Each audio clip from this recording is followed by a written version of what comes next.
Ah, welcome to Coffee with Rios. Live in the morning. Live in the morning, man. Shout out Puerto Rico. What's going down, everybody? This is Coffee with Rios. This is the live show. Live in the morning. Number one morning show in the whole wide world, Craig. Shout out to Motion. Shout out to Junkie Cartel. Junkie Cartel. Motion. Let's go, man. Cold hat, cold gear. Keep me right, man. Keep me right. Shout out to all y'all, man. My guy Alberto already in the building. Sizzle La Blue in the building. What's happening, man? You know how we do. We getting up in here early in the morning. Not early, but we up in here, man. What's going on? What they talking about? They ain't talking about nothing. Stoicism, man. Let people talk. Let your work talk for you.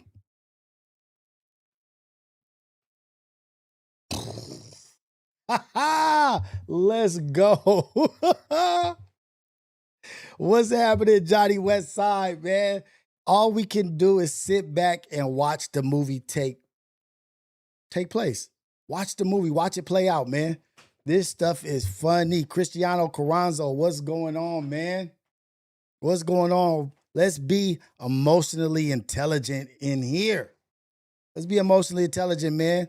We got people. Rios is being talked about over here, over there, being put on clip pages. Not me, myself, being put on clip pages, but just people talking about me. So shout out to those clip pages that's putting people on there, on their channels, on their pages that's talking about me. Not putting me on there, just people talking about me. Shout out to y'all, man. Shout out to those, man. I was trying to go on Kick and YouTube today at the same time, but it didn't happen. Just enjoy the show. Enjoy the show. Enjoy the ride. What happens, happens. It's all love on my behalf, all love on my part. What up, Sunshine Baby? What's happening? What's going down? I see you guys, man. I want to talk about whatever you guys want to talk about first. What do you guys want to talk about? Old school thing.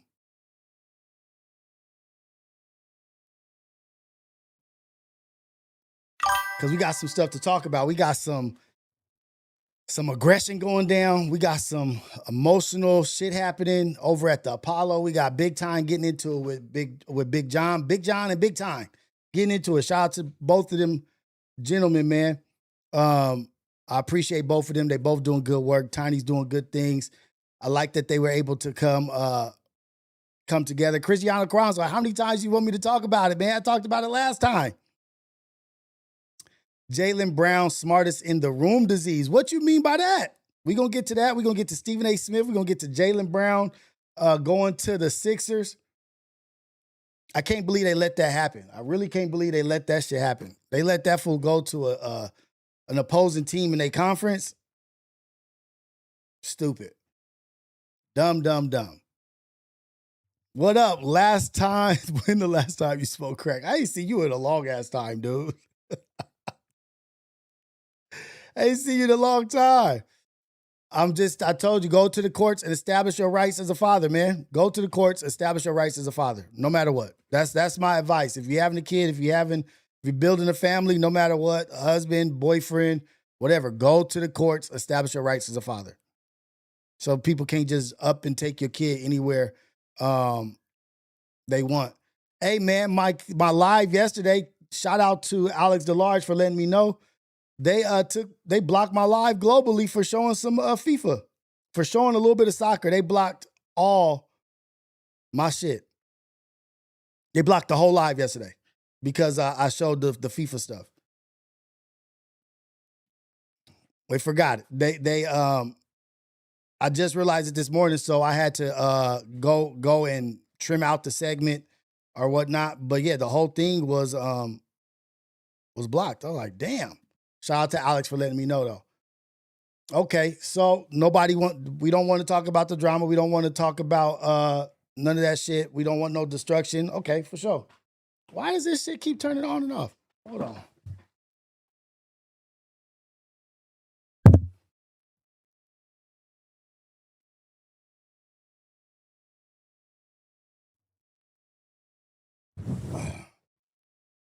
Don't mess with the Zohan for sure. Like, nah, they cut me. They cut the live, blocked it, but I trimmed out the soccer segment. You know what I mean? So we good.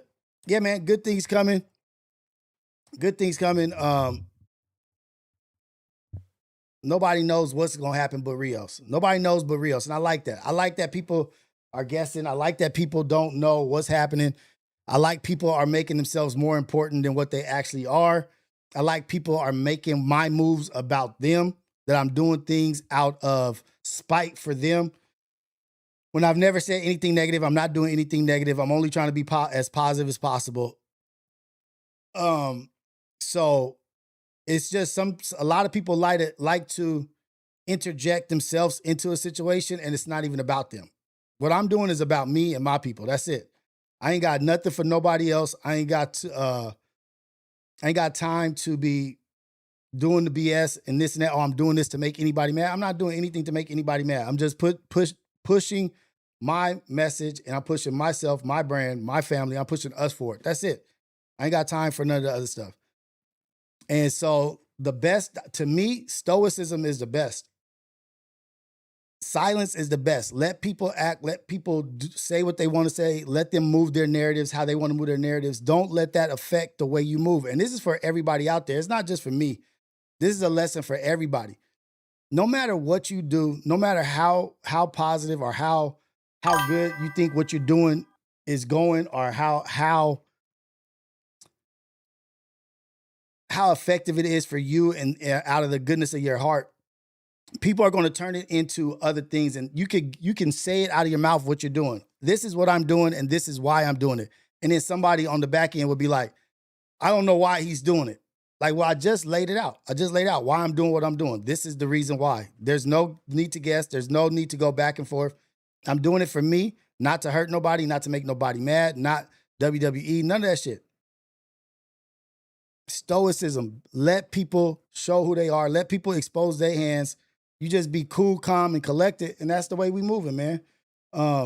We ain't trying to be in no all-out brawl or no back and forth with anybody. I wish everybody the best. I want everybody to win. Before I go any further, God is good all the time. God is good. It's a blessing to be alive. It's a blessing to be here, being able to talk to you guys, man. Shout out to all you guys who are in here. This is Mr. Jason Rios, Coffee with Rios, the morning show, the #1 morning show in the whole wide world, Craig.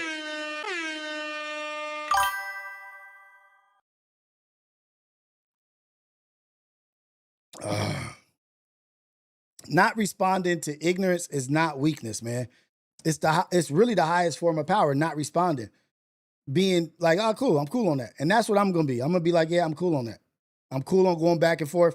If anybody really, really cares, you guys in the chat, anybody on the internet, anybody in my life, if it really bothers you, or if you really care, or if it really matters, I'm just a phone call away. Anybody who has an issue, that has questions, that doesn't understand, call me if it matters enough to you. If it matters enough to you, call me, and then boom. If it doesn't, leave it alone. If it doesn't matter, then let's just leave it alone. Let Rios quarterback this shit. Let Rios quarterback this situation that he's working on. If there's an issue, if it's a problem, call me. I'm mature. I'm cool.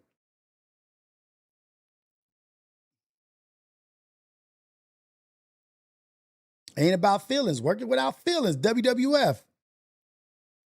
We like Marcus Aurelius in here, man. We like Marcus Aurelius. Aurelius.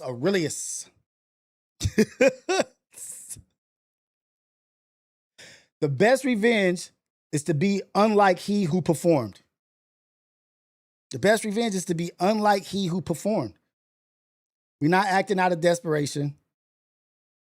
We ain't thirsty. We ain't chasing clout.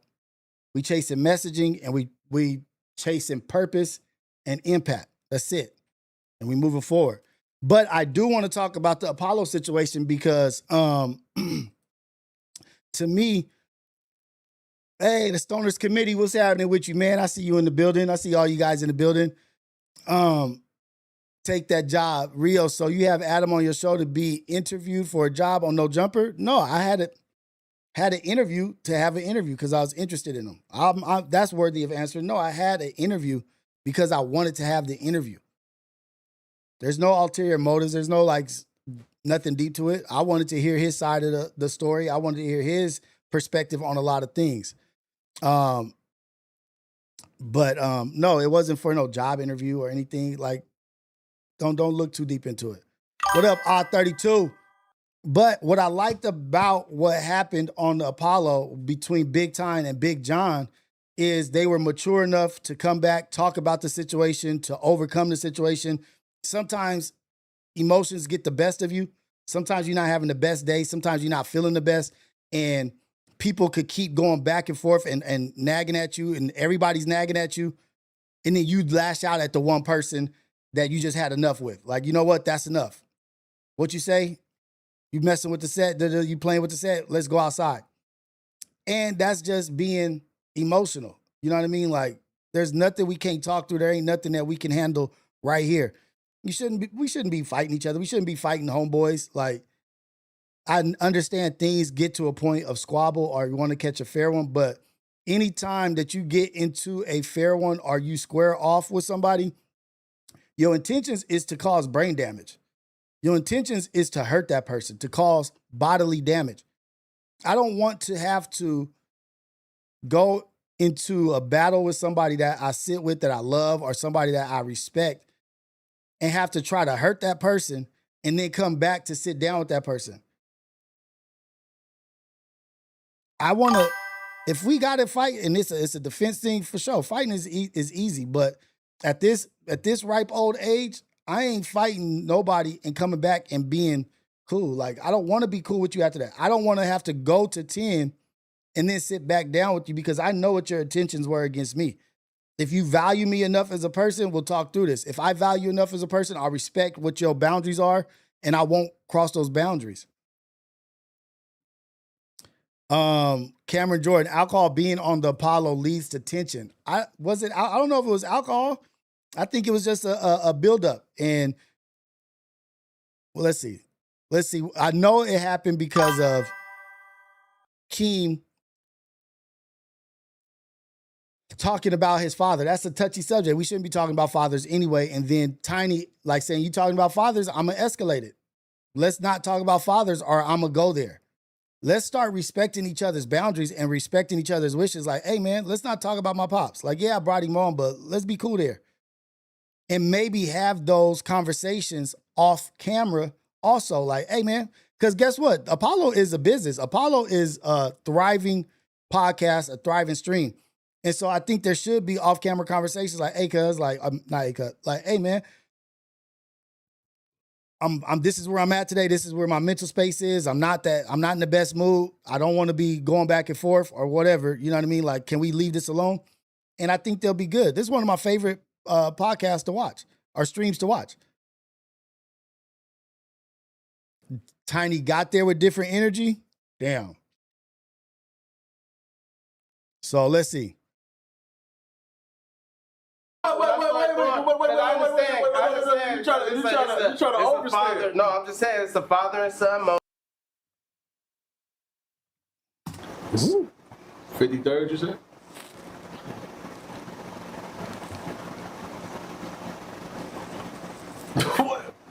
Where Domino's at, man? They on the way. Look, TF like, where the dominoes at, man? Let's get over this shit. Let's get over this shit. He saw where that shit was going. He's like, let's get the dominoes, man.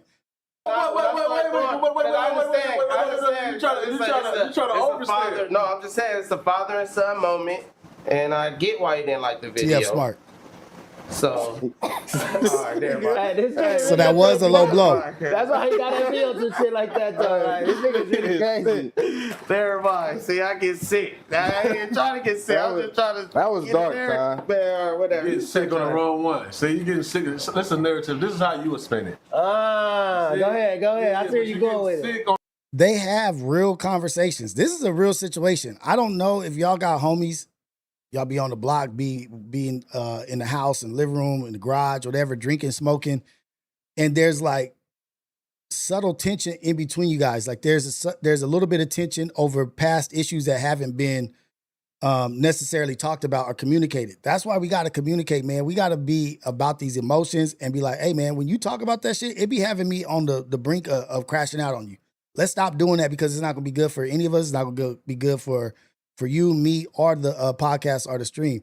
But Keem be having like a thought in his head that he needs to talk about, and he needs to get to the bottom of it. He wants to figure it out. Keem has his like his shit that goes on, and Tiny's like, man, you keep pushing me there, and when I go there, you get mad. On the wrong one. And the fact that you got that in your heart to do that to someone like that you me, love, man. who, you know, Do that to someone like me, who's someone who he loves, someone who loves him. You doing it to me, and I'm actually, is he separating himself from John right there? Like, hey man, we on some different shit.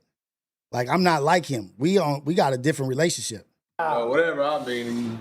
You know what I'm saying? But you feel it in your heart. You think it's okay. You want to call it. Well, like Shank said, you know what I'm saying? Niggas be there playing off his whatever. Playing off his content, like, bro. For whatever reason, I'm saying what real life happened. Reporting on what's really going on.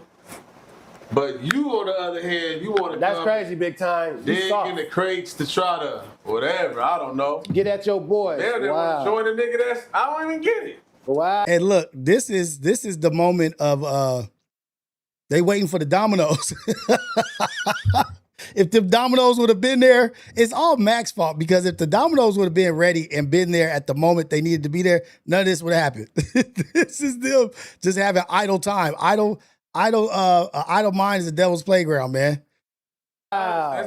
What they call that, Stockholm or something like that? Yeah, that's Bacon Ben Drum. Yeah, something Bacon Ben Drum. But it's cool though, like I said. Hey, don't speak on my pop, don't speak on your pop. Your pop's is a... Do you think that they can see that Tiny is bothered?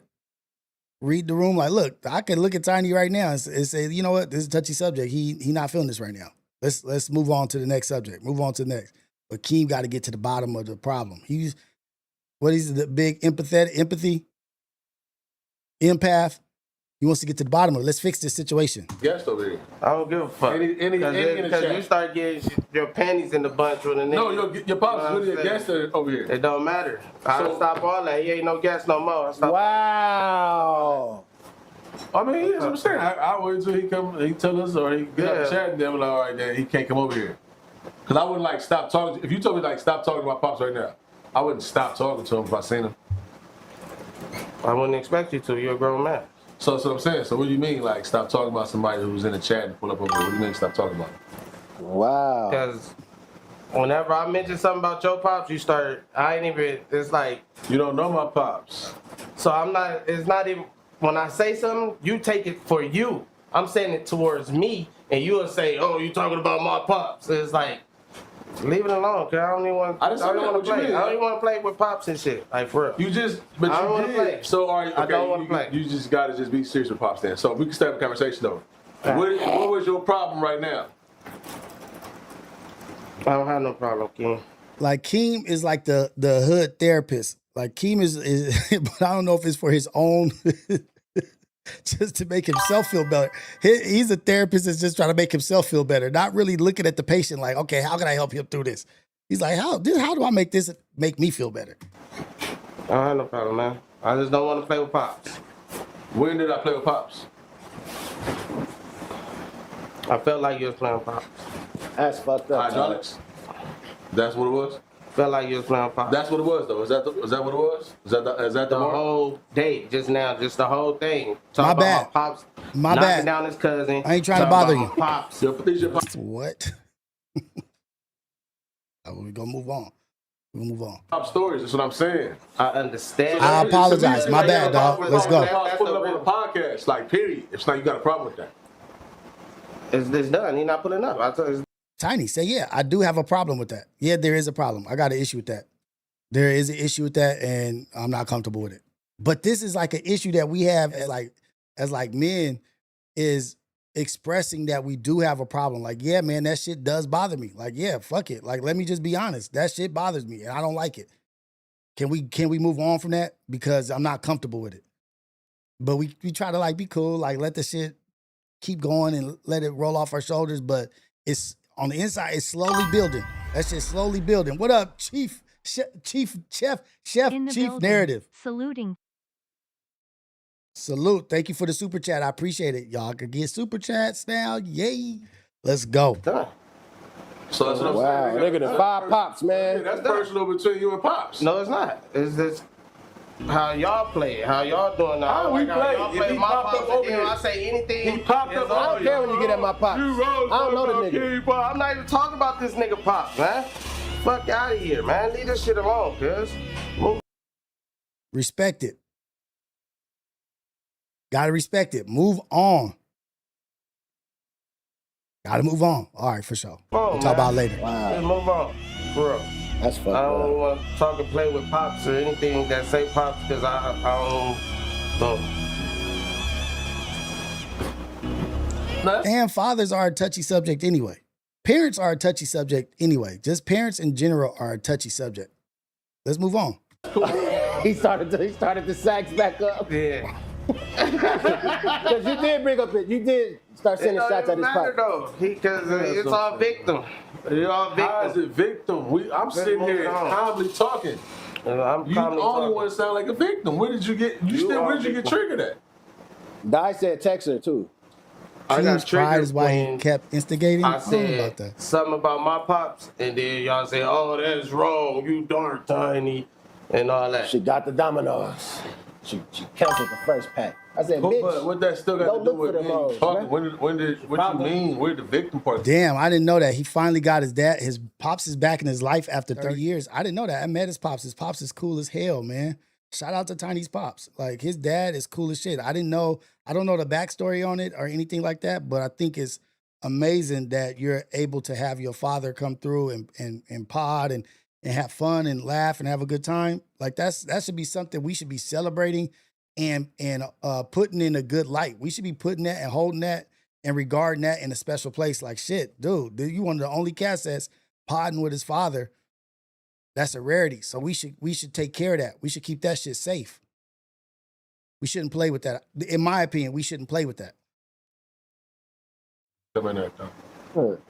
What do you mean? You ain't up, man. I ain't worried You just about got that. high in your feelings. I'm not hiding my feelings. Yeah. I'm not hiding my feelings.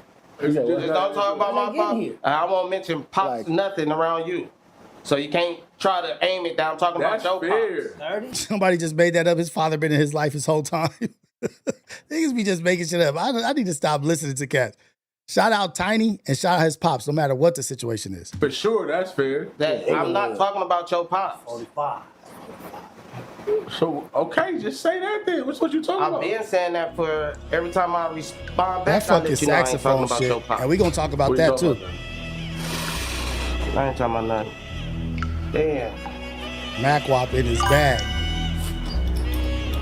Shit, I love you, Ty. They ain't talking about Shout nothing. What out they talking about? Pops, They ain't too, talking man. about That's nothing. my nigga, man. Got somebody kids. Yeah, man. What? That's it. It's that energy. It's that. They going up the street, right? Don't call What? me that. They going up the street.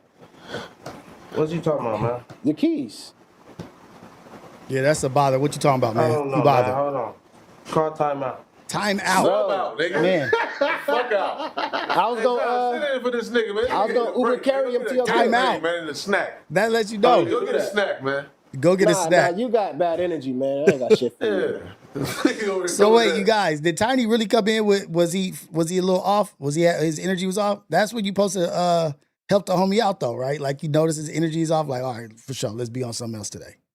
He fake ass monk acting like he was so peaceful. He was in a fake peaceful energy, though. Niggas on the I edge. was peaceful. Hey man, I know a nigga was on the edge. peaceful. I know a nigga on the edge. Yeah, I know a nigga. Because you keep I didn't do nothing. What you Duno not upset. I think Duno disappointed, but I think he may misunderstand the situation a little bit. But I'll give him grace. talking about? Then you try to blame it on. So you didn't do nothing and try to say it was John narrative. Well, what? All right. So you didn't blame nothing on John earlier this episode. Well, you was like that was John narrative. I was just piggybacking on John shit. I forget about what I'm saying. You gotta, Okay, don't worry bro, about get it. it off your heart and talk about it. What was it? Let's speak. What do you mean? I Like, already you can't said be- no pops, nothing. So what happened? What John said? I don't remember either, but there's no pops, That's what I'm nothing. saying, dog. You Them and Pops saxophones. You better listen. good, though? He already got at me. But I got love for Pops, and I would never play with you, though. I ain't never played like that. On Bloods. You stressing, Tiny? Man, that's a tough situation. They free Willie. It's a tough water situation. anything like Nigga, man. Nigga, maybe you got to go back on that motherfucker. You got to free that nigga Willie, homie. Get your coffee. Get your tea, man. We just commenting on something we seen that it's rough right now, but it gets better. And this is the point of communicating before it gets to fisticuffs. Being able to talk to each other before it gets out of hand is what we got to get to. He didn't see that motherfucking Free Willie get free. Yeah, I thought y'all was gonna free Willie on this. Willie getting tortured over there. Take my nigga back to Ensenada, homie. Nigga free my nigga. I know what it is though. That's how it be though when you get off them trips. You gotta get back out there in LA and shit. You get home from vacation, you get mad a little bit. Oh shit. Shit ain't the same. Shit ain't the same. Shit ain't the same. Shit ain't the same. Oh shit. Shit ain't the same. This nigga TM, oh shit. Shit ain't the same. Shit ain't the same. A little bit. Oh shit. Shit ain't the same. Shit ain't the same. Shit ain't the same. Girl, they moving. Nigga. But look, you know what? That's not. Look at Tiny, man. Tiny going through it, dude. He's stressed out. Look at how everybody else laughing. Look at Tiny. Girl, they moving. Tiny hot. Shit ain't the same. It's crazy, bro. Oh my God. Ain't much the same. Oh my God, bro. All right, so Hey, can't nobody really get you more hot than the homies, bro. Because you know you just can't just Y'all niggas go off. You can't funny crash as out on the fuck, homies dog. for real. oh Shit my ain't the God, same. dog. Come back from vacation. Shit ain't the same. That is funny as fuck to me, though. Come back from vacation. Shit ain't the same. My daddy watch. My daddy watch. Oh, that's for life. Eddie Murphy. He told you stop Hey, talking man, these about. niggas is really No. funny, dude. It's not. They really are funny, man. If y'all ain't following Apollo, please go follow Apollo, man. Y'all got no Backwalk game TV. now. My daddy watch. Y'all know where that's from? You talking about you? Okay, so y'all got no game now. What? My daddy watch. Y'all know where that's from? Oh my Why would you God. bring that up? You know, y'all got no game now. What? John said, why would you bring that Come up? on now. Oh my Why would you God. bring that up? You know, y'all got no game now. What? My daddy watch. Y'all know where that's from? You talking about you? Okay, so what you Talking talking about about? life. So what you talking about now? Because we were just on the Pops conversation. Man, That got to do with you, so though, that's what Big I'm John. saying. So why you bringing? But I'm gonna leave it alone. All right, There you go. fuck it. Gloves off now. Gloves off. I don't give a fuck what niggas feel, how niggas be feeling. He's hit his I'ma let boiling them point. fly. Let Boiling him fly, point. bro. I don't like how Boiling niggas play point has with been you, hit. bro. Nah, niggas playing with themselves. I was Pause. just, I really was about to, yeah, you pause. I just Sure. said pause, bro. I know, you pause for sure. No, you pause for sure. But, yeah, I was about Move a to, booty. what you say?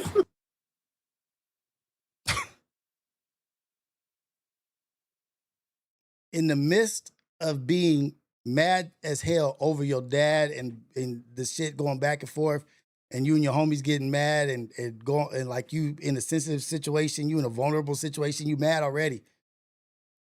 And in the pause, you know, calling somebody pause, you know what that's calling the person.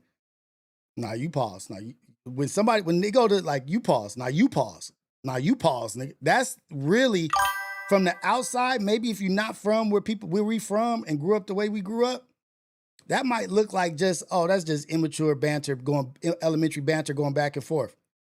The saying the same thing back to each other is like 4 seconds away from fighting. Nah, you that, nigga. No, you that. Nah, you that.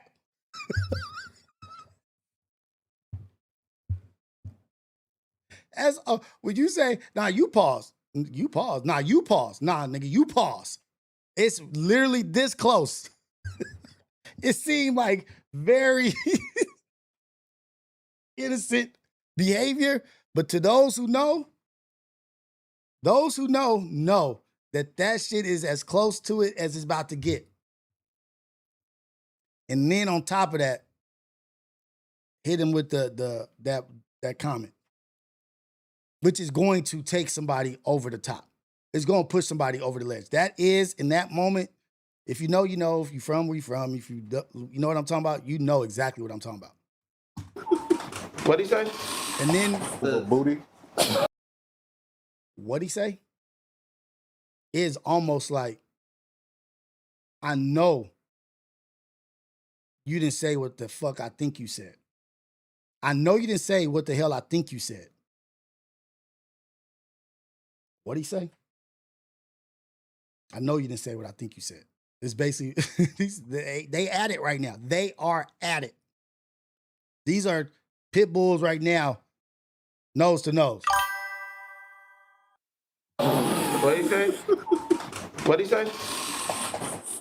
What did he just say? He said Hoover booty. He playing with you, bro. You playing with the set? You need that? You need that? You play with the set? Oh, you want to take You need that? We can step You need outside if that? that's what Let's go. Come on. That you play with the set? Oh, John. You need that? We can step You need outside. that? The set? You need that? You need that? You play with the set? Oh, you want to take You need that? We can step You need outside if that? that's what Let's go. Come on. Open that door. Fish on out for the camera now. Go get bled. Want to take You need Open that We can door. step You need outside that? if that's what Let's go. Come on. You can step outside if you want. Open that door. Fish on out for the camera now. Go get bled, nigga. Fish on out for the camera now. Give me your mic. Give me your mic, nigga. Go take that fade, nigga. Hey, man, I would suggest y'all don't do that, man. You know what I'm saying? Let- I agree with King. I suggest y'all don't do that, man. But we all grown No, men. serious, Hey, man. Tiny still got his hat on. I suggest He y'all got don't the do that. fisherman Let y'all- hat still serious, on, man. about Go to take catch a that fade, fade. homie. On my mama, nigga. Oh, shit. Open the windows. You just gonna hear boom, boom, boom, boom, boom. Listen, King. This is TF said That open niggas the gonna get windows. their issue out, bro. On my mama. Oh, they on them. Oh, they serious. Oh yeah. Yeah. Oh, Having yeah? a little discourse. Having a little discourse. It's just On discourse. my mama. I'm looking right here. Homie John on him right now. We can get at home right now. Look at Oh. Oh, we get off the mic though. Yeah, they gotta relax. Oh. Oh. They What's about to happening? bounce. Oh.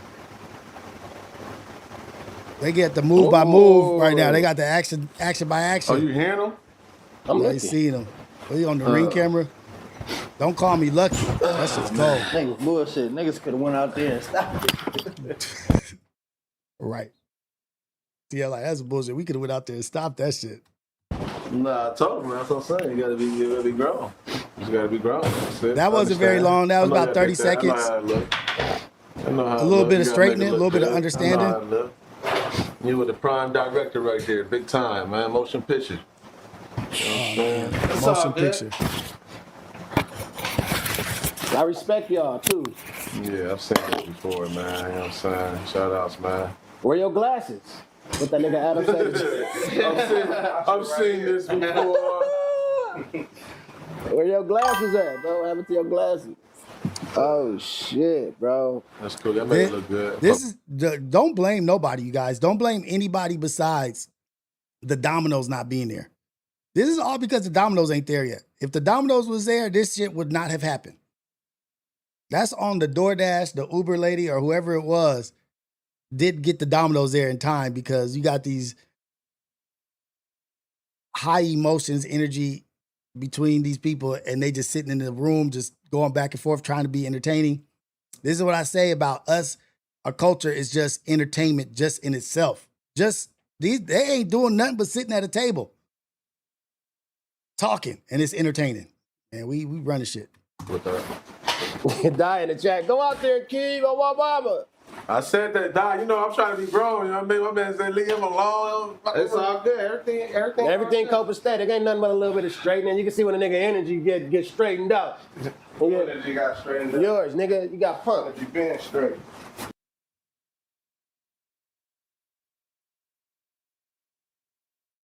You can tell when a nigga energy gets straightened up. You talking to John, this fool Macwop is such a funny fool, man. He just added to the shit. Yeah, you got pumped. Straightened out. Everything copacetic. Ain't nothing but a little bit of straightening. You can see when a nigga energy get straightened out. You got straightened up. Yours, nigga. You got punked. You been straight. On my mama. It's like There we go, dialogue. Oh, Talk nigga, about no There we go, all you gotta do dialogue. is be man. Okay. That's it. Man. That's really what it boiled down to. No Dookie on camera. It just, What? Oh shit! I don't even know how to on. put this. It's like, Oh my mama. it do get to that line. Dookie. It do get to that line. This at is end the of day. important part right here. So it's just like, This is who gonna cross important. the line? The discourse. That's how I put it. Get to that line. Do we really want to cross that line? Is this Yeah, that's some what I'm Mac saying. Rock That's in the what it all bathroom? boils down Yeah, to. but when you really look at that shit, a lot of that shit. Now I understand respect, disrespect, Dookie, dog. but that shit be, you know, man, it be about emotions and feelings. It don't be about nothing for real, for real. It don't be rooted in much. Other than nigga pride, ego, we on camera. Yeah, shit that's he said, that what it be. and outside that was his main thing. Yeah, that was his no, main for sure, thing. yeah. And- Yeah, I mean, I get it. All that shit. Yeah, and I get that too. I get that angle, and that was the main line he was pushing outside.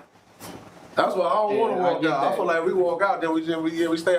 And then look how amazing we are as a people, man. Look at the culture. Look how amazing we are as a people. Then Keem, this is the funniest part. Keem tries to turn it and spin it on Mac like you are instigating. You this wrong. You playing with it while these cats. You playing with this situation while these cats are serious. That's what I'm on you about. But watch how that shit flips.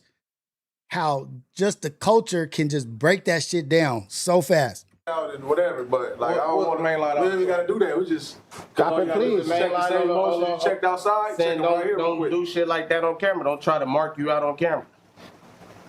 Is that what you were saying? If a nigga call me out for the fade, I'm expecting a fade. I don't play with a nigga calling me out. You feel me? So I didn't go outside to talk, my nigga. Just keeping it clean. You talk. I didn't go outside for that. That's all I'm saying. Okay, shit. like I If said, I get call to a that nigga out- line again. To get to that line, it's like, are you gonna cross the line? That's what. That's all it boils down to. I respect you, bro. That's all I'm Okay, saying. then I respect you too. John kind of seemed like the one is in control. John seems to be the one in control of his emotions right now, and operating in the moment, aware in the moment. If you guys get what I'm saying, I respect you, Time. I see that you're bothered. You're elevated. It's all good, dude. It get to the point where it gets to that line, is niggas gonna cross the line or not? Nigga. Am I right or wrong? For sure, yeah. it's That's always all it that. boils It's always down to. that. That's just the That's name all of it it. That's what I'm boils down saying. At to. the end of the day, too. As a man, It's though. like, That's all yeah, it if boils y'all feel down like to. if it was that important to get your, you know what I mean, scuffle on real quick, salute. If a nigga didn't come back in here and finish, you know what I'm saying, kick with the homies, and I'm like, oh, he's out. You know what I'm saying? If I had to walk outside with somebody, I wouldn't want to walk with nobody, but I'm coming back in this motherfucker for sure. Yeah, no, definitely gotta come back in just. Oh no, man. I don't know if I'm with that no But more. shit play out on I'm camera. on Joe Budden on that Shit play motherfucker. out on camera. Shit play out on stream. At the end of the day, it wasn't like, I ain't saying John the Mark. John definitely was ready to get in. was ready to get in for sure. I respect that too, though, because y'all men at the end of the day. I can see when you got a nigga together. But his whole Got a whole nigga thing together. was it was on camera. I think if it wasn't on camera, he wouldn't have. I don't know. Would tuck his tail. It wouldn't have been tucked his tail, but it wouldn't have been. It wouldn't have went from 0 to 10. No, it's gonna always be that if a nigga calling me out, camera or not. I hear that. That's just what it is. If a nigga call you out, that's He fed up. what it is. But it's over with though. Nah, It's y'all over good, with, man. though. Give each other a hug, man. Y'all brothers, man. It's good. Go hug it out. Now look at now what I was talking about. Look at MacWalk, how he was like adding to it, like just kind of like adding a little bit of fire, but trying to dumb it down also at the same time. Takes a real skill to do that. Yeah, I see when a nigga energy gets straightened. Yeah, I see you got straightened. Ooh, my energy been straight. Nah, you got punked out there, like boom, boom, boom. And now he's like, man, y'all hug that shit out, man. Da-da-da. It takes certain characters in certain situations to really to de-escalate a situation. But it's still volatile. But watch this shit. Man, y'all niggas, Look at that, man. Give my boy a hug, man. He wants his hug. get that nigga his hug, man. Hug, my boy. Nah, for real though. Nah, give him a hug, Tiny. Pull him up. Pull him up, man. Pull him up, man. Give him a hug, man. Ain't no shake on it, Yeah, man. give him a hug, man. As a man, I'm gonna apologize. Rub his beard, man. There we go. I took out I was wrong. That's just tight. As a Nah, man. man. Go Listen- ahead, dog. Apology accepted, Nah, bro. sit down, man. So now look, Pay attention to this, you guys. This is the important part. Pay attention to this. The apology happens as a man. I'm sorry. I take accountability. I apologize. That's the good part. That's the really good part. There's another good part, though. Man, give him a hug, man. Give him a shake on it, man. Yeah, give him a hug, man. Yeah. As a man, I'm gonna apologize. Rub his beard, man. I took out I was. So that portion, we just paid attention to Tiny apologizing. Now, don't pay attention to John, Tiny, anybody besides MacWop. Don't pay attention to anybody besides MacWop. Only try to listen to MacWop. If you don't know who MacWop is, with the do-rag and the glasses right here, closest to me. Now watch this shit. Listen to his audio. Come on, man. Fill him up, man. Give him a hug, man. Give him a shake on it, man. Yeah, give him a hug, man. Yeah. As a man, I'm gonna apologize. Rub his beard, man. I took out I was wrong. As a Nah, man, man. Go ahead, dog. Apology accepted, bro. Sit down, man. that energy ain't even for you. Nah, all right, now sit down, bro. Sit down, bro.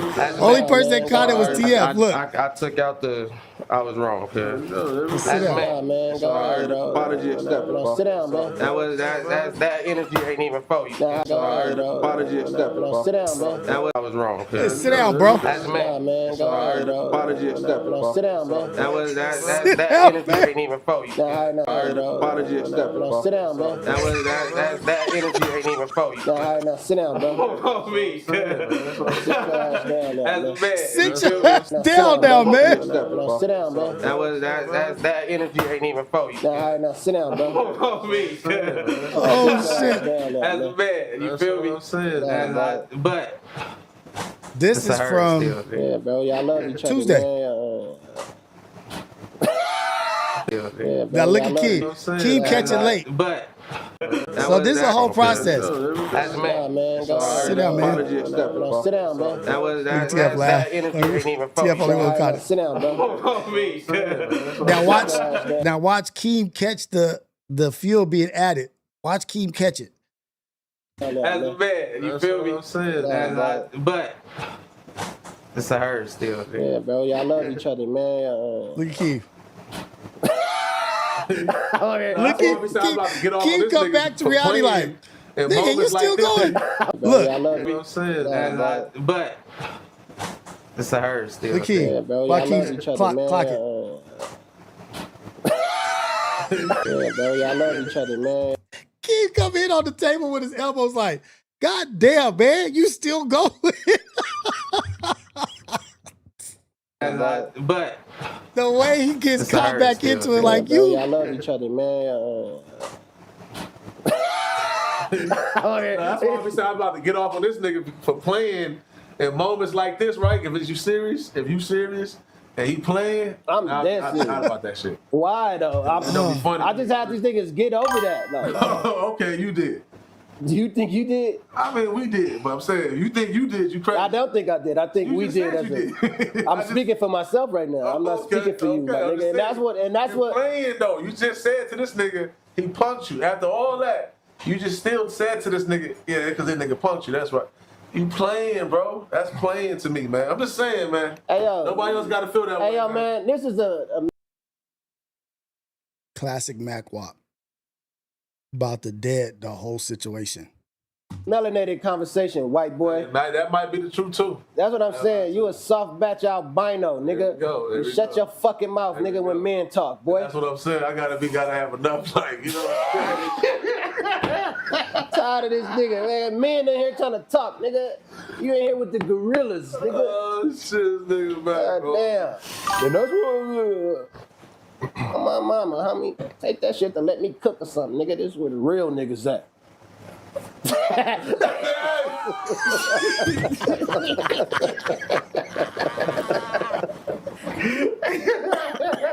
Can't even say nothing to that shit besides laugh. Like, hey, man. Like, Key want to be on him. Key want to be on him. Look how Key's looking at him before he say this shit. Look at Key. Keep on him. Take that shit to let me cook or something, nigga. This is where the real niggas at.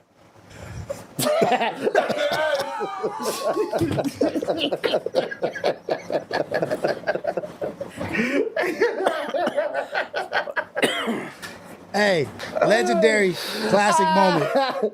Hey, Kim, y'all niggas is so funny, bro. We done now. But look, now we done. Refereed the situation. That nigga, help me. With all that, MacWop refereed that whole situation shit, no. with shots fired, Oh but my making it God, funny bro. and making it comedy. Crazy, Niggas yo, is laughing fuck now. with But it, homie. this is what I believe people who play with the culture, people who are enticed by the culture, maybe the Adam 22s that are enticed by the culture don't realize the severity of situations that to the outside world look like nothing, look mundane, look like very normal, natural shit. Oh, nothing going on. But it's this close to blowing up being an explosive situation. But being somebody that's from where we're all from and living that life, MacWop knows how to navigate the situation. Let's chop this shit up. Let's make these niggas laugh. Let's break this shit up. And I love that they did that. I love that they got to that point. But I also love the realness and the reality of Tiny going through some shit and then John saying what he said, aggravating him or irritating him a little bit more, and John being the bigger man and saying, like, you know what? I respect you, Tiny. But I was willing to go wherever you're willing to go. Tiny's willing to go wherever he's willing to go. But I think they handled that shit well. But I think future, if it's not about content, you're not trying to build up the momentum or whatever, check your homie's temperature, read the room, like, shit, something's off. Something's going on with him, you know, we're going to stall him out today or whatever. But they kind of doubled down on it. It irritated Tiny. Tiny apologized, you know, as a man, I'm going to take responsibility for that. That's my bad. I fucked up. MacWop, sit your ass down. Man, sit down. And then Keem catching that. Keem like, man, then Keem try to escalate it a little bit more. Like, you the reason why this. And then MacWop just shuts it down with comedy. That's a true navigation of many situations that we have been through. A lot of times just like that. But to the unexperienced, they can't read between there and see how like volatile that shit is getting. That was Dejan's joke. Okay, so that's Dejan's joke that he used. So probably makes it even more volatile, being that it's a joke from Dejan and the history or whatever. But hey, I just like that they navigated that shit in a cool way. And I think even Tiny talked about it on his show. Front of the congregation. Was it front of the congregation? The congregation. The congregation is Tiny's channel. If you guys don't follow it, follow the congregation. That's where he goes live from where he's at and shares his opinions. Enemies, that's gonna happen. This is the next day, Tiny going live, explaining his situation, explaining how he felt about the situation. You're supposed to do. People gonna just be hating, and you know you're gonna have enemies. Everybody not gonna love you. Make mistakes, make enemies, make history. You know what I'm saying? But never make yourself small. Woo! That's dope. Make mistakes, make history, make enemies, but never make yourself small. That's a Peaky Blinder dude right there. That's actually pretty dope. Make mistakes, make enemies, make history, but never make yourself small. Cheers to that, man. Cheers to that.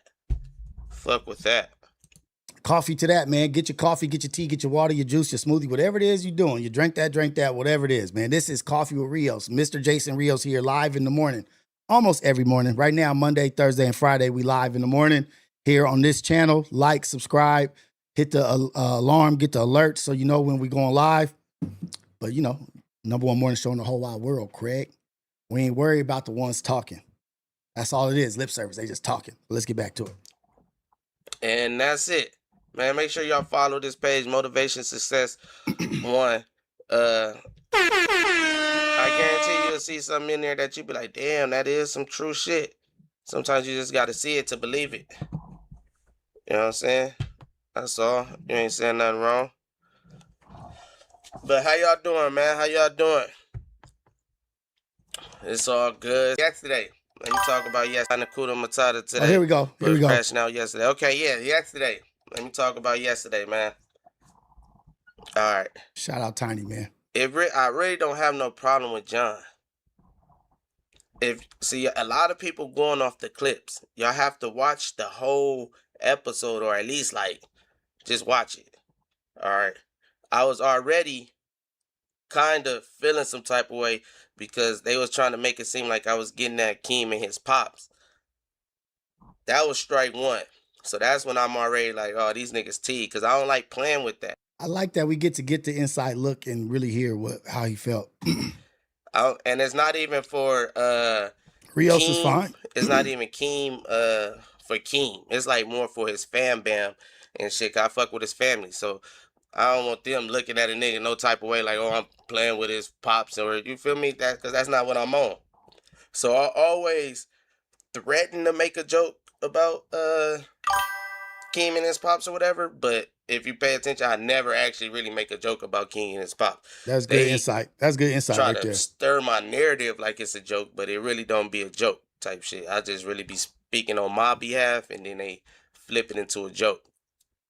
So that was the first strike. Strike one. I think I should watch it, but I ain't even try. I'm just going all off memory. I think I said something like we was talking about why Keem didn't like the picture of me and my pop stumping. Now, mind you, I don't even know if Keem liked the picture or not. Tiny's coming off a cruise with his father, his family, and his kids. Dope situation. Wish I would do that with my pops. That'd be dope. I was just shooting the shit. Like, why you didn't like the picture of me and my pops? Just because it was already on the floor. Like, if you know how the Apollo go, if you know how it go, it'd be like chess going on. It'd be like little sparring. So me throwing that question out there was already because he was already on my pops type shit. So I threw that question out there. He gave his reason why he didn't like why he didn't like the video or whatever. So then I said, okay, I get it. It was a picture of me and my pops. You didn't like it. I said something to that effect. That's all. I understand why you didn't like it, is what he said. He said, I understand why you didn't like it. It's a picture of me and my pops, so I get why you didn't like it. Which is a pretty tough joke. That's a Kevin Hart roast kind of joke. It was something to, I post a picture of me and my pops, and I get you didn't like it. Something to that effect. If you take it the way that it was taken. Oh, you talking about King Puzzle. So that's what really triggered me. That's what got me like already on, Like shit, I can't say shit. I can't say a damn thing. I had took both keys. I had just got the text that I got both keys on me. So I called timeout. I remember saying timeout. Hold on. Like he did. He did say timeout. Saying timeout.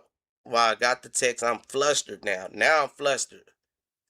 I say gloves. And that's when he started rubbing his head. I say something to that effect. If you pay attention to the ha ha ha ha ha, what's going on? So then right after that, that's when John say what he say.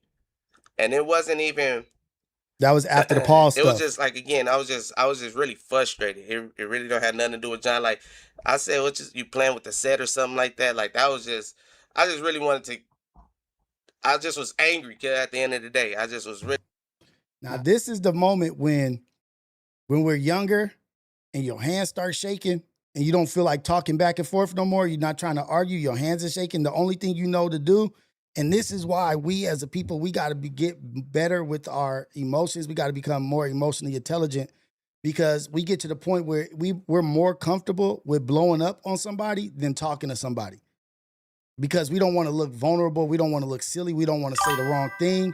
And that way, what I'm comfortable with and what I know how to do best and how I know how to deal with these emotions is just to go get physical, fight, and then afterwards we deal with the aftermath. However, that's way easier for me because I'm way more familiar with that than sitting here in this uncomfortable situation and talking about some uncomfortable shit and being vulnerable because I'm not comfortable with being vulnerable in front of everybody, especially not in front of a chat, in front of the internet. So you know what? I'm just going to throw it out there. I'm going to put some shit out there so that we have to rumble. Because that's the low-hanging fruit. That's the path of least resistance. You guys may look at it like, oh, shit, they about to fight. That's hard. No, that's the easy thing. That's the easy pit bull way out. Like, oh, okay, nigga, we just going to get down. Because when you're younger, your hands start shaking, you start feeling uncomfortable. It's like you're just about to tee off on somebody. It's tee off time. 4, because you're not comfortable being vulnerable and exposing how you actually feel because you think that shit's gonna be used against you at a later date. And that's not what we're comfortable with. We're actually scared of that. We're actually fearful of that. We're actually fearful of looking soft or vulnerable type shit, looking emotional. That's what we're really scared of. We ain't scared of fighting. We scared of looking silly. Let's go, Tiny. This is a great situation for us all to look at and to be able to talk about. Really frustrated. I really was frustrated. So all of that. What up, Dante? Me saying you playing with the set and all that. That was just I just jumped to a conclusion and it just went to 0 to 10 just because, like I said, it was Who can I lash I was out at? already there.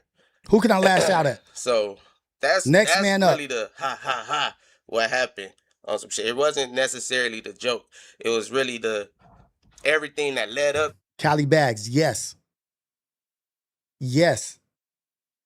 Basically, the fade was for Keem, but he's closer to Keem than he is to John. He has more of a relationship with Keem than he does with John. So you know what? You about to get this heat. You may be mad at your wife. You may be mad at your significant other, and you lost the argument or lost the battle with them. But guess what? You go take it out on your kids. Go get your ass in your room. Go sit your ass down. Stop bothering me. Or you get into it with your boss at work, and you lose a battle, or you lose something with your boss or at your job. But then you come home and you lash out on your wife, or you lash out on your family instead of getting down where you lay down or whatever, get down where you at. You carry that emotion over and over, and you just waiting for the first opportunity to lash out on somebody. And that's what that is. I'm starting to see this shit, man. We starting to break this shit down. To the joke, and then it was just like, all right, cuz you need that type shit. So when we go outside, you feel me? John on that. I ain't gonna lie, John on that. And we both in each other's face. It was literally, clearly he wasn't scared of me. I wasn't scared of him. We literally like face to face. Like all it took was one of us to fire on each other, but neither one of us wanted to do that because it wasn't no point of really doing that. Like that was T. Like I for sure was T escalating it right there. But then it was still one last time to de-escalate or take it all the way there. Right. And that was the last little right there when we was both in each other's face. And I really put the ball in his hand because when he came out there, he could have fired on me. Now it ain't even up to me no more. Now I gotta get off on, like, now we gotta fight because you feel me? We was that close where it was up, like it wasn't out. It was out of my hands. I can only control myself. I could control myself. Boom. Do you swing? You don't swing. Don't swing. You swing. Don't swing. And I could tell John was going through the same shit because he probably was like, man, I should fire on this nigga. Nah, I ain't gonna fire on this nigga. I should fire on this nigga. I could tell it was the same shit in each other. Like it was the same thing. But you know, hopefully they're cooler from that point. Hopefully they're cooler and have a more of an understanding from this situation. You know what I mean? Sometimes content can or like situations like this, like getting into it with people, can make the situation of the friendship stronger. We made the right decision. It wasn't no point to fight. It really wasn't no point to fight. My aggression and shit wasn't even towards John. You feel me? And I shouldn't have put John in that situation because now it's like, you feel me? That's why I came in. I came in because it really was my fault. If something your fault, you feel me, you gotta be accountable, and I'm for sure accountable for that. My bad, John. You feel me? But I'm glad you didn't take it there, and I'm glad I didn't take it there because then it could have been a whole nother story. Then it would have been T. Then it would have been no coming back in the pod or whatever. It would have, it would have just made shit awkward. But me and my boy John talked. It's all good. I understood where he was coming from. He felt like I was trying to mark him out on camera, and I'm not even thinking about marking out on camera. That's not even. Yeah, but there's extra pressure because the camera's there. My mind, but there's I can get from his point of view. Everybody look at shit different perspectives. He thinking I'm trying to mark him out on live. I'm more just frustrated on everything that's going on, and let's get out. That's what it really was at the end of the day. But Cali You know bags, what they yes. say, cooler heads prevail. Cooler heads My prevail. boy John, he didn't fire on me because we both definitely was in firing range. Uh, I didn't fire on him because it wasn't no need. I shouldn't be doing that. And yeah, like niggas can't be fighting on this shit over this shit. That's why I said I can't allow I what love other this. people say and do to That's trigger how I feel or right. how I move type shit. Boom. You know Shout what I'm out to saying? Tiny. That's dope.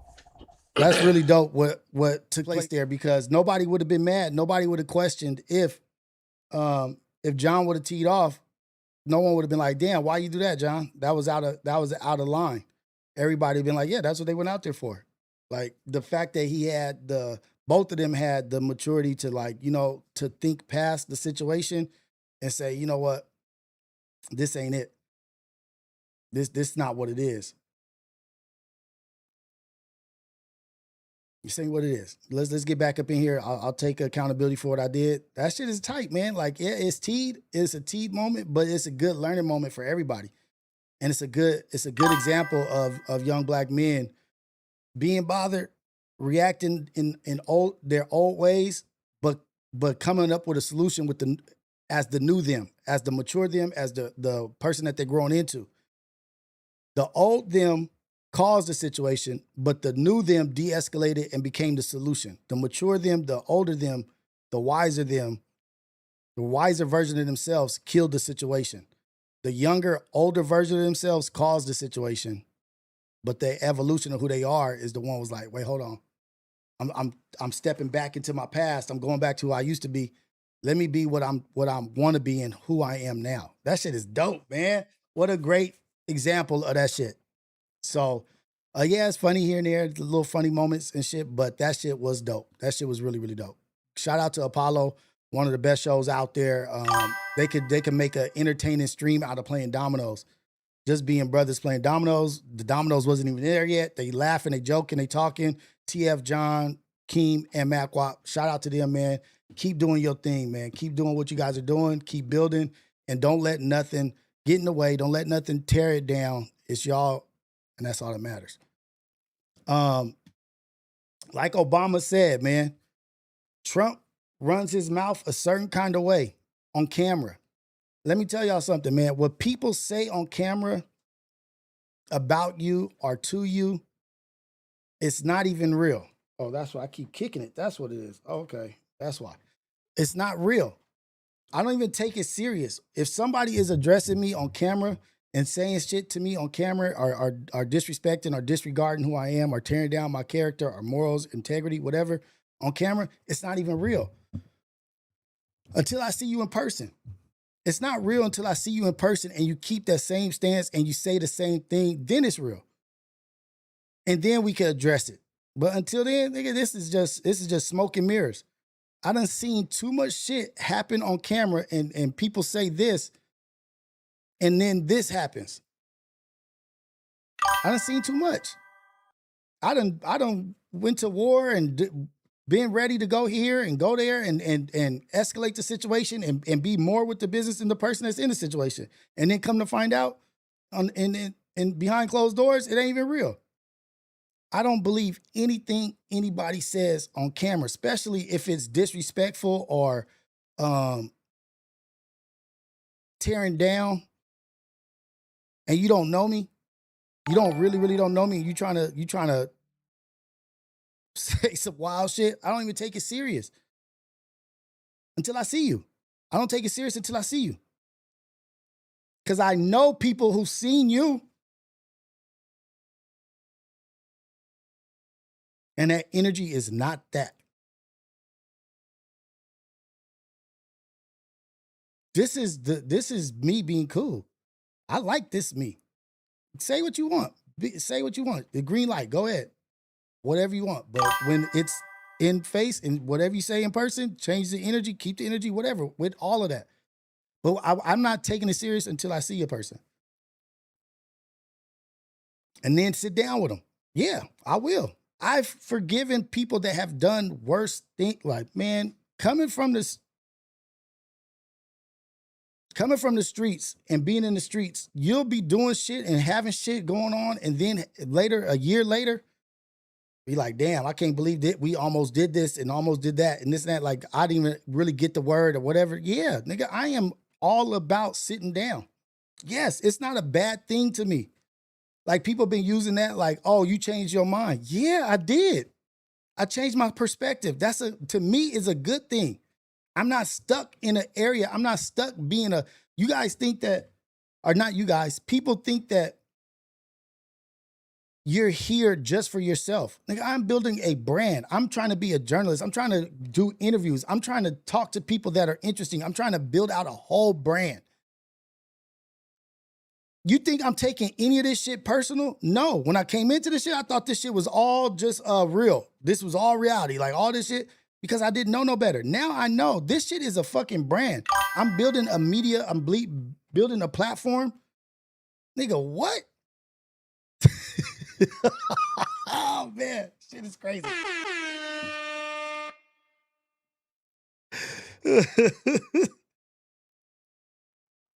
Like, you gotta go.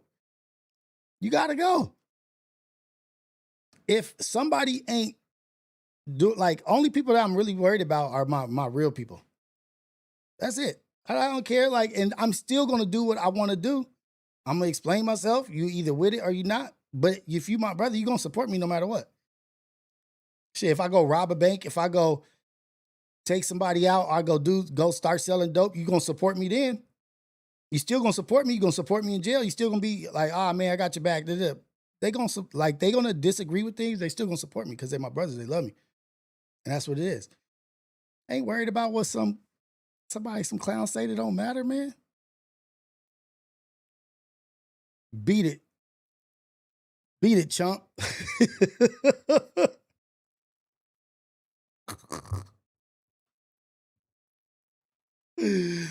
What you did, what you claim Pun did. This is partners crime 1709. What Pun? I'm not even mad at Pun. Not even mad at him. I have no emotions tied to anything. Like, I'm happy where I'm at. I'm happy with what I'm doing. I think that's what's bothering people the most, is that I'm comfortable and happy with what I'm doing. People don't like that I'm not bothered, that I'm not triggered, I'm not bothered. Like, this comes with the territory. I'm moving how I want to move. I'm not worried about what some person over here thinks or some person over there. I'm cool. I've been established myself as a person. I established my life. I have my life established. Nigga, there's 1,000 things that I got going on outside of here, just in real life. Just in real life. 3 kids, wife. I'm just gonna leave it there. Like, I'm building, homie. Building.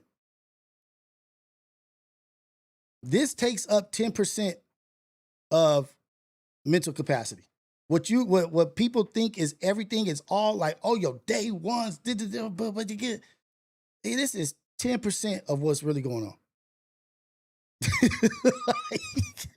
And the fact that, but what's amazing to me is that people do be 100% invested in the 10% that they see. 100% invested, 100% opinionated, and think they know the truth and the facts. This is the facts because I saw that on Tuesday. 1 hour on Tuesday, I saw this, and this is who you are. Like, wow. Talk about being lost on the internet.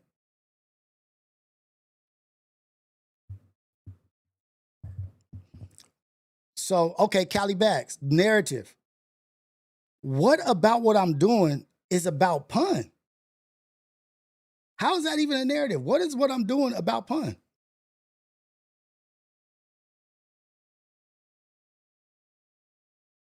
That's where I'm lost. That's where I don't get, that's where I just am completely lost. Like, what does me making decisions and moving, what does that got to do with Pun? What does that got to do with anybody? Like, why does it have to be about somebody else? Why can't it just be what I want to do?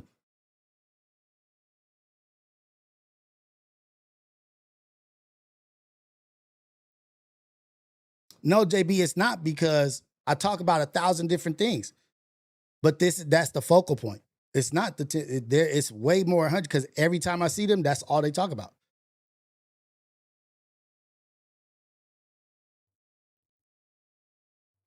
So Pun, so you're telling me Pun is saying fuck Rios? Is that what you're saying?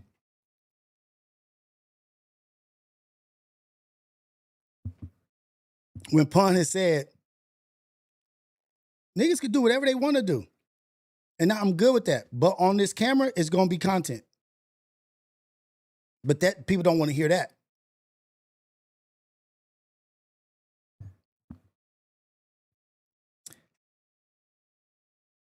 What do I be saying? So, okay, Callie, so I'll take that point. What do I be saying shady about people? What do I be saying shady about people? And when is Pun saying fuck Rios? That's not happening. That's not even a thing. That's a narrative being built. Nigga, you think this is it, Derek Shepard. Their enemy.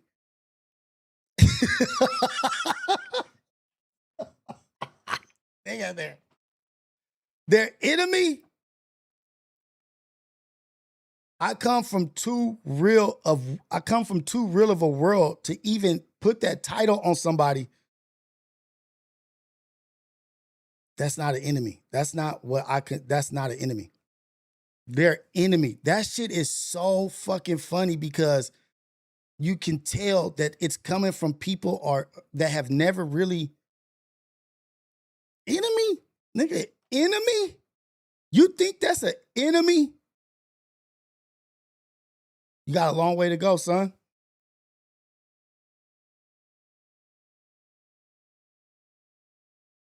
Hey, people be slow as molasses, man. Slow as molasses, dumb as a dump truck. You going over there with the enemy. That's the enemy.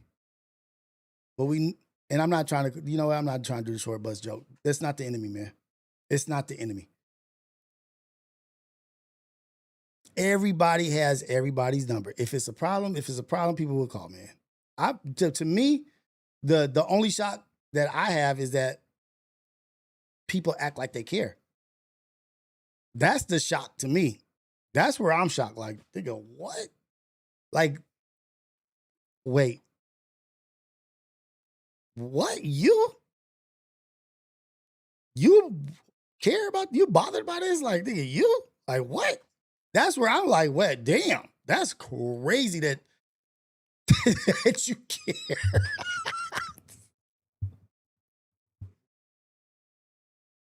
That was the last thing I thought. Yeah, it was the last thought of my mind was worried about what you thought because, nigga, you care? What? You care about what I do? Shit, that wasn't in my bingo card. Hey, Burnt Out, what's up, man? What's up, everybody in here? Shout out to everybody who's in here. If you guys aren't following, if you haven't subscribed, please subscribe. Please like the video. Please comment.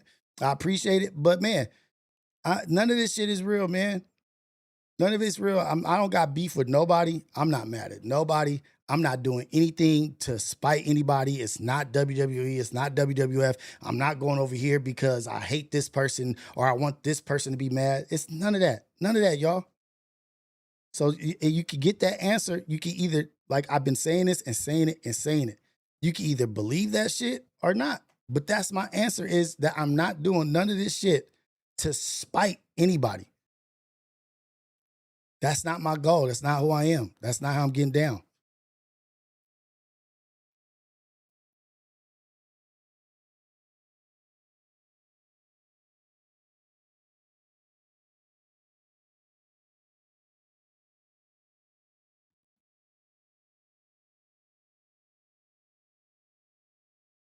Hold, please.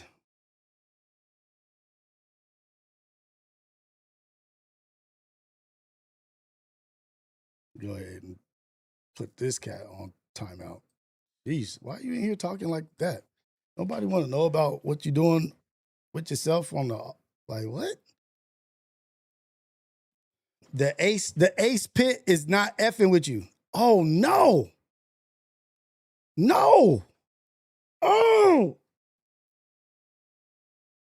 The ace pit is not messing with me. God, dog it. Ah. Ah. Oh, no. Oh, no. Cali Bags. Explain I got to work on my Malcolm X to Gandhi ratio. Guess where Malcolm X ended up at? Malcolm X ended up closer to Gandhi than he did where he started. My life is over. My life is over. My life is over. The Ace Pit. Don't mess with me, man. Come on, dog. Shout out to y'all, man. Shout out to everybody, man. Shout out to Dudo, too. Shout out to Dudo, man. Appreciate that cat, man. Doing a lot of good shit out here. Too much Gandhi. What I should be more what? By any means necessary? I'm gonna attack this and attack that. Nigga, what? You think I made it to 45 years old through all the shit I made it through to be up on here going at, fighting, arguing, and the nigga, please. I made it through way too much shit to the ripe age of 45 to be stressed out or to act out of character. Nigga, I'd much rather be peaceful. Though it's better that I'm peaceful. It's better for my wife. It's better for my kids that I'm peaceful. Why would you even want me to not be peaceful? Why would you even not want me? I'm telling you that shit ain't good for me. I'm telling you it's not good for my family. But you still want a nigga to act up. You still want me to act up. Every time a nigga get out, they drag me back in. Like, what? Nah, this is a good space. This is a good, healthy space for me. This is a good, healthy space for me.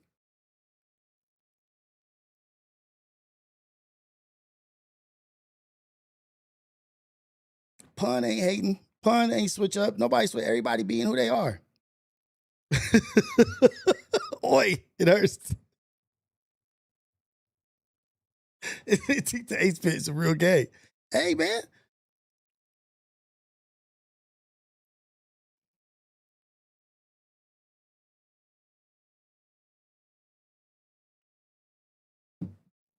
Like, it's not necessary. It's unnecessary. The content get tricky. I just want to be me. That's it. Let's get to it. Shout out to everybody. Want everybody to win on my Gandhi shit. Mr. Jason Rios, Gandhi in this place. I want all the niggas that's talking shit. All of them niggas talking shit. I pray that they get all the money in the world. They get everything that they want out of this life. I pray they get everything that they want out of life. You know, all I'm doing is answering questions. I'm just answering what y'all talking about.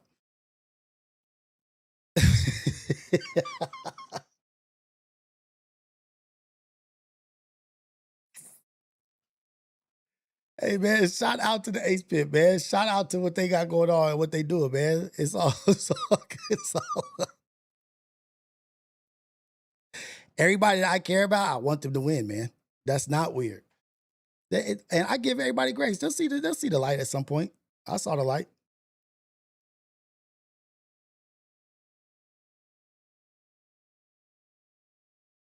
Oh, shit. Burnt out, man.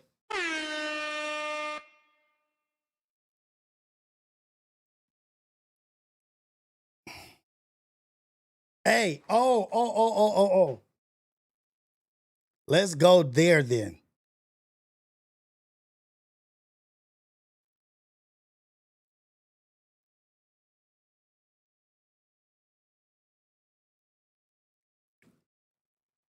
Jaylen Brown goes to the Sixers. My sister's a Philly fan. She's a Sixers fan. Why and how does this happen?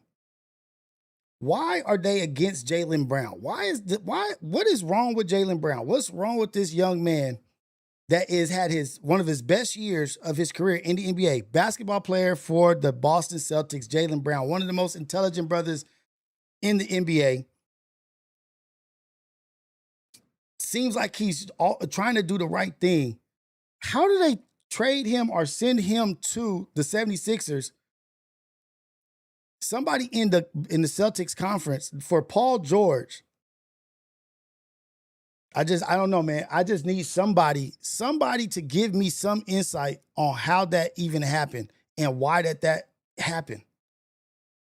Because he's talking up for shit. He has a podcast. He ain't brought Jason Tatum on. That was a whole thing. He went back and forth with Stephen A. Smith. He was talking about the media and how this whole shit works.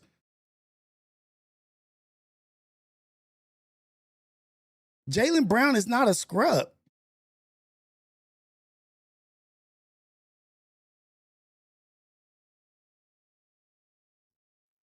What y'all think? Who's got something? He wanted to leave, yes, but he was in the middle of a max contract.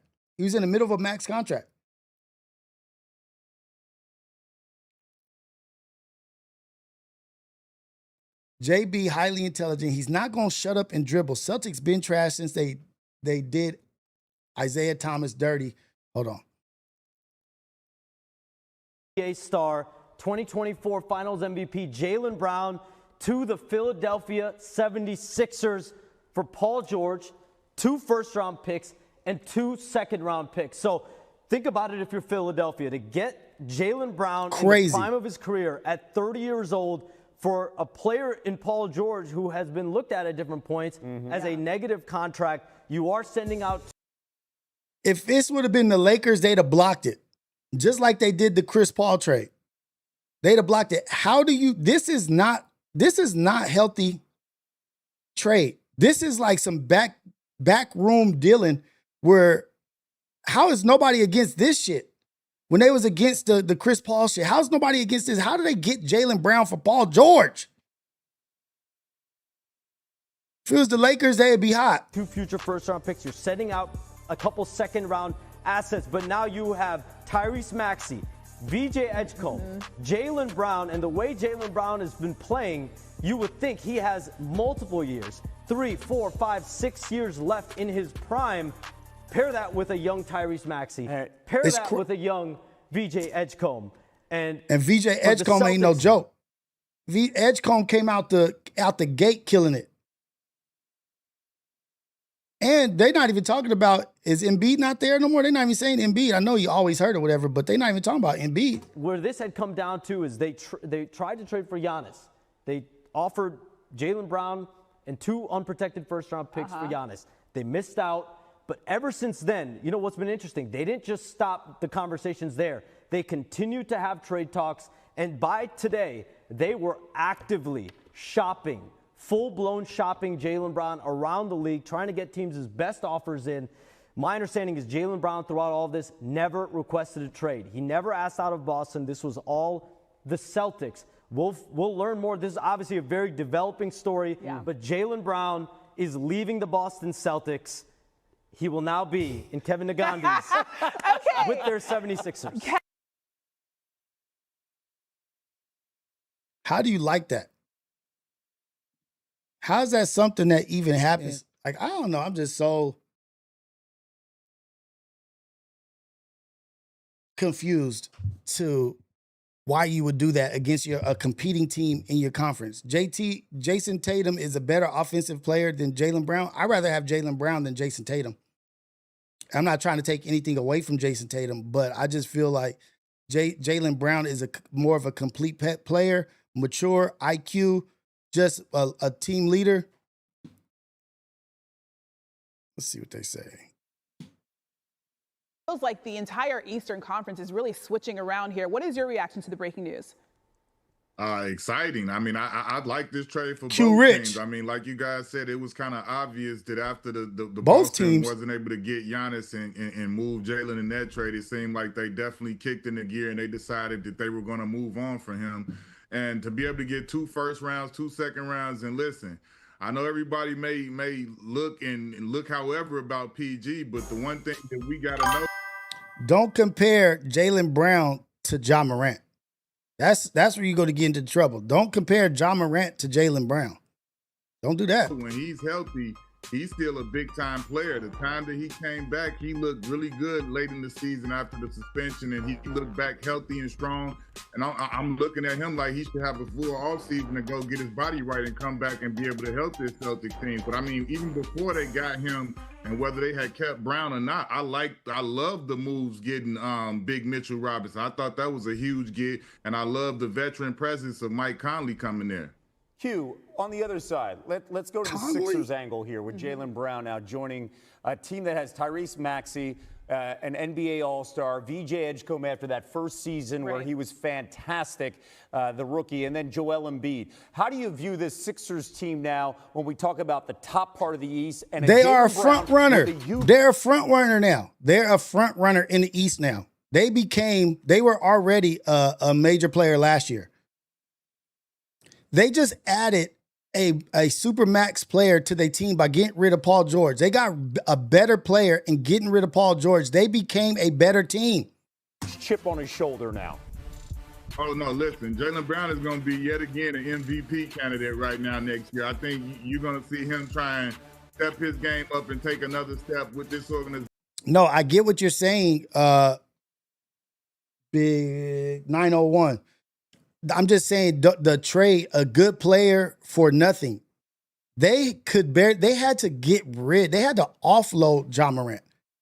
They had to offload him because nobody wanted him. Ja Morant has put himself into a place of like, I don't think he actually deserves it, but where they think he's toxic. Jaylen Brown is not toxic. To me. Not to me. When did they they got swept in what round? They got beat by the champions. The Sixers, I believe the Sixers got beat by the champs. The Knicks swept the Sixers. The champions, the NBA champions beat the Sixers.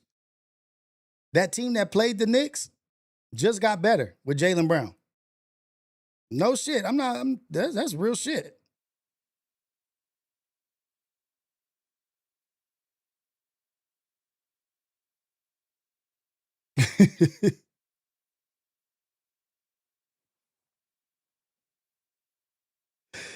Oh, that's just about to go crazy. Whatever, man. Let's listen to Q. And like you said, I love VJ Edgecombe. There's nothing not to love about this young kid. He's going to be a future star in this league, and he's not backing down from anybody. And obviously, we've seen Tyrese rising to be an all-NBA level player. The biggest question is going to remain, if Joel Embiid can be healthy, they can be one of the deadliest teams in the East.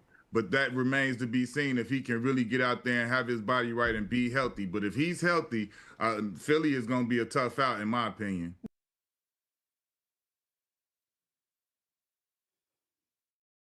I get what you're saying, Ohio. I do. I get what you're saying. But who out of the deal, who came out on top to you?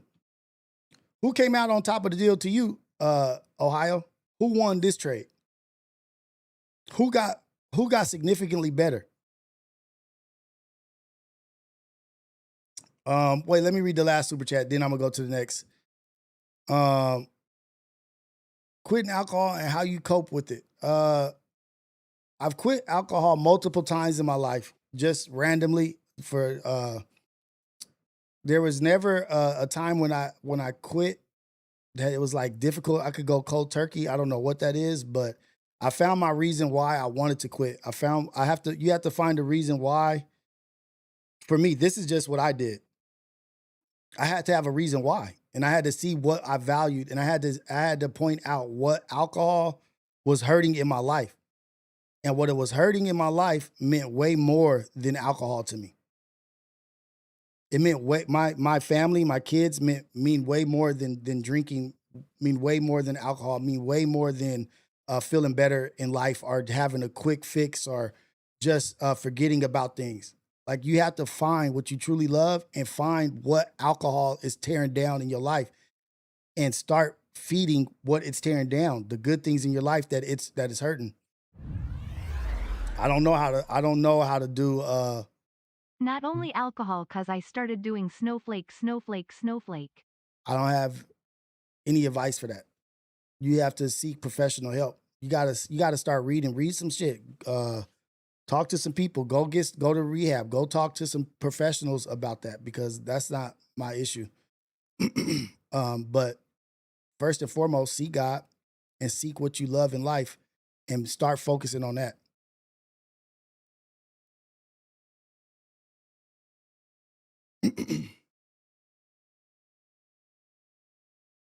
Hey, thank you for the super chat. Thank you, Alberto. Hit the like button, everybody. Thumbs up, medium skin tone. This fool, Ace Boy Yuri. Sheesh. Now, we're going from the Jaylen Brown thing, which was a big story to me. And it was just incredible. Now let's go to Stephen A. getting in big trouble. Stephen A. getting into some big trouble, man. Not big trouble, but you know. Let me see. Where's my watch later?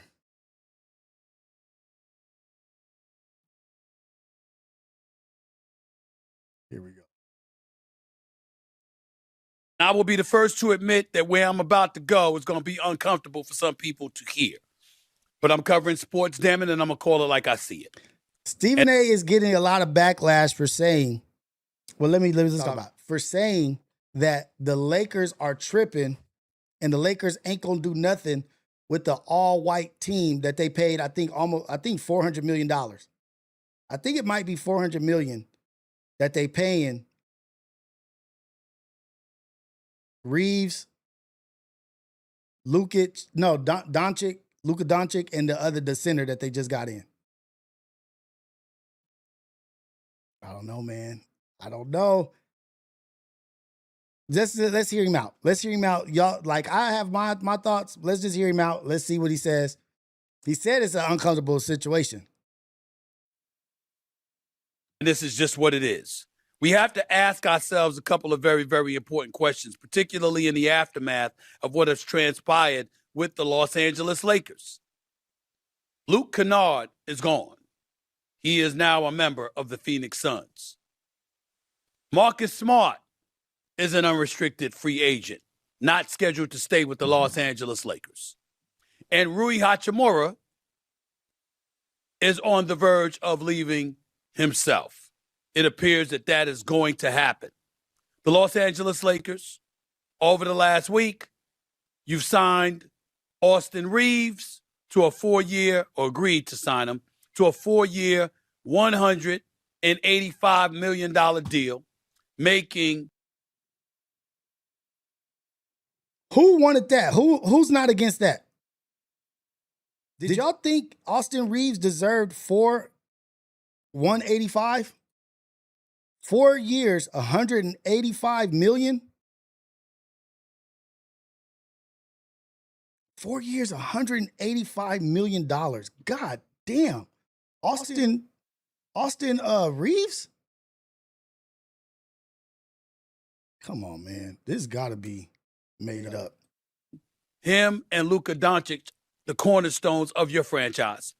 And just today, a couple of hours ago, it was announced that the Los Angeles Lakers have signed this big boy Kessler from Utah. All right, Walker Kessler from Utah, 7'2", averaged 14 and 10, rim protector, and was considered one of the 2 A-list big men available potentially in free agency, the other being Jalen Brown from Detroit. Evidently, Luka Doncic, this is what he wanted. He made it very clear to the Los Angeles Lakers, and specifically to Rob Pelinka, that's exactly what he wanted. This is what we got to look at. He needed a rim protector. In Los Angeles. Needed somebody that could play some defense. Need a big boy to be able to throw the basketball to. That's what he wants, okay? Which is probably another reason why LeBron James got the hell up out of there. Right. But this is where I need to go. Does Pelinka need to go? The number from now. Does Rob Pelinka need to go? Is his Kobe Bryant relationship over like that high that he's riding, his relationship with Kobe? Do they need to move forward from him now? Because I know I'm going to hear from a lot of people on this, but damn it, it needs to be said, so I'm going to say it. Okay? 8-6. What am I saying? 888-623-3646. 888 Mad Dog 6 is the number to call. I just gotta say it, y'all. Listen. Where the hell the Los Angeles Lakers think they going with a bunch of white dudes? Somebody had to say it, so I'm saying it. Your 3 top players are white dudes? Manny was calling them the Snowtime Lakers this year. He was calling the Snowtime Lakers this year. This ain't golf. This ain't baseball. Hell, it ain't even soccer. My thing is, you guys, I'm gonna just say this real quick, and I'm gonna let you guys listen, let you guys have your own opinions. What if somebody said in baseball or whatever, it was like, well, just any sport, Black, Mexican, another race or whatever, but let's use, because we're talking white, let's say black. If it was baseball and a journalist or a reporter was like, what the hell do the Colorados think they're going to do with all these black players? We know they're not going to win the championship with a black team. Just throw that out there. How y'all feel about that? Let's keep going. We got a whole bunch of brothers on Team USA. What y'all think this is? It's basketball. This is basketball. This is baseball. We know it's a white sport. What are all these black dudes doing? They know they're not going to win the championship with these black dudes. Is that racist? In NBA history, when have you seen your 3 most prominent players on a basketball team all be white? This and that is takes going you in to the promised land. This dude is going in. Damn. Somebody got to say it, so I'm saying it. Sorry to the leadership of SiriusXM, Eric Spitz, Steve Torrey, Mad Dog Russo. Sorry if it makes y'all uncomfortable. Love y'all. Y'all know that. But damn it, I'm a brother. So, yo, this is basketball. I'm not complaining. I'm simply making the point. Ladies and gentlemen, the Los Angeles Lakers, Tinseltown, a place where everybody, damn, Stephen A. from Wilt and Kareem and Shaq and Magic and Kobe, yes, Jerry West before them, yes, George Mikan before the aforementioned centers. Now, if Austin Reeves was Cooper Flagg,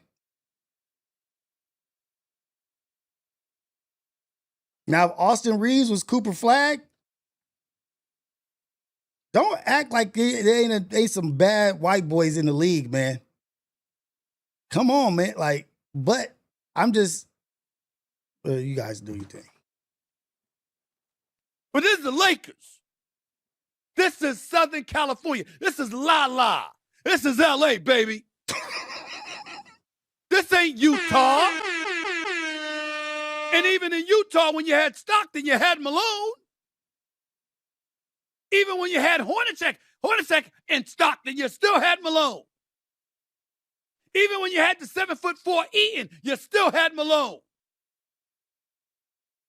And Byron Russell. I mean, what's up? Somebody got to say it, so I'm saying it. You ain't going anywhere. Being led by 3 white dudes in today's generation of basketball. I'm letting you know right now, it ain't happening. And Luka's a bad brother. And Austin Reeves is no scrub. And they both have earned what they have earned. And then with LeBron James or some other brothers I get. But those 2 and Walker Kessler?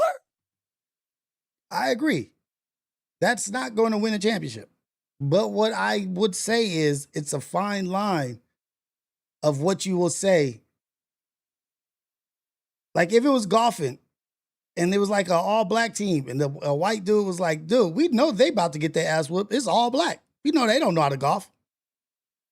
History has shown that Tiger Woods was one good black golfer, but other than that, I don't know, guys. Wouldn't we be like, dang, well, you can't say that shit.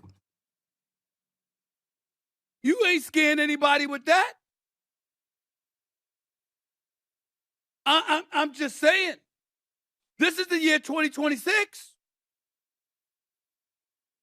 And I understand this insatiable appetite for people to veer away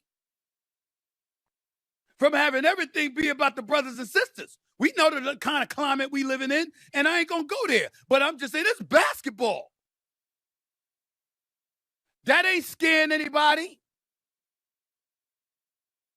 Luka gonna get his. He gonna average his 30 and 35. I hear you. We know I that. see you, Sierra. Austin Reeves is no scrub. We know that. But you think they scaring any of the fellas? Not wrong. I promise you that what I just brought up, the fellas in the NBA are talking about right now. I don't think it's that is what I don't think it is that is they're not scared because it's white boys.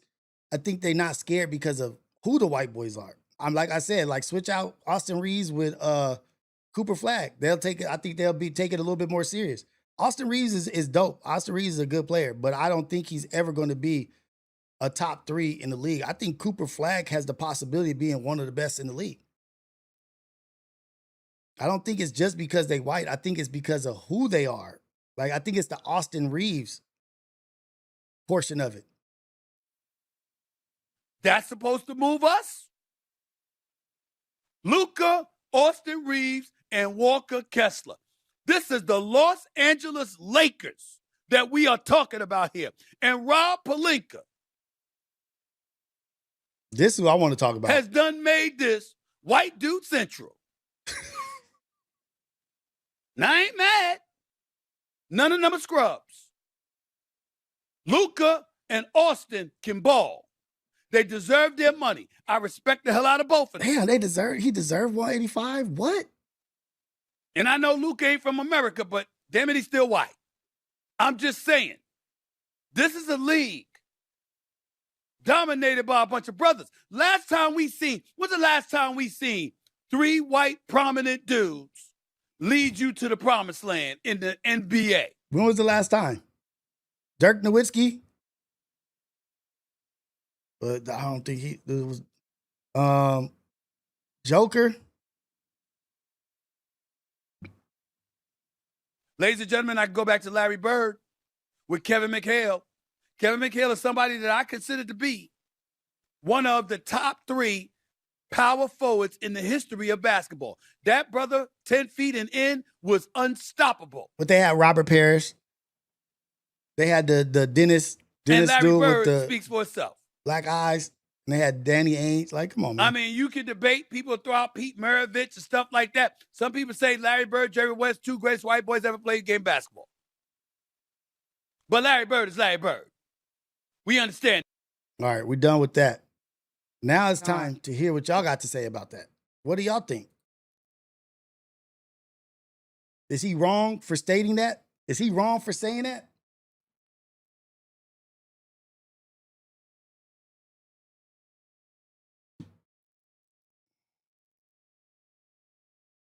That's what I'm saying, Ohio. Ohio, that's exactly. Now say you have Jokic, Doncic, Luka Doncic, Joker, and Cooper Flagg. I don't think White has anything to do with that team. I think that team with those 3 premier white boys is dangerous.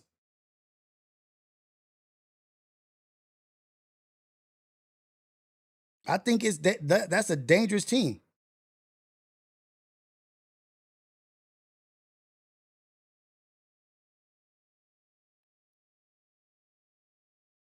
I just think that it's like some people have such status and stature that they could get away with saying certain things. Stephen A could get away with saying certain things because he plays the fence. He straddles the fence with this Republican Democrat stuff and blacks and whites and this and that. Like I don't know if you could just, I don't know if this dude is just smart and he's just navigating this shit well. I think the playing field is definitely evening out because guess what? Basketball is starting to become about access. Who's good at basketball is starting to become about access and not about pickup games and how much time you play.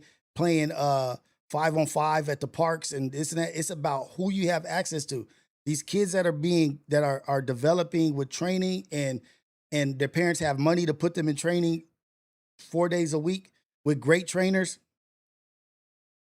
These kids, it's evening out because it's also a gap between what people can afford.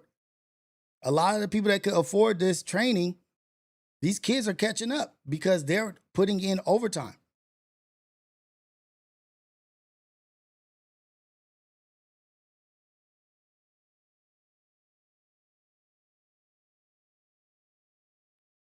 I thought we was addressing the point, Ray. What are we not addressing? That you saying that we're not addressing? I thought we was talking about the white thing. How are we not addressing it?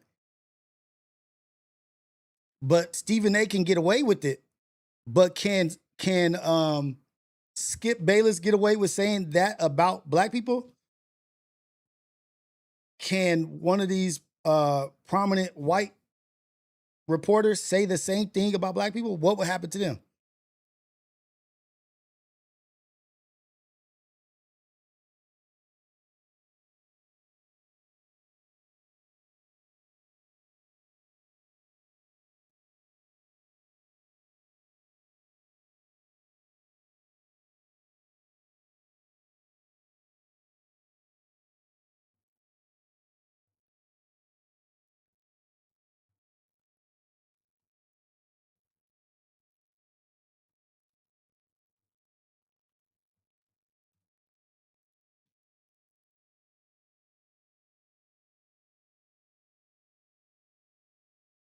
Now, let's hear from,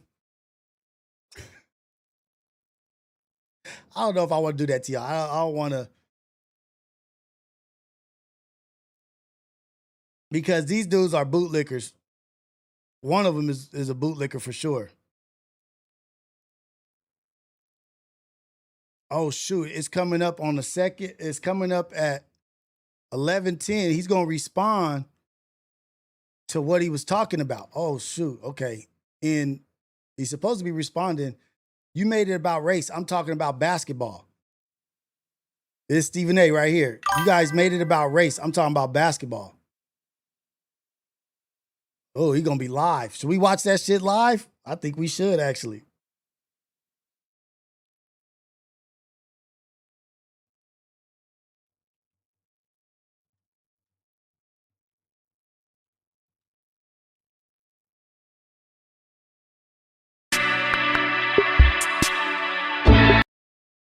He about to go right now. Hey, we just caught it right on time.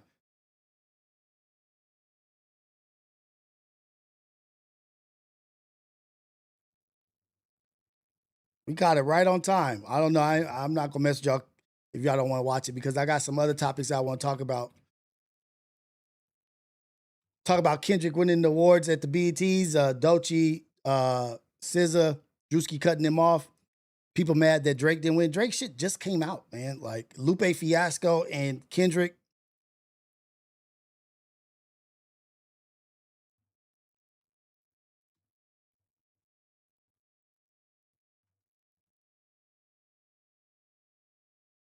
We have a lot to get to as well. It's time we talk about the Los Angeles Lakers, fresh off of LeBron James's departure. He said, you can move on, you can go. They got busy. The Lakers are acquiring center Walker Kessler from the Utah Jazz for unprotected first-round picks in 2031 and 2033, first-round swaps in 28 and 2030, meaning that all of their draft capital leading up to the year of 2032 is Quentin Grimes, 4 years. You guys take a listen. This is the number to call. I just got to say it, y'all. What up, Fly? Where the hell the Los Angeles Lakers think they going with a bunch of white dudes? Somebody had to say it, so I'm saying it. It's almost like you can't laugh at that part. Like, yeah, maybe I'm wrong for laughing, but it's almost like you cannot not laugh when you say that shit. Your 3 top players are white dudes? Really? This ain't golf. This ain't baseball. Hell, it ain't even soccer. And we got a whole bunch of brothers on Team USA. What y'all think this is? It's basketball. This is basketball. In NBA history, when have you seen your 3 most prominent players on a basketball team all be white. And that takes you. Hold on. We got to go to the live. Sam, I got a few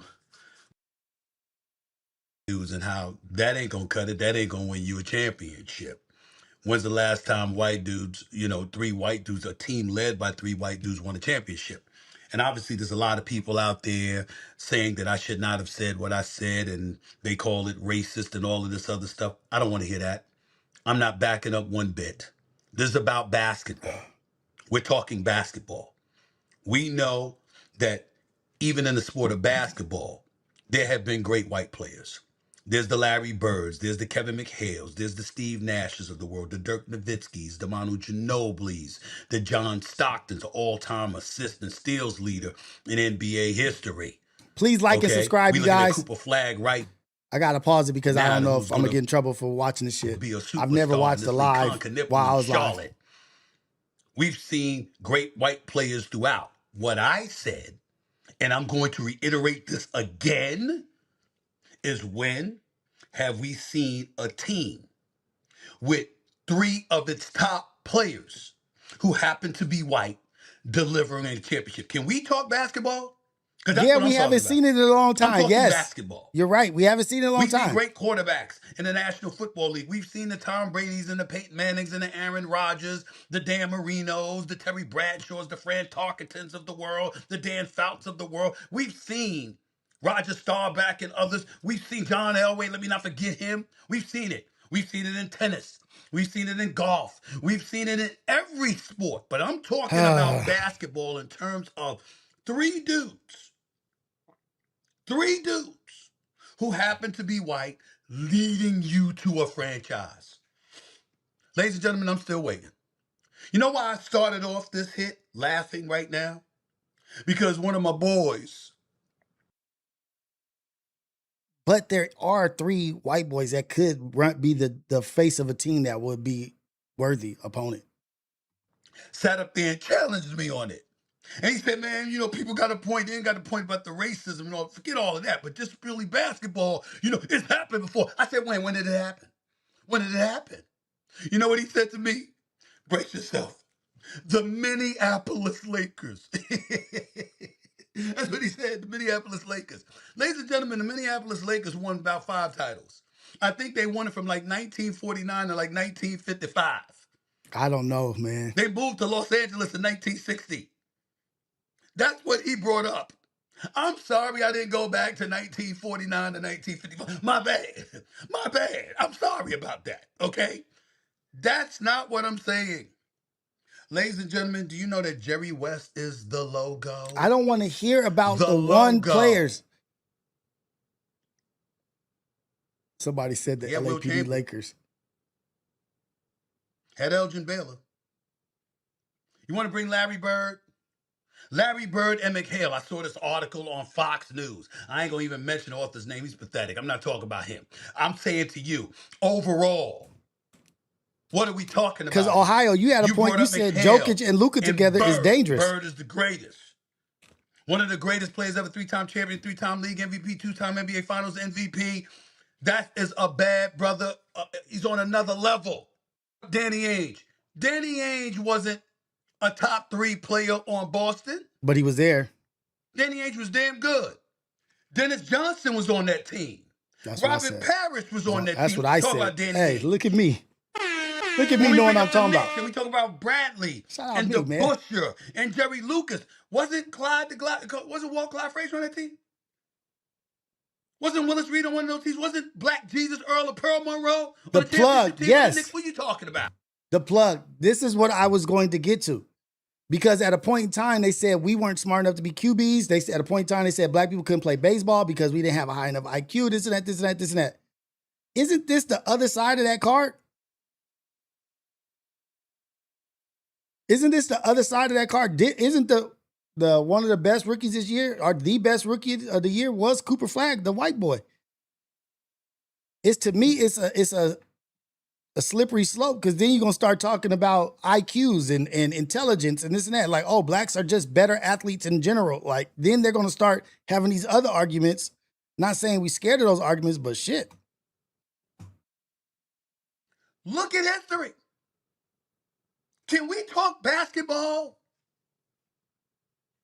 It is not an accident that what you're seeing from the Lakers, with a Luka Doncic, with an Austin Reeves, with a Welker Kessler, not only are your 3 top paid players, but your 3 top players. We haven't seen that in the modern era in the NBA. Am I lying? On the same team. Am I lying? Why are we not asking ourselves that? Am I lying? It's the ones. It's who. It's the individuals. Basketball. Did he say? Don't give me all of this. We talking basketball. I didn't sit up there and say that white cats can't play. I didn't sit up there and say they don't deserve an opportunity. We're going to compare it. We're going to bring up race. Excuse me. We're bringing up basketball history. That's what we're bringing up. You can't compare something like this to being racist or whatever in terms of black folks. What if this had been said about black folks? Well, when we lamented it about black folks, it's because black folks weren't being given the opportunity to compete. But they still were saying it. Baseball was segregated in 1947. You had to have a secret game at Duke University decades ago just to help integrate the sport of basketball. So are you saying that there's no area right now where they could say that? People being denied the opportunity to compete is entirely different than people never denied the opportunity to compete. You go out there, you showcase your skill set, and we take facts into account and say, yo, this is what the facts show from an historical perspective. I have to keep pausing because I don't know if they're going to hit. We're talking sports. That's it. We're talking sports. I'm reading his chat. We're talking the game of basketball. We ain't talking boxing like there was no white heavyweight champion or welterweight champion or light heavyweight champion. We're not talking tennis. We're not talking golf. We're not talking football. We're not talking the UFC. We're not talking any of these things. But in the sport of basketball, it is an extreme aberration to see any NBA franchise invest the bulk of its money, its cachet, its trust in 3 white dudes leading the charge. If all of them were Luka, that would be different. Of course they could win. If all of them were... So that's it. That's okay. Never mind. Okay. All right, whatever. So that's all I'm saying, that there is a possibility, like it is a talented 3 that you could put together. Okay. Burke or Bird or Nash or Stockton or Jerry West, of course they could win. Hey, Strip Life, what up? Damn good player. He deserved his bag. I said it before. When it happened, 4 years, $185 million. I'm saying it again. I say he didn't. He deserved his bag. But he ain't scaring anybody on the defensive end of the floor. Luka Doncic is all world. Can drop a 40-piece anytime he wants to. Conditioning, durability, and defensive prowess. Those are the questions about him.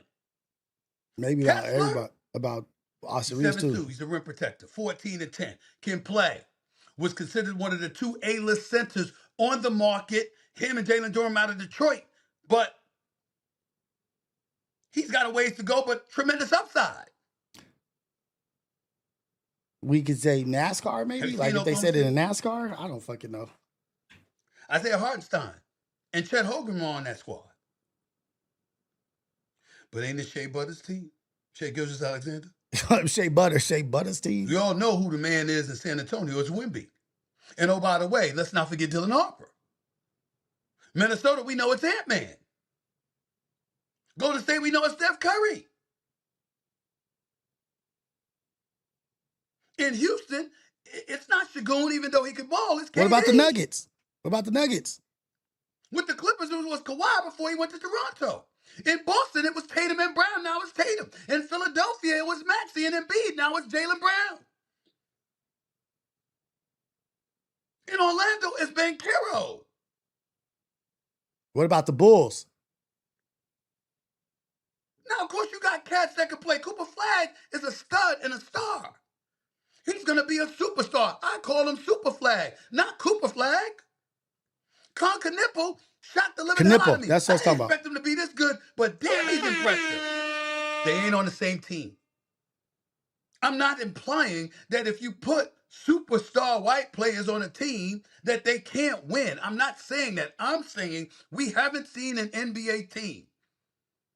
That's a good point. You know what I In mean? the modern Like, era, in the last maybe we gotta half stop century, being sensitive. maybe ever, whose 3 top players were white going up against what you got to go up against in the National Basketball Association.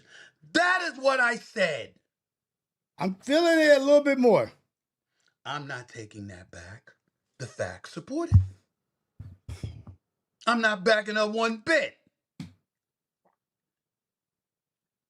This is basketball history. I just think that he's saying this shit because because this cat is dibbling and dabbling in politics. He's gonna be like, look, I said this about white guys. Why can't I say this about black? I'm telling you, this dude is strategic. He is strategic, and he's going to utilize this to say, hey, it wasn't a problem when I said it about this, but why is it a problem when I say it about this? It's the hypocrisy that kills me. You guys were okay with this, but now that I talk about us, and it's the facts, analytics support what I'm saying in the real world, not sports. He's going to be talking about some shit in the real world. I feel like he's using it. I don't know, man. Because why does it need to be said? Just the money is what needs to be said. And on his podcast, here he is talking. And listen to what he had to say here. Listen to this. Black and Puerto Rican. That dumb stuff. Nobody had to say This that. is what I was going to bring up. Here's what we cannot. I was going to bring up Acho. I was going to bring up his response to Stephen A. Smith when I said the bootlickers. Do, and by we, I mean people that look like you and me. We cannot make an issue when individuals want to say, we ain't seen black quarterbacks win a Super Bowl years ago. We cannot make an issue when Bill Polian says Lamar Jackson should play wide receiver, not quarterback, and we call it racist. We cannot make an issue when we say we haven't seen black head coaches competently coach 20, 25 years ago. We cannot make issues about right now, racial and racism in other sports and then sit here and get off a tongue-in-cheek racist joke. Because Stephen A., you would be the first one on First Take crying racism in the event the role was reversed and an individual said, we ain't seen too many black quarterbacks win Super Bowls. Now, I'm talking full black quarterbacks, okay? I'm talking black mama and black daddy.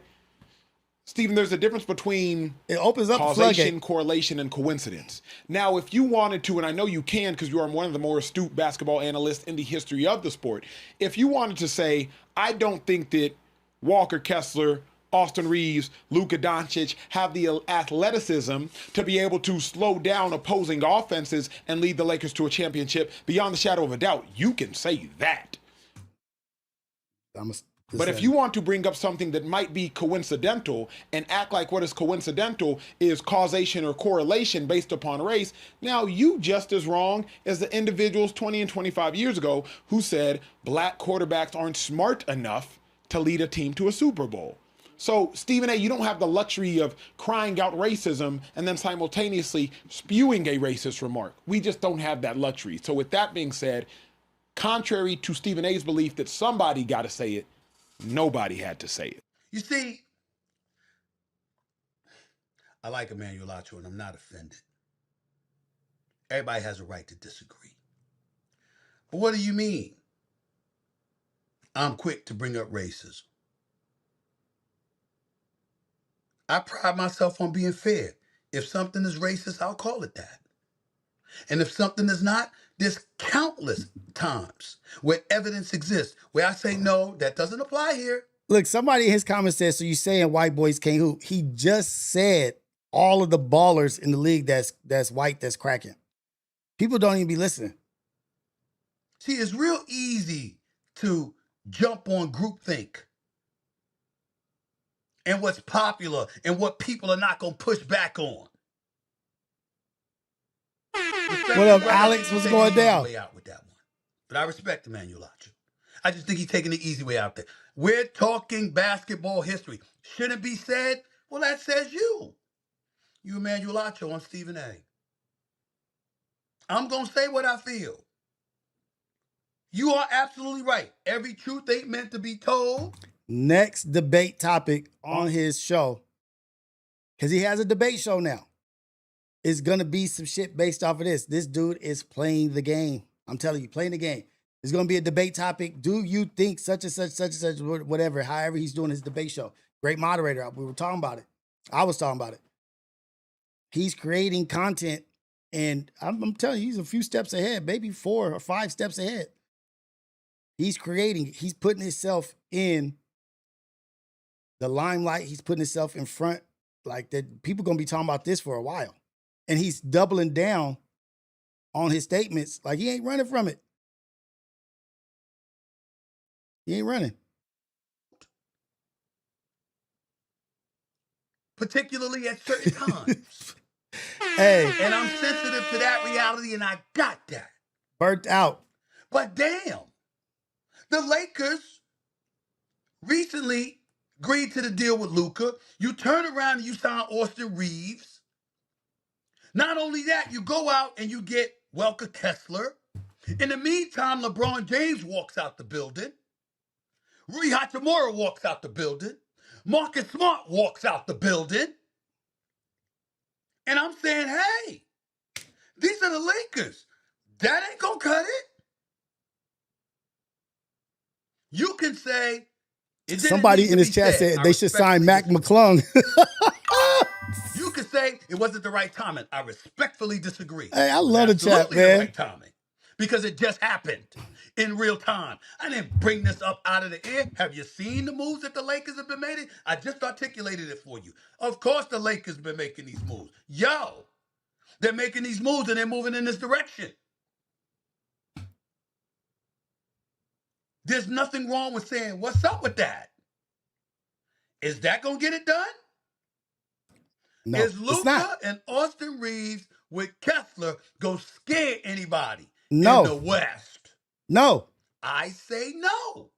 Offensively, they're nightmarish. Defensively, you're salivating at the mouth ready to go up against them. What's wrong with pointing that out?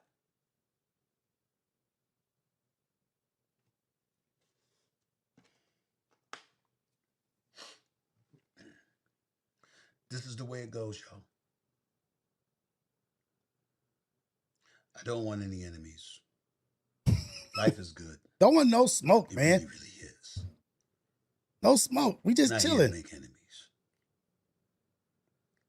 Man. I'll be damned if I'm here to make friends by telling people what they want to hear. Caruso. I'm going to tell you my truth as I see it, covering the world of sports or anything else that I do.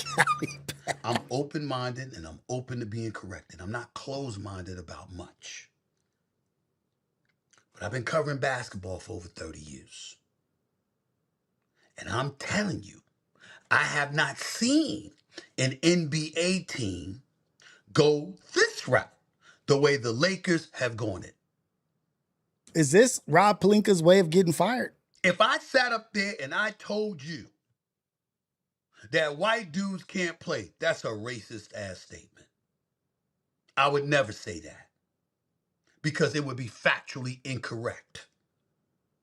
Because I've seen too many that can flat out ball. What I haven't seen is an NBA team go the route of leaning on 3 of their top players, all being white, all being the highest paid, and that delivering you the chip.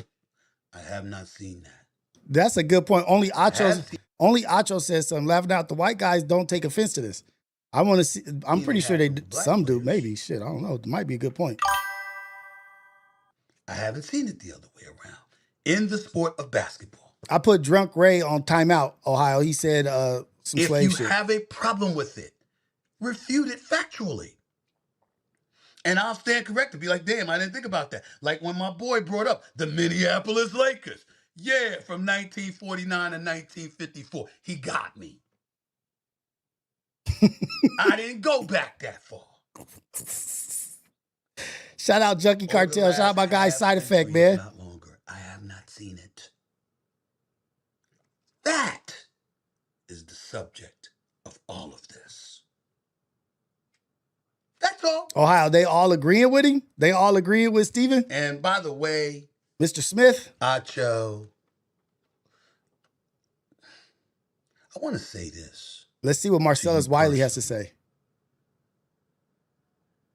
I didn't know you were the kind of brother that felt like certain things shouldn't be said. That's news to me, considering how many things you say. Let's go. I wasn't aware of that. Let's go, Stephen A. I'm kind of surprised hearing that from you. I'm not even saying you're wrong. I'm just saying I'm surprised to hear that from you, considering the inordinate amount of subjects you tackle that nobody thinks to tackle. I'm happy. I happen to be issuing a compliment. I don't think there's anything wrong with it. Giving folks food for thought, as opposed to leaning on some weak ass argument about this being racist. No such thing. I know there's plenty of white dudes that can play. I've seen white dudes busting brothers' asses on many, many occasions. I remember when White Chocolate used to do it to brothers on a regular. Jay Will. And he's not even a Hall of Famer. We know what Manu Ginobili has done. We know what several cats have done throughout NBA history. I'm talking about the compilation of a team being evolved around a trio of dudes who happen to be white in a league 70% plus black. That's what I'm saying. If y'all want to turn that into something else and act like you these wannabes writing for Fox News, I'm not talking about all of Fox News because I got some friends over there. Sean Hannity's a friend. Will Cain is a friend. Okay. Sean Hannity and Will Cain. Oh my God. Okay. I know plenty of people over at Fox News. I'm not denigrating the network. I'm just denigrating a couple of sorry asses that write negative shit all the time. Okay, and then want to reach out to you for a quote to fill in the gaps to attach credibility that they don't have. They already wrote the damn stuff. They just looking for a quote from you to act like they did their homework when they don't even care to. They just want to use an opportunity to attack you. I don't have time for people like that. Let's go, Stephen A. And it's not just writing over there. It's all over the place, podcasting or articles and stuff. I ain't got time for all of that. Let them get their shine somewhere else. I said what I said. I'm talking basketball. He don't say nothing that ain't tactful. It's a reason behind everything. You want to refute it, be my guest. That's all I got to say from now. I'm on vacation, but who knows if I'll feel compelled to say something else down the line. I don't know. Depends on what mood I'm in. That's what it is. Stephen A went live. They actually had the nerve to sit up there and say, Stephen A shows his privilege. What privilege? The privilege to speak about a sport I've been covering for 30 years? Really? See these codes that people try to do? I ain't saying anything about a code for me. I told you where I stand. I have never seen a team rely on a trio of white dudes as the face of their franchise that's delivered the championship in the National Basketball Association. That's all I said. And I'm not backing up one bit. It's the truth. Look it up. You can bring up the Celtics. It was Bill Russell. Somebody said, I'm glad the LeBron left the Lakers. You can bring up the Celtics again. So we can build our team. It was Dennis Johnson and Robert Parrish and Cornbread Maxwell. Not the way Pelinka is building, you're not going to be happy. You can bring up the Philadelphia 76ers. It was Julius Erving. It was Moses Malone. You can bring up the Chicago Bulls. Do I need to bring up that name, MJ? Scottie Pippen? Yeah. Paxson delivered the goods on one championship. Kerr delivered the goods on another. But it wasn't a trio of dudes. And they weren't the stars. You want to go Toronto with Vince Carter and Tracy McGrady? You want to go Shaq and Kobe? It ain't all about championships. You want to go Philly? What about Allen Iverson?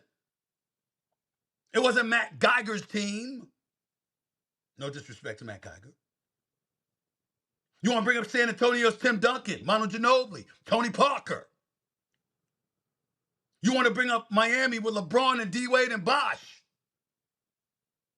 You want to bring up the Celtics with KG, Pierce, Ray Allen, Rondo. You That want to was bring a up San squad. Antonio. I just brought that up. You want to bring up Golden State. That's Steph and Clay and Draymond before Kevin Durant arrived and after he left.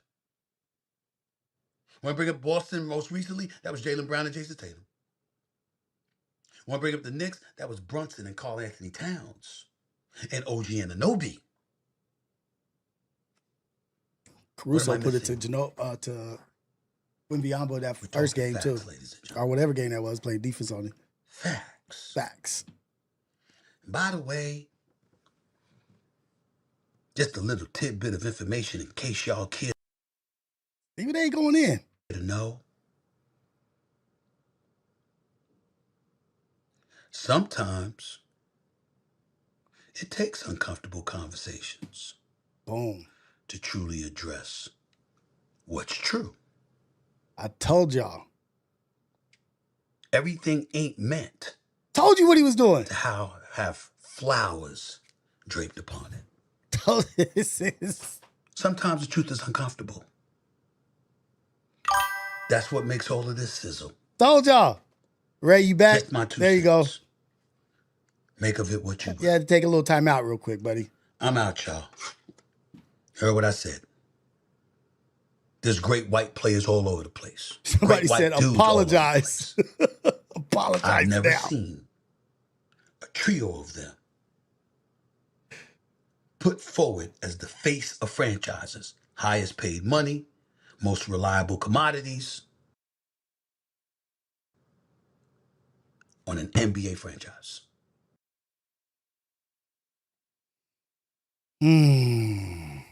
Okay, Stephen A. Okay. A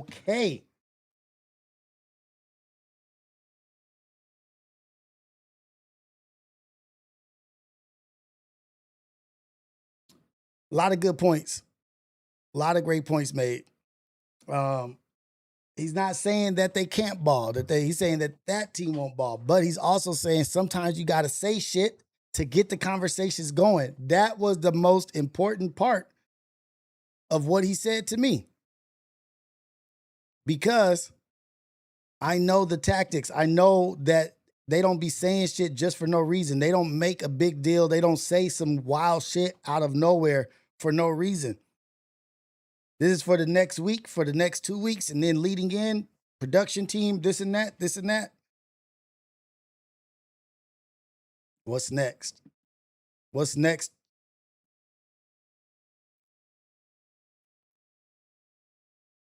But I do know one thing for sure. I know one thing 100% that I could bet on and say, this is the 100% truth. Lakers ain't winning no championship next year. They not even going deep into the playoffs next year. You could bet your bottom dollar on that. Catchphrase, Mr. Jason Rios, YouTube channel. Go ahead, like, subscribe. Hit the alarm, hit the bell so you get notices, man, when I'm going live. We talked a little bit about sports today. Oh, you know what?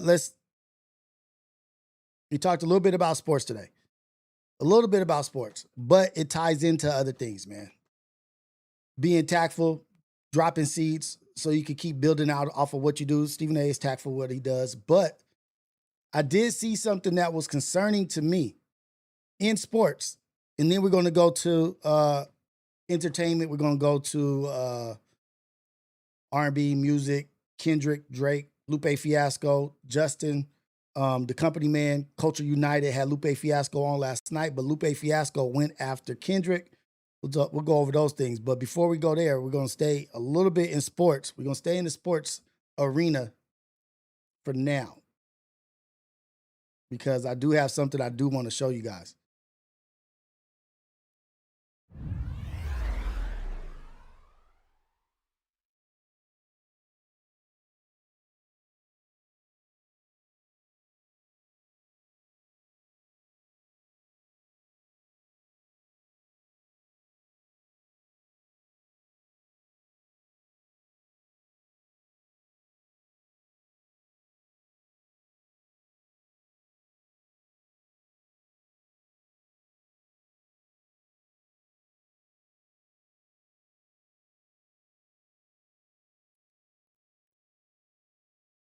This might be a little bit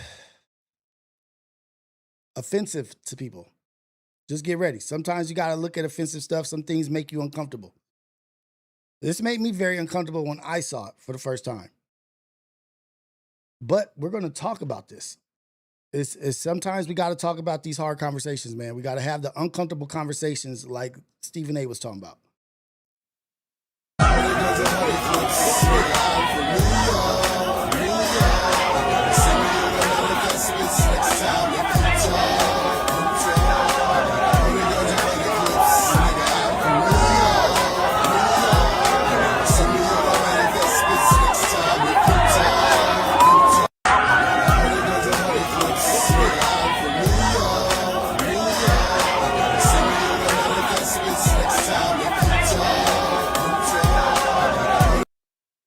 So 100%, she been walking around all day.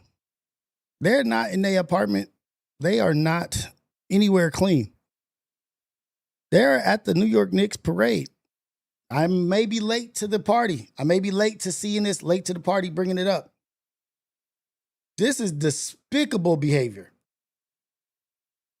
This is despicable behavior. What's up with cats doing this in public, clout chasing, or is this something that they really enjoy? If she's filming it, this is wild.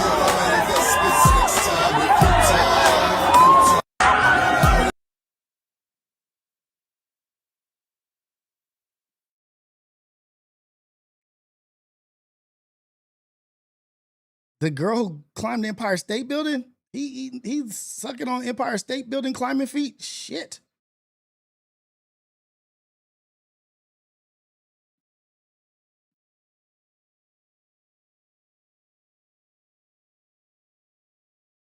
Needed.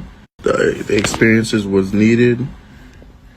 It was lit. She was down. I asked, you want me to adore you right now, worship you? She said, get on your knees, nigga. I said, oh, yes, master. And I got on my knees. The crowd reacted. It was lit.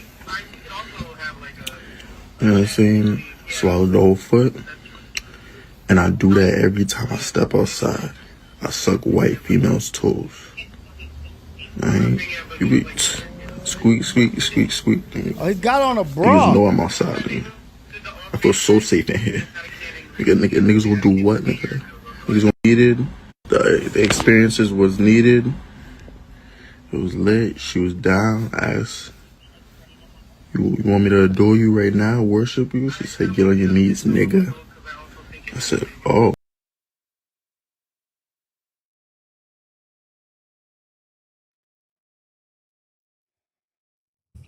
New York. New York, New York, big city of dreams. Everything in New York ain't always what it seems.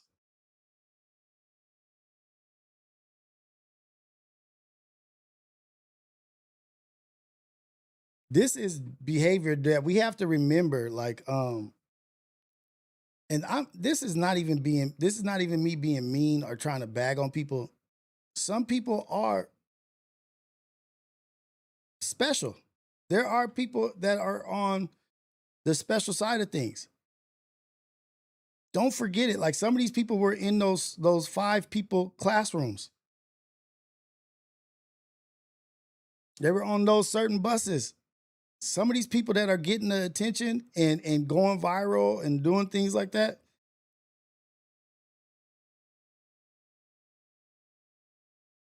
is because they have a certain level of,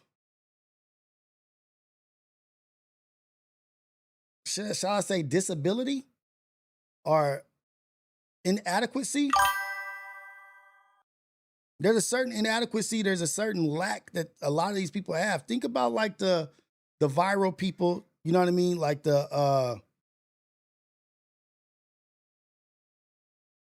say Mayweather. Let's say Mayweather with his obsession with boxing and his training and his running and this and that. That's like obsessive behavior. He's obsessed with being great at boxing, but there is a certain level of inadequacy to the person. And that's just I went to a high level. I went to a high level with that because all that money he was making, purchasing all those things, the obsessive consumption, obsessive training, but also not being able to read, having difficulties with certain things. There's a certain inadequacy about some of these people, and we have to remember not everybody is created equal, mentally, emotionally, all kind of shit. And so your viral new songs, your viral new gangbanging person that's willing to do anything, like, remember, we got to give them a little bit of grace because they are a tad bit marginal. And yeah, I would agree with Alex DeLarge, and a tad bit on heavy drugs. Drugs are playing a big part of in a lot of this shit too. Not a healthy mind, damaging their mind, putting poison and toxins in their body. Welvin, damn, I forgot about Welvin. Yeah, we got to think about it. Some of these people are marginal. That's the best. That's what I'm going to call them. They are marginal at best.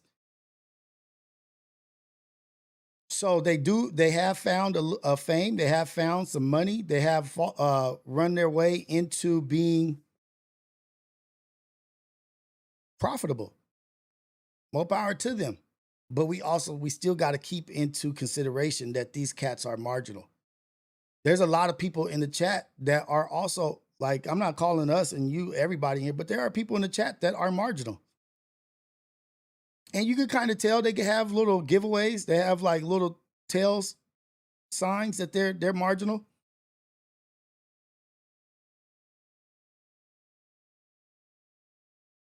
They show up, they show out, and go back to their regular life of lackluster nothingness.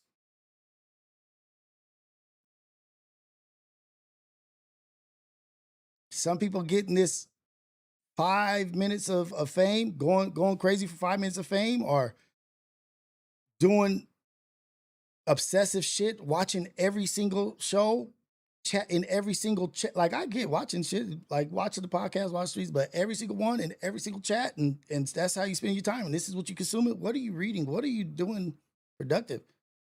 Remember, some people are marginal. I just wanted to remind y'all that we are like, when we say like going off and getting mad and crashing out, you crashing out or getting mad at some marginal people.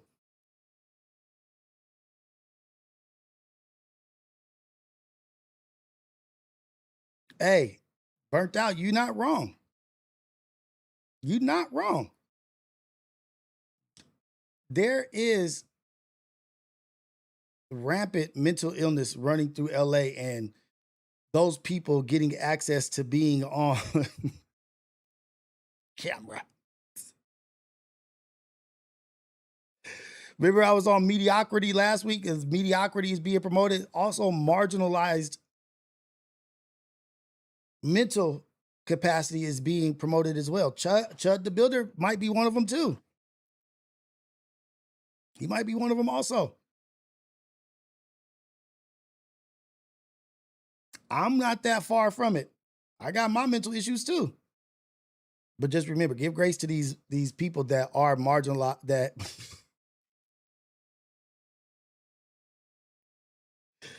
on the fence, whatever they on, all kinds of shit.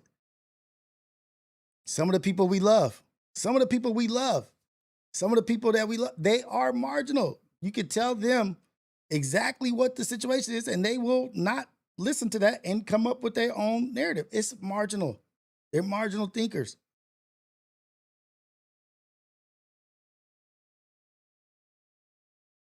Last Rose, maybe so. Maybe it is. Maybe it is. Maybe it's not.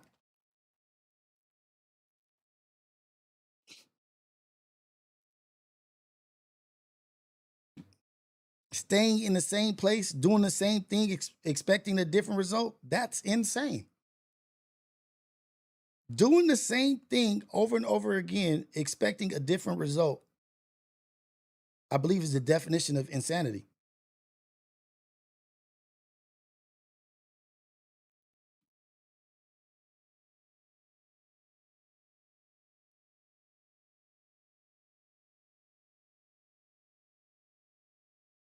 Just to break up the monotony, what would you guys do in this situation? Real shit. Real shit. Then I'm gonna go to my next topic. This shit is so funny. What are you doing in this situation? You're celebrating your win. You're celebrating the Knicks win. Since we're on the Knicks, we're celebrating the Knicks win. You are in your moment of celebration, raw excitement, celebrating the win of the Knicks, and then this happens to you.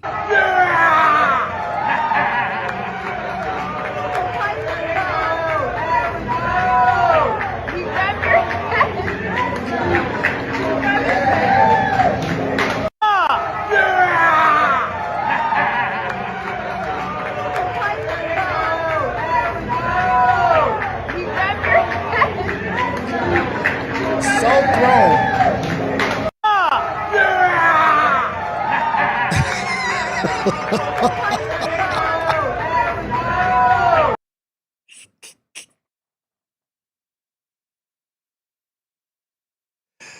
Hold up. And you're in the middle of celebrating the championship. I don't know if that's the championship celebration, but they celebrate the Knicks win. But you're in the middle of a championship win celebration, and then that happens to you. What do you do? Somebody just wiggled your head like a little kid. What are you doing?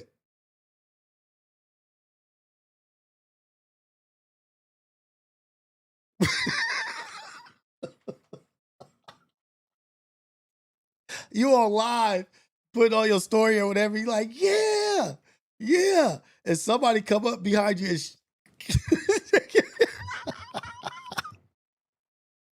he was so thrown off. He's like, you doing that to who? You got to do that. You the one that got the camera. He cut the camera. Cut the camera.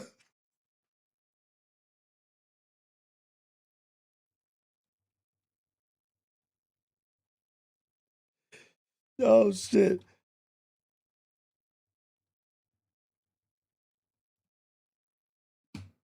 That's what this shit remind me of. Come on. Come on. This is what this shit remind me of. I do it. Shit, if I do it. Well, I can do it, man. I ain't gonna let the nigga show me up, man. Damn, you done drunk half of it already. Nah, you ain't. I don't need no narrators. It's just me. They only supposed to hear you. I ain't gonna let him show me up.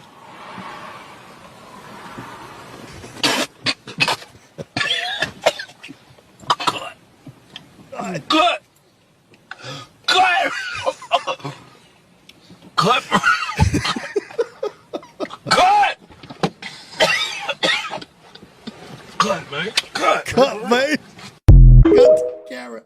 Cut, man. Luke just did a video and killed his whole motherfucking thing. Shit, if I do it. Oh, shit, if I do it. Shit, if I do can it. do it, man. I ain't gonna let the nigga show me up, man. He showed Damn, you you up. done drunk half of it already. He showed Nah, you ain't. up. I don't need no narrators. It's just me. They only supposed to hear you. I don't need no I ain't gonna let narrator. him show me up.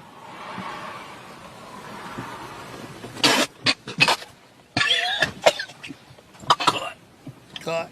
Cut! Cut! Cut! Cut!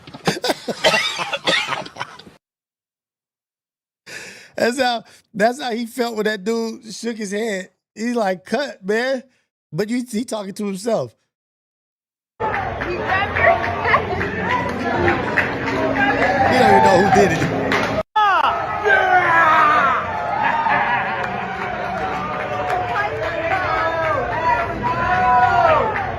Oh, shit. And then he just spun off. He just spun off into the universe. He went and shook his head and then just spun off like it was nothing. Like this is some shit he do all the time.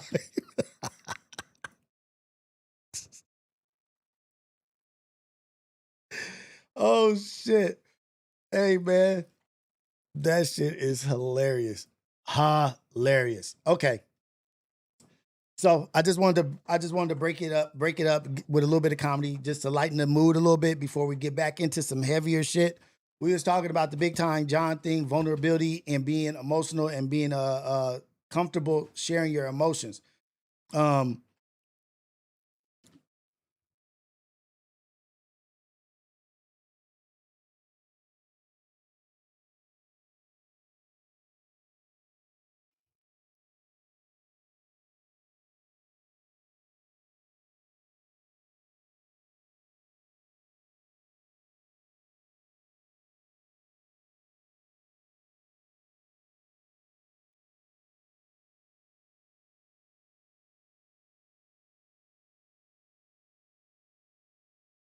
My bad, y'all.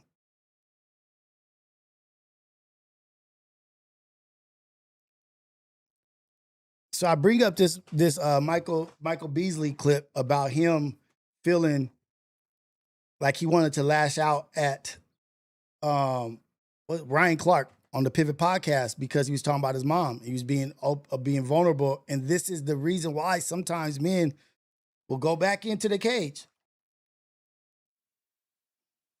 I'm pouring my heart out talking about my mom that day. I thought that was disrespectful. Like when I was crying on the Pivot, I wasn't crying. I was holding the tear back because I wanted to punch him. Because I just thought it was disrespectful. But like, I like him. Yeah. So I didn't even want to say this on camera. But I don't care. The Pivot podcast, I didn't know anything about podcasts. Mm-hmm. I just thought niggas was in their rooms and shit like that, right? So when I pulled up to that one, like sort of like just like this, just coming out the gym. Ohio, you have donated. You've donated your time. You've donated your knowledge, wisdom. You've helped me in a lot of areas. You've helped me learn certain things. You've donated in many ways. Everything ain't monetary. And just got some regular dirty clothes on. Mm-hmm. The next thing I know, ESPN cameras in my face. And I didn't really like the way it ended. What's that? Because Ryan Clark, like, I was talking about my mother, and Ryan Clark was kind of like, look at me and still look at them behind, telling them to do whatever he was doing with the cameras and shit, which I thought was disrespectful. Because you pouring your heart out talking about your mom at that point. Yeah, got you. You know what I'm saying? So I really, like when I was crying on when I was crying on the Pivot, I wasn't crying. I was holding the tear back because I wanted to punch him. Because I just thought it was disrespectful. But like, I like him. Yeah. So I didn't even want to say this on camera. Remember when I was saying our natural reaction when we're uncomfortable is to fight? He said, I wanted to just punch him because we're not really equipped with the tools to speak through our emotions. This is something that a lot of us deal with. This is a common thing amongst us. Okay. I didn't know the dynamic of that, right? What he was going to do. Yeah, like when I just went up there to kick the shit. Mm-hmm. I just went up there to kick the shit. You didn't know what you were going to talk about, huh? Yeah. It just caught me off guard. And it's like, I just wish I was a little more prepared. Just put the camera in my face and just didn't care to turn it off. Do we not protect our brothers when we see them in vulnerable states, or when they are being transparent, or they're going through an emotional, painful? Is it time for us to go ahead and try to help them in that moment? Help them. I'm trying to think of another word, like I can't think of another, but to be what they need in that moment and not use it as fuel for a clip or viral. And I'm gonna pull up Ryan Clark's, Ohio says Ryan Clark's response, he loved it.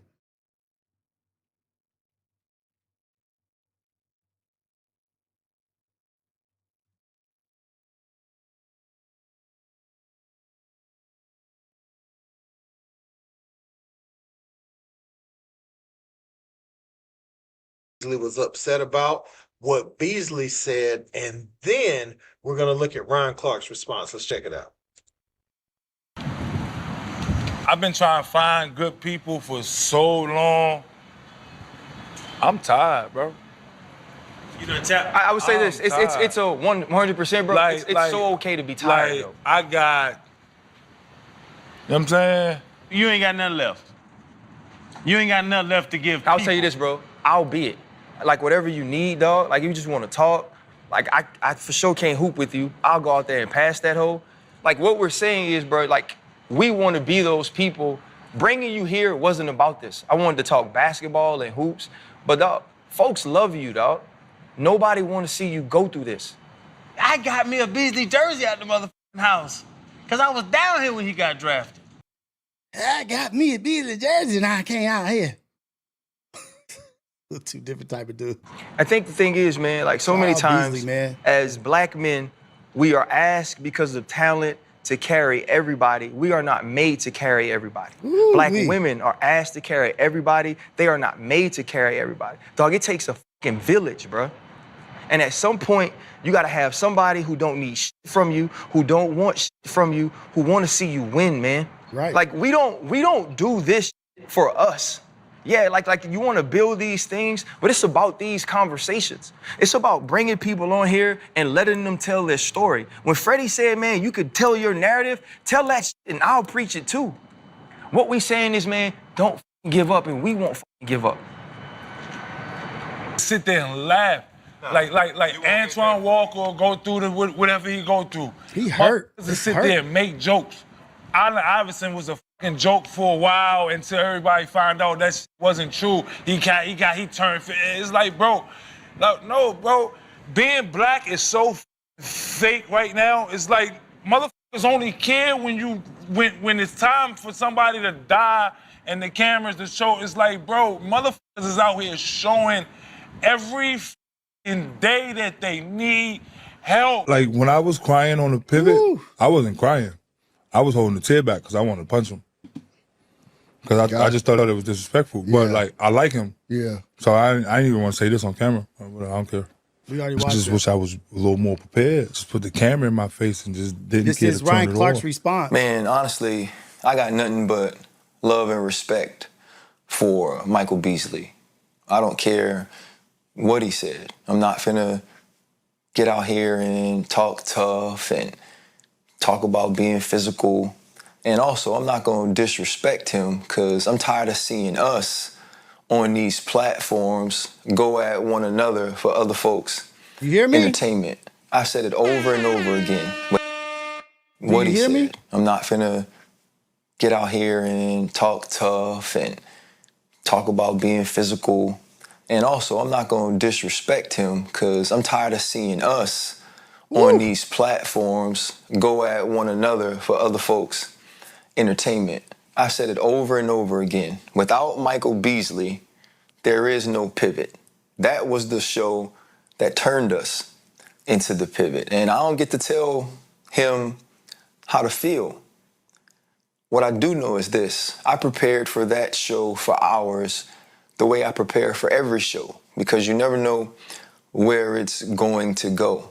And when it got to a place where he was emotional, in that moment, it was my job to hold space for him and let him know that, at least in that moment, on our platform, in a spot that we're grateful that he's opening up to us, that he's not alone.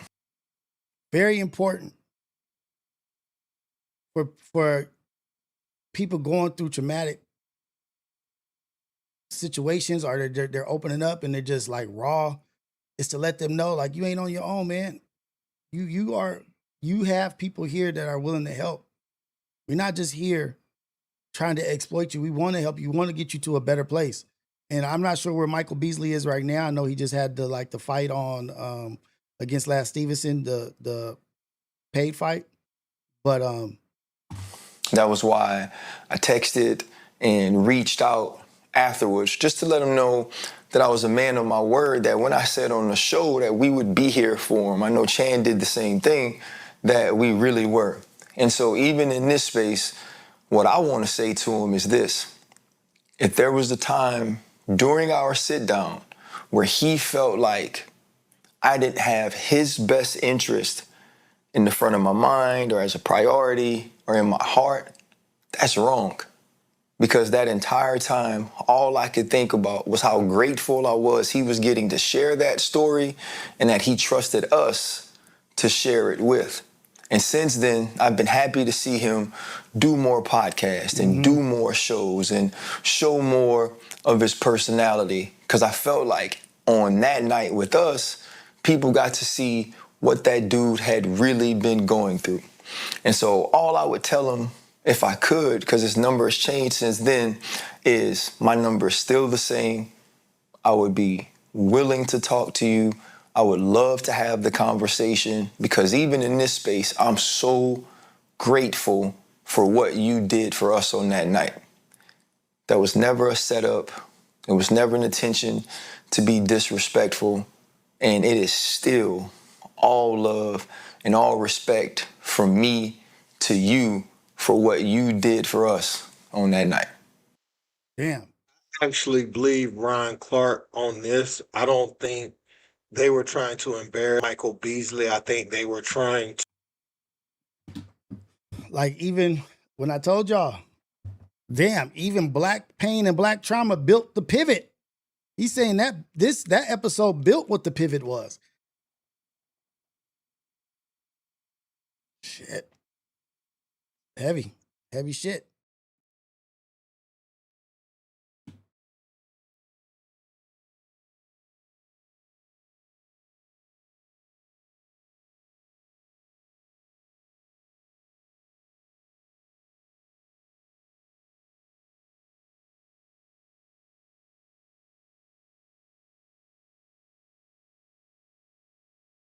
But you got to read between the lines. You guys don't believe Ryan? You don't believe Ryan?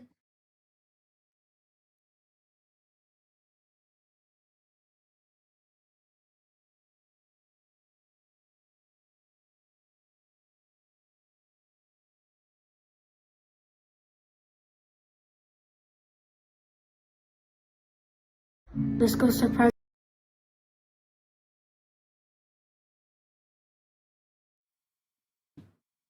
My dad with a Father's Day gift. Dad. What's up? Close your eyes. Close your eyes. What are you doing with the phone? I have a gift for you for Father's Day. Okay, I'll tell you when to open your eyes, okay? Like. No way. No freaking way. Oh my god, I've been wanting one of these. Is this the real one? Yeah. Where did you get $100, bro? Oh, from my alliance. I saved this since last year because I know you're the best dad, so. Do you like your gift? You've had some. I'm happy. But I wasn't expecting that. It's alright. You bought me gifts before. It's my time to repay you. I love it. Love you. Thank you. I know you're more than enough, right? Thank you. Are you recording? Yeah. You little turd. You little turd.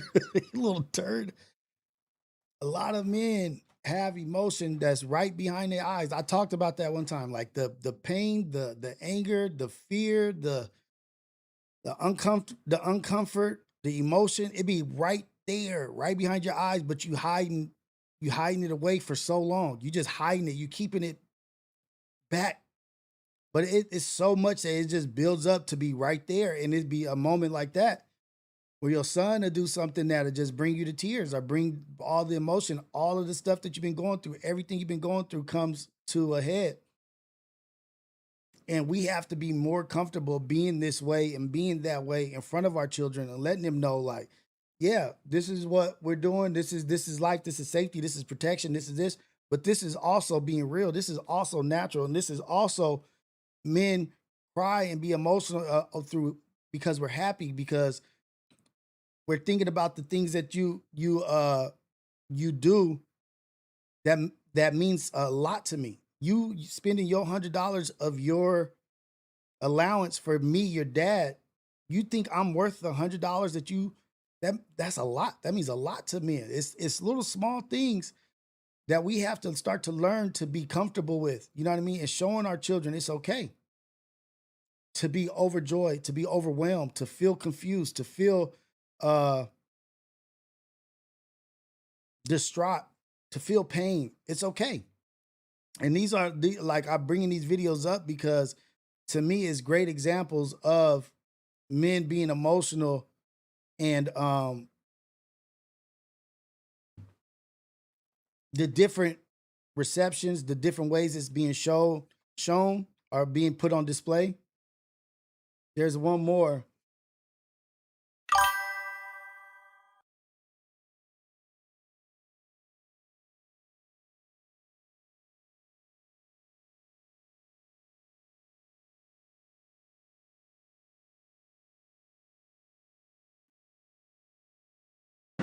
Where you going? You gonna cry? I might go, man. Shed me a tear or something. I can't shed it in front of the men. Why not? That's a man thing. No, it's not. That's a perception, man. Crying is a reliever. Point blank.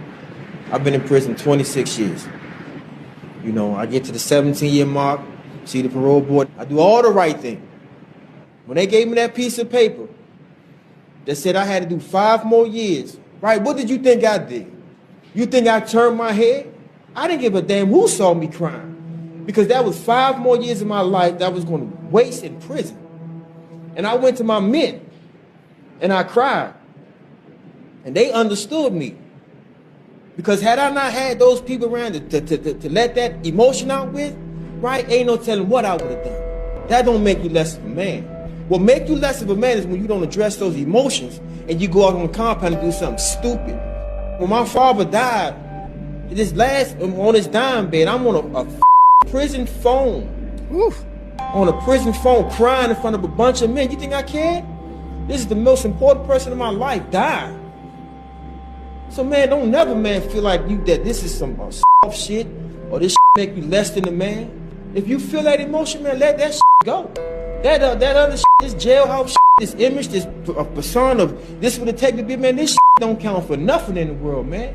You can't teach your kids this. You think I give a about who see me crying, who don't see me crying? Real talk, huh? Don't ever do that. Don't ever do that. Don't ever do that. Don't ever do that. Never. Sometimes we just need that reassurance.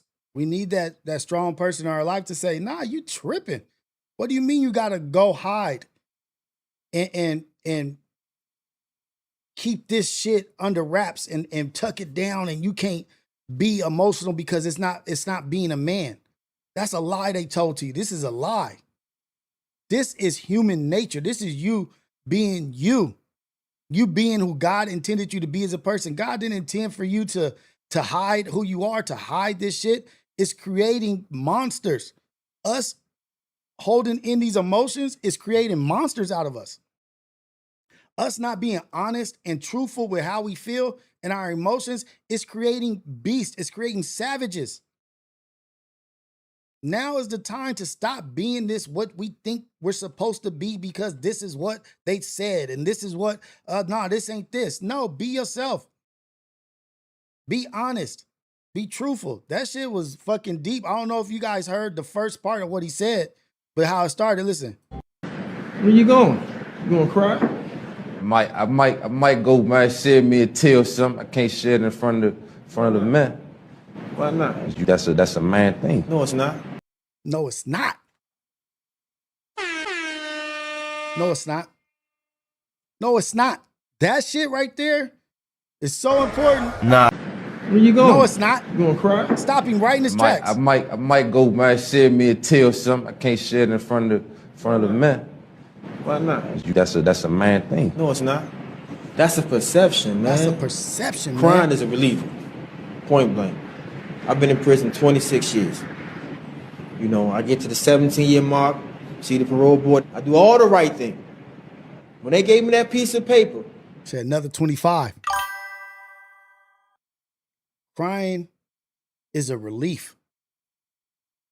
You have to relieve that. You have to release that shit. You got to release that emotion because that's what makes us be beast and just take out, instead of just fighting, we beat somebody till they barely can walk because we got so much grief and pain and emotion built up. We just taking it out on somebody's son, somebody's brother, somebody's father.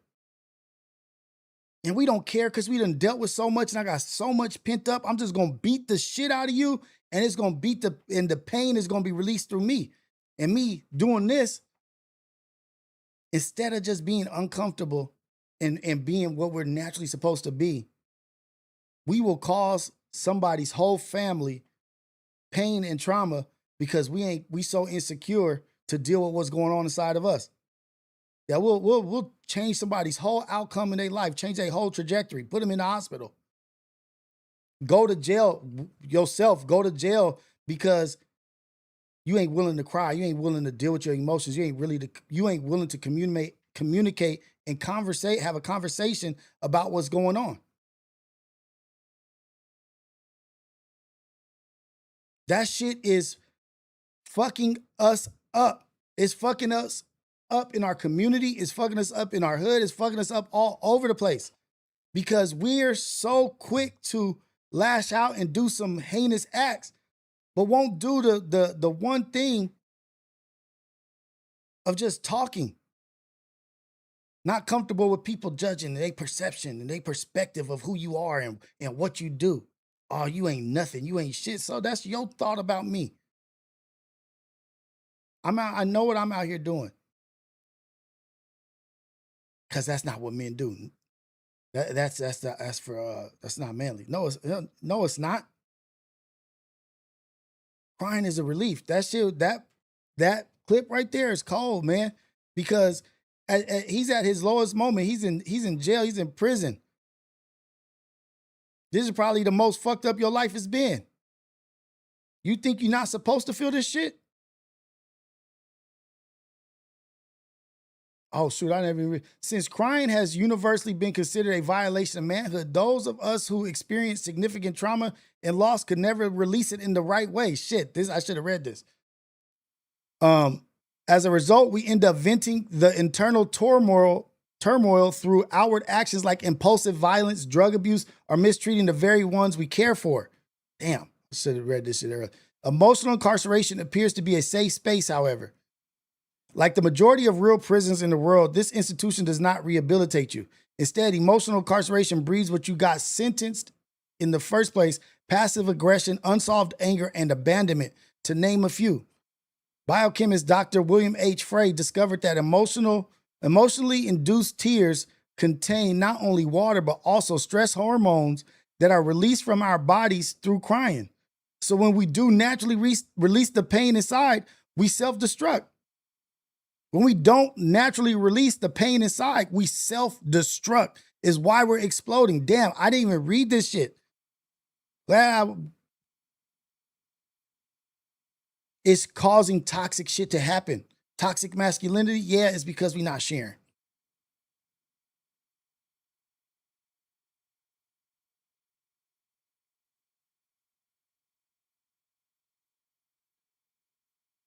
Ooh. Then we had this. Main gap between black men and black women is the different definitions of truth. All black women want is truth. All black men run from is truth. He wants us to tell all black women what we're going through. How does that work out for black men? A man told her that his mom or something told him that he was a disappointment. Later down the line, she's kept that in the back of her head. Months and months later, they get into an argument. And she's like, and that's why you're a disappointment. Whoa, Lord Jesus. And I was like, I have a reckless mouth. Because when I argue, I'm going for the jugular. That I'm going to take it to what's going to hurt you. With your no money making ass. With your, I can't pay the light bill ass. What is a slick tongue? And I can use like when a time where you decided to be vulnerable with me and then in an argument. That's fucked up. In an argument, it was something about the kids. And I said, that ain't your fucking kid anyway. Whoa.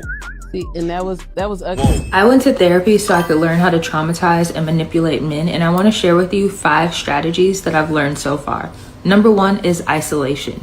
You want to convince him that you are the only person who is actually on his side. So whenever he gets into a small disagreement with a family member or a friend, you want to amp it up until their relationship is no longer a thing. Well, hello. It's your friendly neighborhood therapist who thought she could save these hoes, but got her job terminated as a result. I posted a video on Monday telling men that their dusty behavior is only harming them. By Friday, didn't have employment. If you're coming to me emotional about something that's happening, I can't date not. you, bro. Like, if you got a lot of What? feelings, like, you're gonna need to go back to your mom. Who wants to date a loser at She can all? handle that. If he's crying, he's a Capacity to loser. do So that. he would bring certain concerns up, and you would just be like, "Yo, get over it." I can't.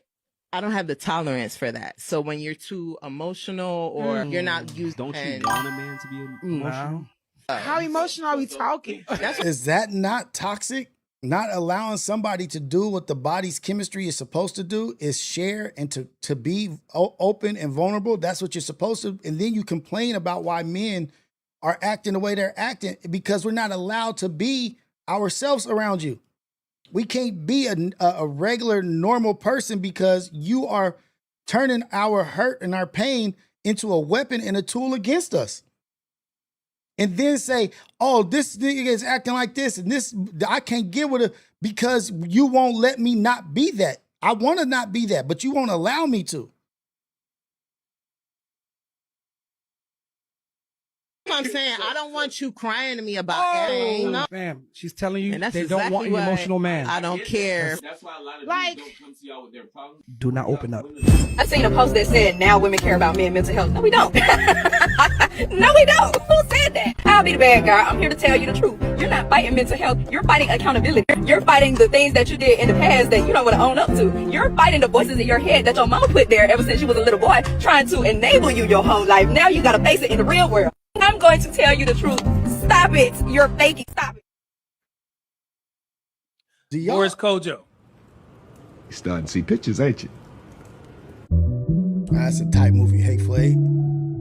And we have to be careful to not make our story other people's stories. Boris Kojo's maybe in a beautiful, amazing relationship, and that's all good and great for him, but we have to also be living in reality and also talk about the reasons why shit is happening the way it's happening. You know what I mean? Like, that's a sad place to be as a man. Damn.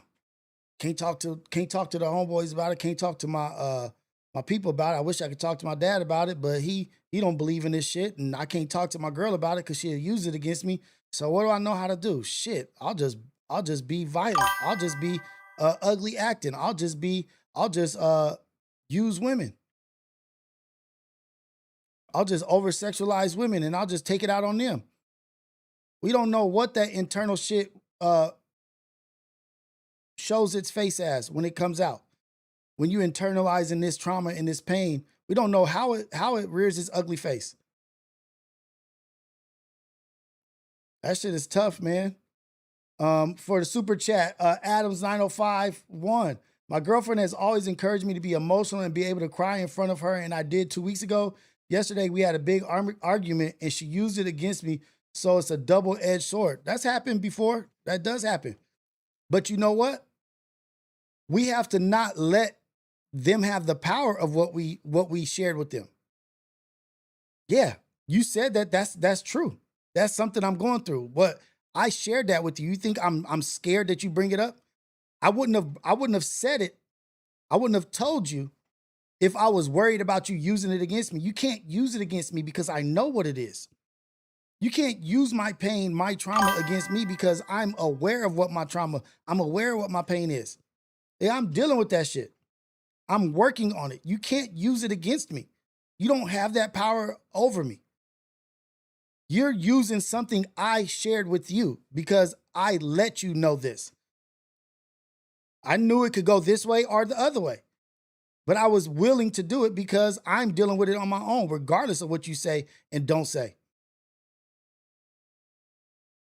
Okay, no shit, Sherlock. I told you that. You think I don't know that? I shared it with you. Captain Obvious? You gonna use something that I told you? No shit, Sherlock. I'm aware of this.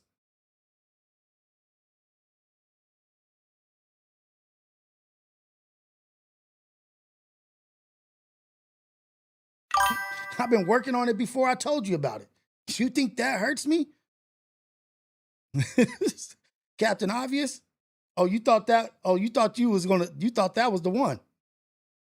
No, I've gotten over that. I've dealt with it. I'm using accountability and responsibility. I've been reading, I've been working, and now I know exactly who you are. It ain't me. Because I'm not trying to tear your ass down. You trying to tear me down with something I let you know. I chose to let you know. I've done a lot of growing. You thought you cooked, but you didn't. What you just did just exposed you, not me. Because I see that when we're in the battle, when we're in the middle of a war or in the middle of a battle, you're going to leave me on the battlefield. You're going to leave me out there fighting by myself. You're not a partner. You're not somebody I could build with. You building bricks of my pain and trauma to build you a house to keep me out of. You building a house on my pain and my trauma to keep me out. Ooh, ain't that a cold thing? Nah, you built a house of my bricks and my trauma that you're going to be locked in. I'm going to lock you in there. I'm going to close the door and lock you in. That's what I'm doing with my pain and trauma. I'm building bricks and putting people in these places so you can stay over there. Nah.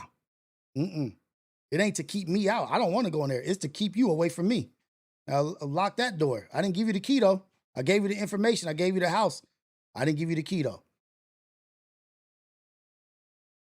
Don't be worried about giving people access and letting them know what's going on with you or what you feel. It's just that what they say says more about them than it does about you. Yeah, I'm working on that. I've been working on that. That's why I told you, to let you know, so you could be aware. I was being transparent. Not just honest, I was being transparent.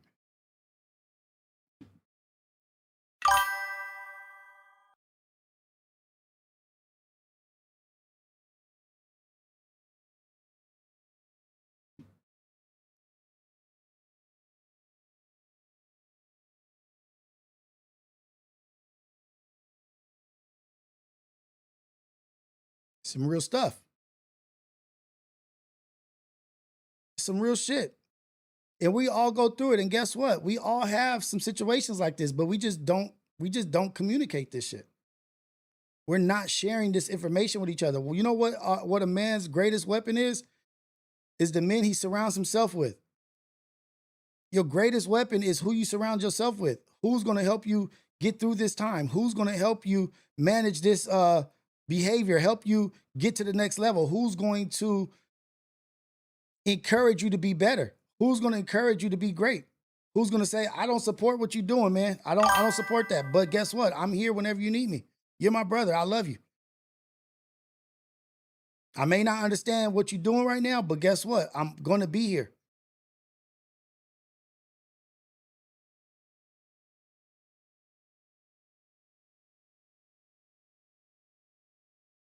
Build your circle of people who support you. Don't worry about people using what you told them or using your vulnerability or your things against you, because I told you this. I told you that so I can work on it. I told you that I'm working on it because I'm an honest person. I'm leading with truth. You can't use my truth against me. Now, if I was hiding that from the world, you would have one up on me. But guess what? I'm not hiding. I'm not hiding shit about myself. I'm not hiding shit about how I feel. So it's not a surprise when you tell the world. Like, yeah, we all know that. More power to him. We love him. He's working on that shit. Oh, you try to, oh, damn, you a sick person. You try to use his pain to make him feel worse. What kind of hurt person uses somebody's trauma or somebody's pain to make them feel worse than they already feel about their pain and their trauma? You are a dirty dog that I need to distance myself away from because you don't care about me. You don't care about my future. You don't care about my progress. You want me to stay marginalized and in this box, hurt and coddled up. You don't want me to get better. You actually want me to get worse. You actually see me getting better, and the threat of me getting better is making you insecure. So you're like, I got to stifle this man's growth. How do I stifle his growth? Let me try to chop him down with everything he shared with me. You dirty dog. Thank you for revealing how little you care about me. Thank you. Thank you, God. Damn, I almost was going to ask this person to marry me, but thank you for her. Thank you for revealing the true person. I appreciate that. Now you go work on yourself while I'm over here continuing my work. We can't do it together.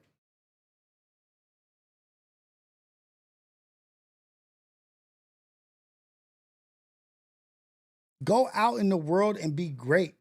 Go out in the world and don't worry what people think about you. Go out there and know that you're putting your best foot forward. You're doing the best job that you can do, being the best you that you can be.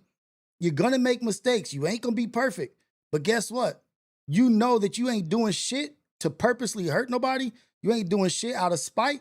You're doing shit to get better as a person and to be a better person in this society and to be a benefit to other people, living a life of servitude. Shit, people want to make themselves more important than what they are in your life. Nothing I do is about you. What I do is about everybody. If I got to get up here and get tore down and people tell me this and people tell me that, that's fine. But guess what? I'm going to show you how somebody deals with that war and being attacked on all fronts and still maintaining character, still maintaining who they are. More power to them. God give them grace, for they know not what they do.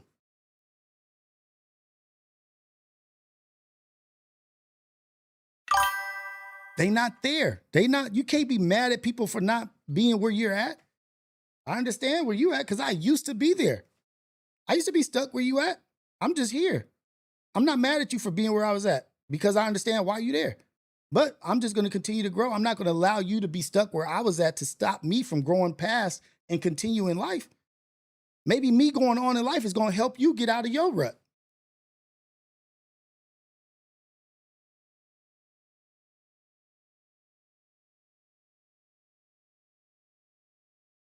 Shout out y'all, man. This is just real life shit. And I'm just looking at these videos and just seeing how they relate to us and how we can use these things to be better. Like there's lessons in everything.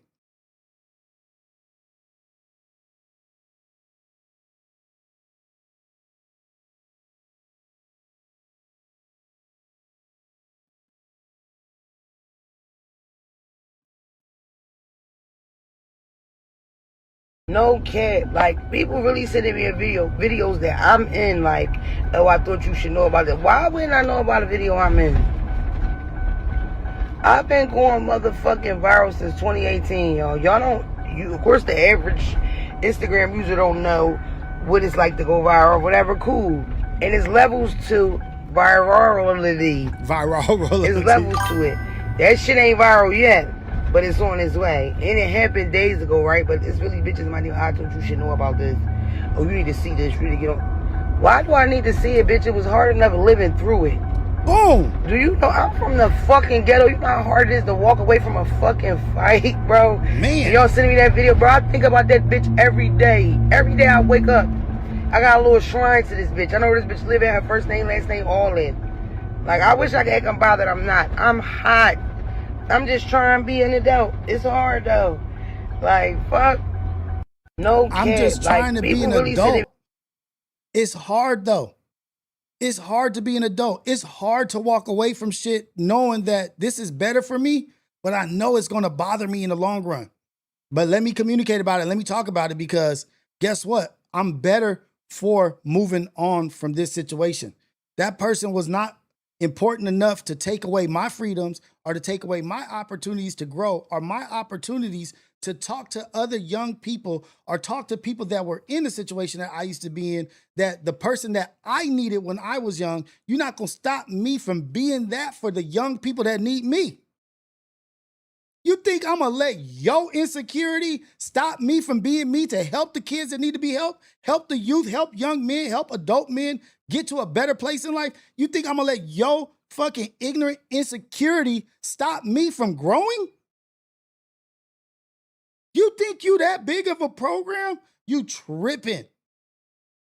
Nigga, I got work to do. And shout out to her for walking away from the fight. You know how hard it is to walk away from a fight and deal with the thoughts and the emotions of that? It's very, very hard. And then have to live to hear people say, hey, I saw that video, you saw that, you ain't this, I don't care. Cut it, clip it, keep it. That's what you think of me, that's what you think of me. But guess what? I went home to my kids. I went home to my wife, to my house that I paid for, through hard work, to my backyard, to my studio that I built, watered my grass out front, watched my son play basketball in my front yard, taught him how to do a certain move, then took my daughter to soccer practice, and on the way to soccer practice, I told her how much I fucking love her. You think I'm gonna let a scorned square stop me from having the amazing life that I have? Nigga, please.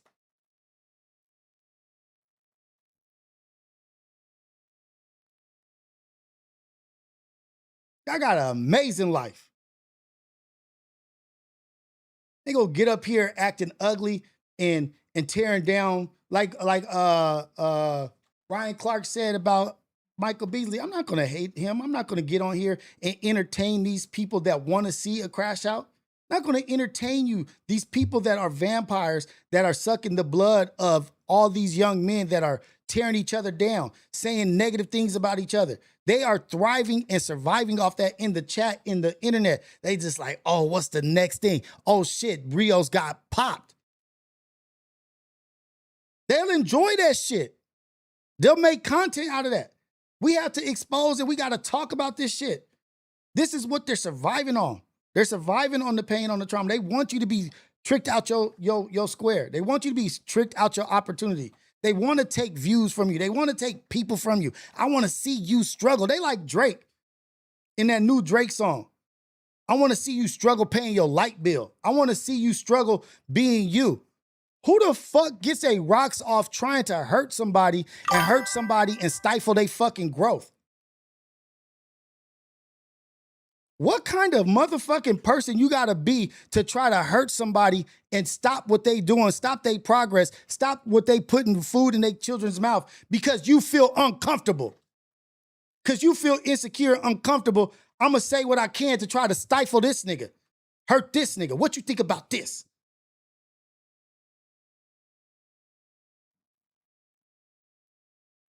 Oh yeah, he building. What can we do to quit, to stop his building? You can't stop this, nigga. You can't stop God.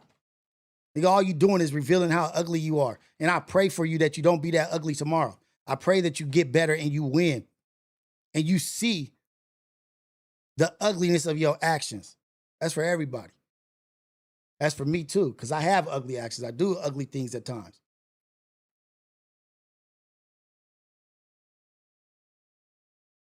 I'm trying to build. I'm trying to feed my family. I'm gonna just keep it there. I'm not gonna say what I did and I haven't done, but what I'm doing, I'm good with. I'm happy with, y'all. You got these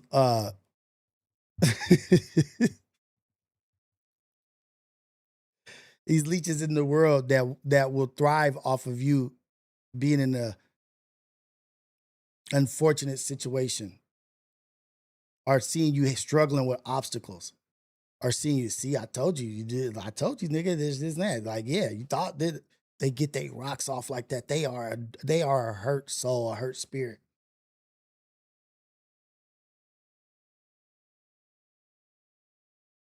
I'm telling you, what I'm doing is bigger than me. What I'm trying to do is bigger than me. Can I accomplish it? I don't know. I'm going to try. Can I accomplish what I think God has put in front of me? I don't know. I'm going to try, though. I'm going to put every effort, all the energy I can to try to do what I think God is pushing me to do. I don't think it's by accident that I'm in the situation that I'm in. I think I've met every single person and everything that happened to me in life, and every person that hated me, every person that loved me, everything that brought me right here was exactly what was supposed to happen. And my best mission, my best work is still to come. And that's going to be the demo I put on. My demonstration, my demo ain't gonna be fighting somebody. My display ain't gonna be anger and ugly. That's not mine. That's not mine. That's not my mantle to pick up. That's somebody else's. I have the tools and the capabilities that I have right now to do the things that I'm doing. And my mission is for me. My journey is for me. God has pointed out what's going on for me, for me. What's for you is for you. What's not is not. People get on board or they don't. It don't stop the locomotive, man, moving forward.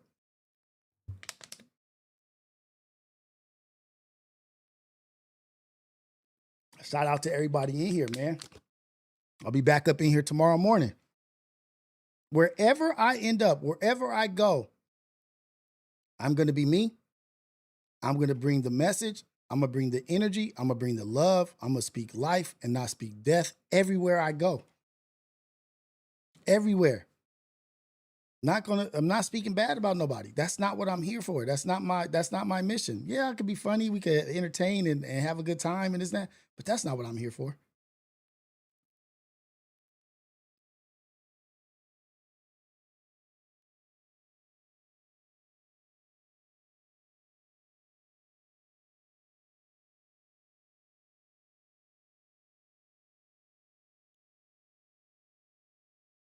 And shout out to all of y'all up in here, man, right now, supporting me. It's all love all the time.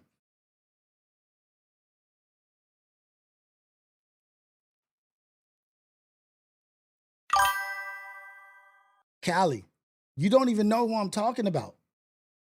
You have no idea who I'm talking about. You don't know if I'm talking about my uncles, my aunts, my cousins, people that I have in my house. You don't know if I'm talking about my neighbor. You think everything revolves around this and what you see. It's not. My life is bigger than what you see.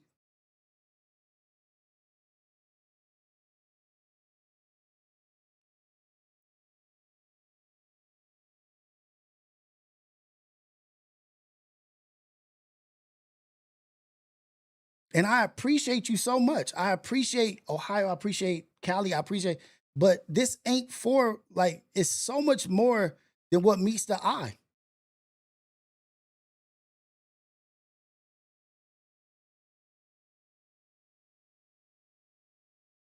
The they that you speak of, you've never even seen them. You don't even know some of the they. You don't know most of the they.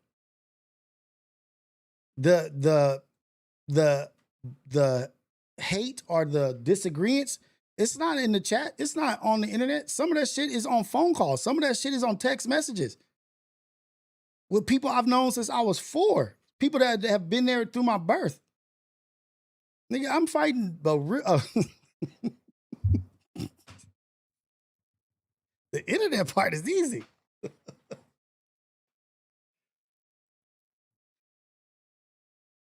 It's a lot to it, but I'm built for this, and everything has led to this right here.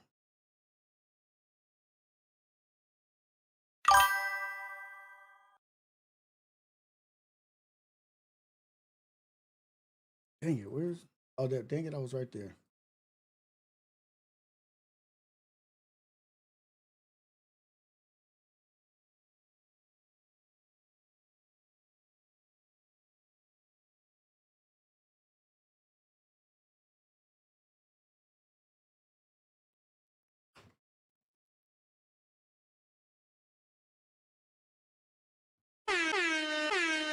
Callie, you already know.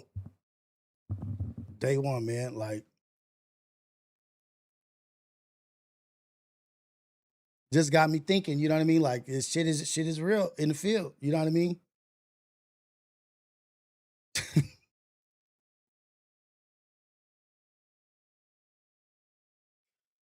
Oh my goodness, man. Oh my Lord. Shout out to shout out to everybody, man. I wanted to get into the Lupe Fiasco thing, what Lupe said about Kendrick.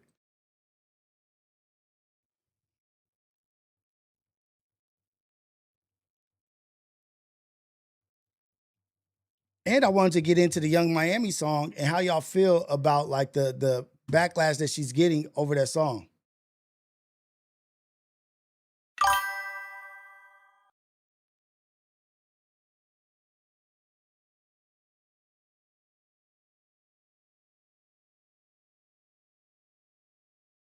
Are you a fan of Kendrick? Yeah, I always been a fan of Kendrick. I'm not a nut hugger like you, but I point out the best. Talk about it. Best is the best. Not the best. Let's stop that. He dropped the best album of the last decade. Here we go. Arguably. Here we go. Here we Exactly. go. Look at him, decade. I wish I could say that this is the first time, or the second time, or the third or fourth time that Lupe Fiasco has had something to say about Kendrick Lamar. But in hip hop's version of Groundhog's Day, here we are again. So the recent clip that Lupe's been on that has been making the viral round. Shout out to Breezy Nice, former battle rapper. Lupe had some past issues with him. He got on live stream to squash the beef, but naturally, over the course of the 3-hour-plus conversation, eventually the boogeyman comes up. And this time he didn't just drop a soundbite. No, he gave a full, explained, nuanced version of his stance that, to his credit, he's been given since 2013. But let's dive into it and see what he had to say. I'm not talking about albums. I'm not talking about making songs. I'm not talking about being an artist. All things that I've said all these years. He's a better artist than me. He makes better albums. He has a better team. He has better beat selection. He has better production, right? He has all of these better things, right? That's a When lot. it comes down to lyricism, when it comes down to these lyrics and putting these bars for bar for bar for bar, no. Everything else, for sure. 100%. More personal, better narratives, more feeling, more personal. I don't want to share my feelings. I don't want to share my feelings with niggas like you. That is lyricism. Like, why the fuck would I share my personal stories with niggas who gonna talk crazy about you? I don't do that. You shared it already. So Damn, you see how God works? I don't share shit so that you can use it against me. Let them use it, nigga. Let motherfuckers use it. It's gonna help more people than it's gonna hurt. Like the fact that you share your trials and tribulations are gonna help people. Don't hold back in fear that somebody's gonna use it against you. We just talked, damn, that shit. I haven't even seen this video. I'm not gonna share my emotions with you. Why? So you can use that shit against me? Dang, niggas like That you. is lyricism. Like, why the fuck would I share my I want to lyricism. share my feelings? For sure. 100%. More personal, better. I don't want to share my feelings with niggas like That you. is lyricism. Like, why the fuck would I share my personal stories with niggas who gonna talk crazy about you? I don't do that. You shared it already. because you got to think about the people that is gonna help, which is more important than your insecurity of them trying to use it against you. You too strong for them to use it against you. Get stronger. But these are things that I've said for years. You already shared a personal feeling about me, about your story. Yeah, I did, because I wanted to connect with you. But it's your story. It's just your story. It's like we make sacrifices to do what we do, and we make decisions. And I asked you what happened to your career. So you don't want to share, but you share it with me. You said you don't want These to are stories that are, but these are stories that have already been told. The Eminem story is personal, but these are what you'll never get. Anyways, Lupe starts going off all one here and another side quest. But for me, I think it's really interesting. You feeling a certain way about me saying something that you believe. I have more to it, but you want me to get to that. But I mean, why we got to build up all this shit around it? No, like, let's get to the nitty gritty, right? All right, forget that. You spam my Let's get to the nitty gritty. You spam my comments. You feel a certain way about me about saying something that you believe because you're a rapper, and you believe the same fucking thing I do. No, you said that it's 50. So what's the difference? How do you find it 50 I said it was, nigga, I said it was hundreds and I'll name them, and we can list them, right? Okay, but do you? Context is he's saying there's hundreds of rappers better than Kendrick Lamar, and he's gonna list them. We can start from Rosenberg Raw all the way to motherfucking Blue Magic. Blue Magic IT, nigga. Where you want to go? We want to start listing niggas, and then let's see how long that list gets before we start naming one nigga with a record deal. No, I don't. As the better rapper, how you feel about how you? That's his greater point there, but that's what everybody's running with. That Lupe's saying, oh, there's 100 rappers I can name that are better than Kendrick Lamar, and people are going. Because I brought up Watch the Throne, which isn't fair either, right? You're like, taking isolated the conversation. Lyrically? Because I brought up Watch the Throne, which isn't fair either, right? You're taking two veterans and you together. can't do that. Yeah. Right. So on some lyrics, which I listen to lyrics. Okay. Right? So I don't mind. I did take offense to the battle rap thing that y'all was talking about, right? I hate where battle Hold rap. on, no, let's save that for a second because you asked him a question, and then let's get to the battle rap. We on the a young mission. ones. We on a mission.org. Oh, yes. The new single Mission. Go get that. Now transfer back. Transfer back real Of the quick. young MCs. Of the young MCs, I think lyrically, is King Los. Is Logic. Is Logic. Logic over Kendrick. Right. Love Logic. Yes. Over Yes. What am I speaking French? And Lupe was definitely not Nostradamus back then because he's talking about a young Logic. He's talking about a young Cassidy, who, yeah, they were up and coming at the ridiculous Strategy, Cotton. huge Logic can hey, not but if this penmanship is, how crazy some of the punchlines can be, and just how advanced the lyricism truly is in battle rap. I just catch a hint of disgruntled. I catch a hint of disgruntled. Like, what are you mad about? Like, Logic better than Kendrick? I don't care at what point and what time you ever thought that Kendrick was something or not something, and you thought Logic was better than him at a point in time. That shit is crazy. That's truly, truly crazy.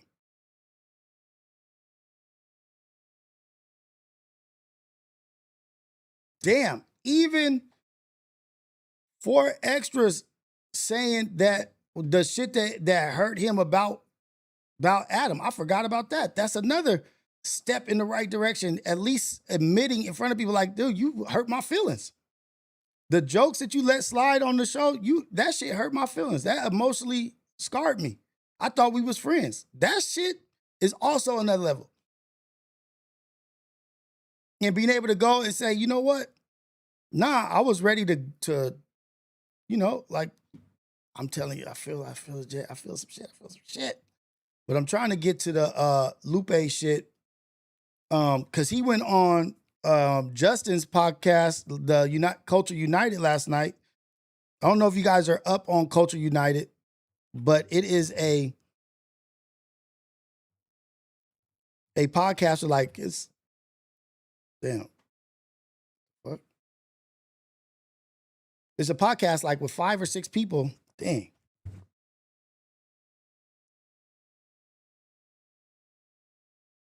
What was that? 5 or 6 people where they're talking about nothing but hip hop. And so last night they had Lupe Fiasco on. Nigga, I got something in my eye for real.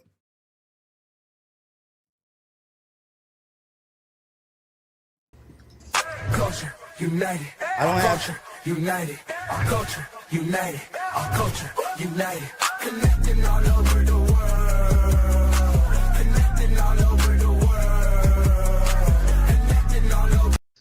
There's always been a premium put on punchlines. There's always been a premium on setup, reveal.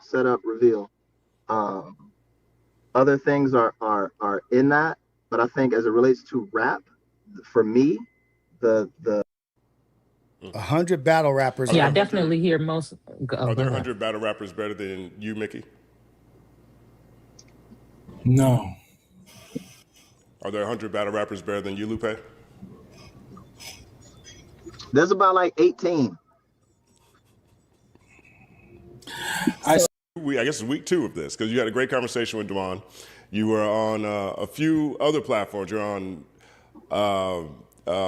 Jason's. You were on Rap Roundtable. You were on Quality.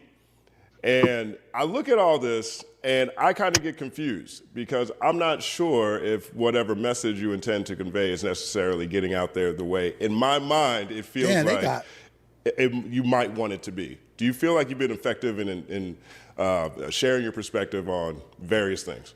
They have 2-hour segment of super chats. A straight 2-hour segment of just super chats. That's crazy. Koala just wanted smoke in public, so I gave him smoke in public. That's all that was. I didn't promote anything. You didn't know I had an album out. I didn't mention I had an album. I didn't hold up merch. I didn't look, he asked me what's on the hat. I'm like, I'm not here for any of that. I'm here to talk to you with smoke because you want smoke. The other people wanted explanation of this, so I gave them an explanation of that. It wasn't about promotional things or anything like that. And then I felt like people feel like I give too much attention to the negativity, so I talk to my homies. I talk to Mickey Fax. We jump on the live, right? I'll call in to my brother Glasses Malone show him, do this and this, that, and the third. So I just give people what they give me. So what people are looking for is smoke. What people are looking for is a certain amount of what have you. So I just give them that. And if they receive that in a certain way, then if they did, then it's successful. It's successful to him because he's spiraling right now. He's changing the titles to videos. He's rewriting history. Like he's probably deleting his battles. Like it's off. He's crazy right now. Exactly This like is the how guy I wanted it to be. He's talking about the guy that interviewed him, Koala T, I think was the dude that did this interview where he was talking about 100 MCs better than Kendrick. And everybody else who chimed in is going to feel it the same way. Because when you start to rewind and you look at what people said and they get exposed for lying or not saying what really's happened and doing all this other shit, their fans are going to lose trust in them. Right? Their sponsors are going to lose trust in them because they're fucking liars. And then you're going to look crazy. And I don't mind having that with you because I'm good. I've made my money. I've made my experiences. I've done my things. This is victory lap stuff for me. This is me coming back around the track multiple times. I don't care what people's opinions are. And I'm like, I have the things that I do in this world and in this life just right now in real time and what I'm doing. I mean, you can't buy the stuff that I'm doing. You can't match that. Like there's nobody that can match what I'm doing right now. My resume is super crazy. And I'm not putting it in people's face. Does anybody know enough about Lupe to know what he's doing? Or I ain't shit. Or I need to change the way I do things. Or I'm jealous. Or my things didn't land the way it landed because of the way I talk or the way I act. I act like that in front of y'all. I don't act like that in front of the president of MIT. Right? Or the dean of the Peabody. Or with my fans who are actual fans. I just had a great conversation with one of my fans who has a startup that's doing something ill. And he is, anyway, with those people, they got what they wanted. That's what they like. They like smoke and controversy and lies and bullshit. So that's what they got. I want to piggyback on what he said about as far as the audience wants. I made a post about that. Because Lupe, when he called into my show, we were talking about, the science of music. We was really having an in-depth conversation about what music is. Because I was talking about, some of the issues that hip-hop has brought to the family of music. And we had a quality conversation that anyone who cares really about music, I think you can learn something from it. Look how she got the road. The fact of the matter is, most people want smoke, as far as listeners go. And we got to just be... We gotta be okay with that. That just is what it is. That's a part of the game. And as a content creator, the best way to get numbers is with smoke, because that's what the algorithm is gonna feed, and that's what people want. You even gotta title your stuff in a certain way. They maybe look like even if you're not giving smoke, you want your titles to look like it was some kind of smoke, and people gonna click on it. So I think this is a question for society in general. Although it's easy to point fingers at the artists and entertainers, what are we as consumers clicking on when it comes across our feed? And I thought that was a prime example, because people are gonna make their money. You know what I mean? People are gonna do what they gonna do, but as long as we feed into the smoke and everything's about the smoke, everything's about hate this, everything's about that, it's almost like sometimes you feel like the consumer doesn't care about the actual art form. No. You know what I mean? Some, so maybe a majority though. I think as a society, I'm not here to judge or say yes, good or bad, but I do think it's a question we all need to ask ourselves and raise. What is it? Is it the artist or is it the consumer when it comes to this whole smoke culture? Because Lupe gave you two completely different sides of him, 2 different days apart. What side did the consumer gravitate towards? Dang, that's a dope question. Good shit. Well, second applause. But even with that, I mean, what people want. They want smoke. You give them that. But it seems like you respond to, The thing is, I'm not no professional. I don't know everything about everything. What I will say is, you can't let the consumer control the product.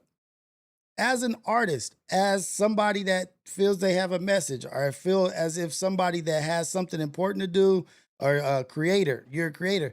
You can't let the consumer control what the product is.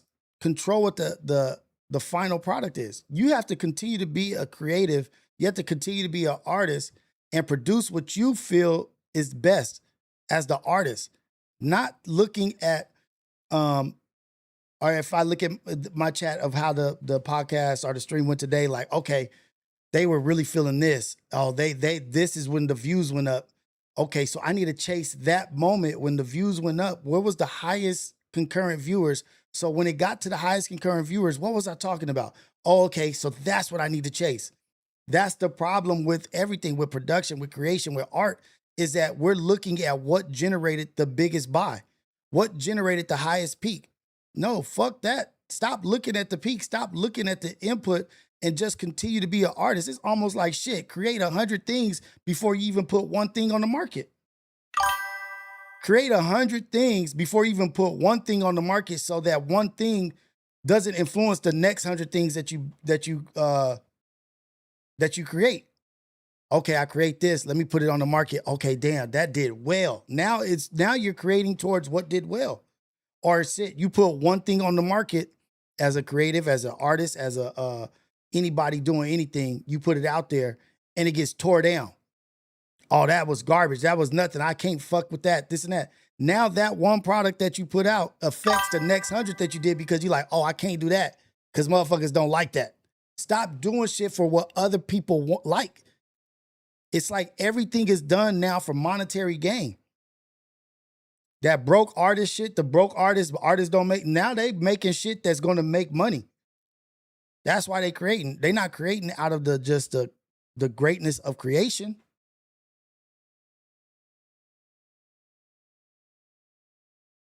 They're not creating out of just wanting good product out there. This is how I feel.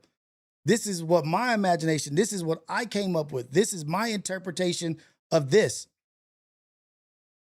Without doing the analytics, the data, like, okay, so this did this is that. It's taking the real, true creation out of things, because now the consumer controls the product. The smoke controls what you do. The drama controls what you do. The trauma controls what you do. Oh, arguing back and forth, that gets me a lot of views. So I'm going to start doing that. Talking about positive shit and trying to uplift and build people up, that don't really do much. So I'm not going to do that. F that. Do what moves you. Do what makes you feel good. And then that's when we'll get great product. Imagine if Kanye didn't create some of the things that we thought was like not good at the time, or if he would have listened to Sway. Like, let's look at the Sway. You know what? I want to see that Sway shit with Kanye. Now that it's aged, I want to see how it's aged. What he said to Sway.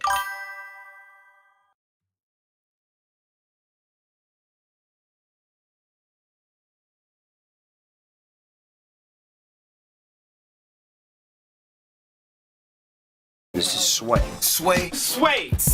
Thoughts to trigger emotions and trigger thought of you. Mm-hmm. One of the most clever people to ever manipulate the internet. I watched him go from Sway, you got to hear my rhymes, man. You got to hear my rhymes. I know I make beats, but you got to hear my rhymes. Being on a train. This is 12 years ago. Amtrak train going to Philly. 12 years now ago. Being mentioned alongside the President of the United States more than once. We talk about President Sway in the morning here on Shade 45, the one, the only, the incomparable Kanye West. That was a nice intro, Sway. Absolutely. I came off the top of the head, just a homie. What else can I do? I don't even have to say anything. Interview nowadays they would have said pause. Good to see you, man. First and foremost, it's good to see you. I had a chance to go and see the Yeezus tour for the first time. I could not miss this tour with A Tribe Called Quest opening up in Madison Square Garden. First of all, I really appreciate when artists like yourself put spotlight on artists that influence you. You know, artists that you grew up. I don't think we value our history a lot. Yeah. You know, someone's going to speak on you. they already have started speaking on you. You've influenced a generation of artists who are now influenced by Tribe mostly.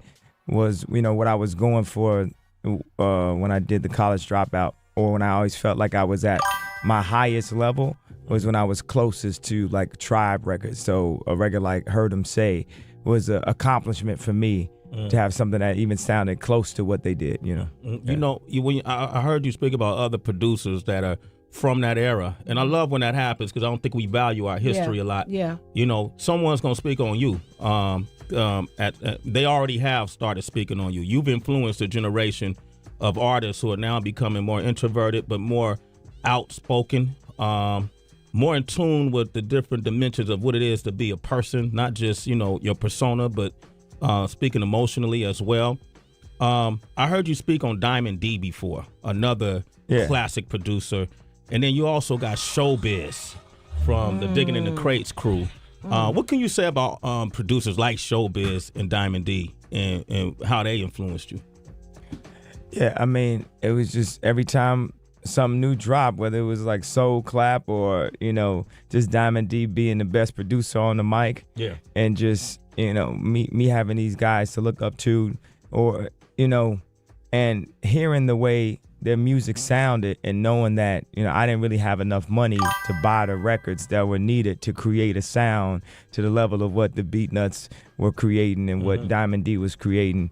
And, you go through that a lot of times in your life where exactly what you want to make, you might not have the exact resources for it at that time. So that's where No ID was the one dude that I knew that had all those drums in his basement. Yeah. Now, Eric Smith is one of the guys that I know that has what I need in order to keep creating what I need to make Donda the best way I could say it is the post-internet Disney, but it's more like Willy Wonka. More like whatever idea I have, I want to bring it into fruition. And it's not, Willy Wonka didn't stop making chocolate because he was making other things. People, even people. This thing is like, I don't think I could receive this shit how I'm receiving it now, how I'm listening to it now. I don't even know if I could have received it. I didn't receive it the way I'm receiving it now. Like my whole shit. My bad. My bad. I didn't mean to interrupt. Let's go. You want to marginalize me from the top all the way to the bottom. It could be, or who's to say who's at the top or the bottom? You know what I'm saying? But it's people who just want to hear the music that are like, don't work on nothing else because we love your music so much, so don't do that. And then there's people at the top that are like, look, just perform at my, son's bar mitzvah. Yeah. Don't do that. And what Dr. King said about racism was, even if you don't, perform a racist act, if you turn your head to it, that's a form of racism. That's a form of racism. So as powerful as that is the way I'm trying to simplify and repeat to the public, to everyone involved, that is what they are doing to me now, because my demo tape is that Yeezus tour. Yeah. So if you take that Yeezus tour and you meet with Disney or you meet with Zuckerberg or you meet with Eric Smith, don't tell me I haven't written out the right plan for it.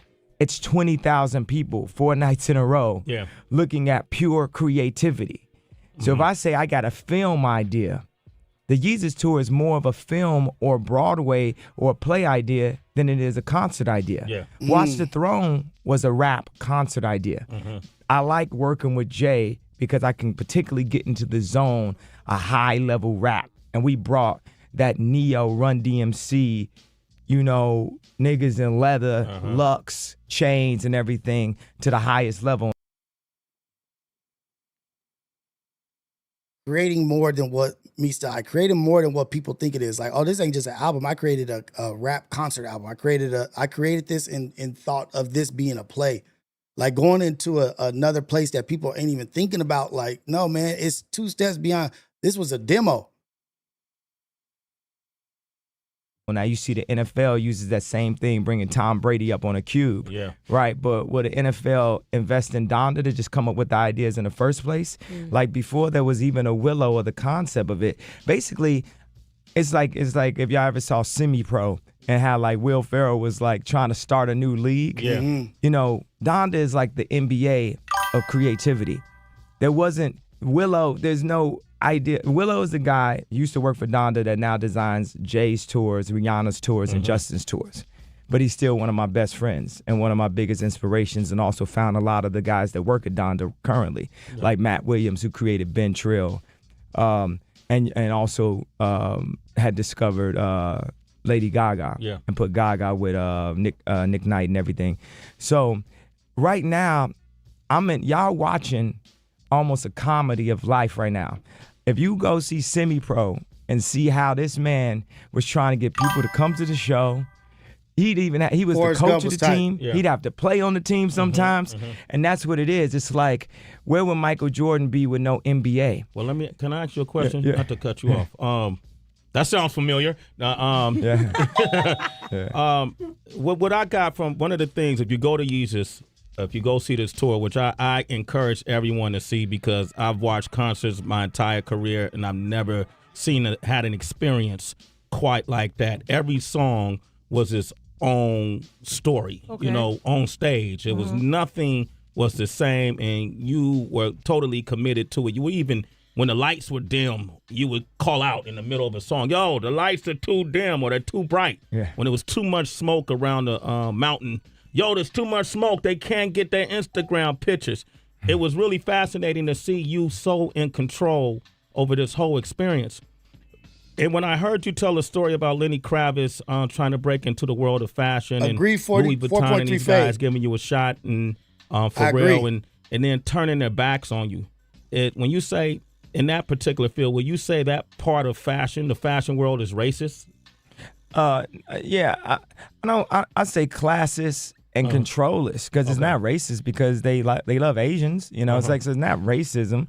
It's more like, who can they control? I mean, a guy that was sent to me from Puma literally came to me and said, how can we control you? But you can't control me. I'm going to bring... How can I control you? How can I stifle your creation? How can I smother your creative nature?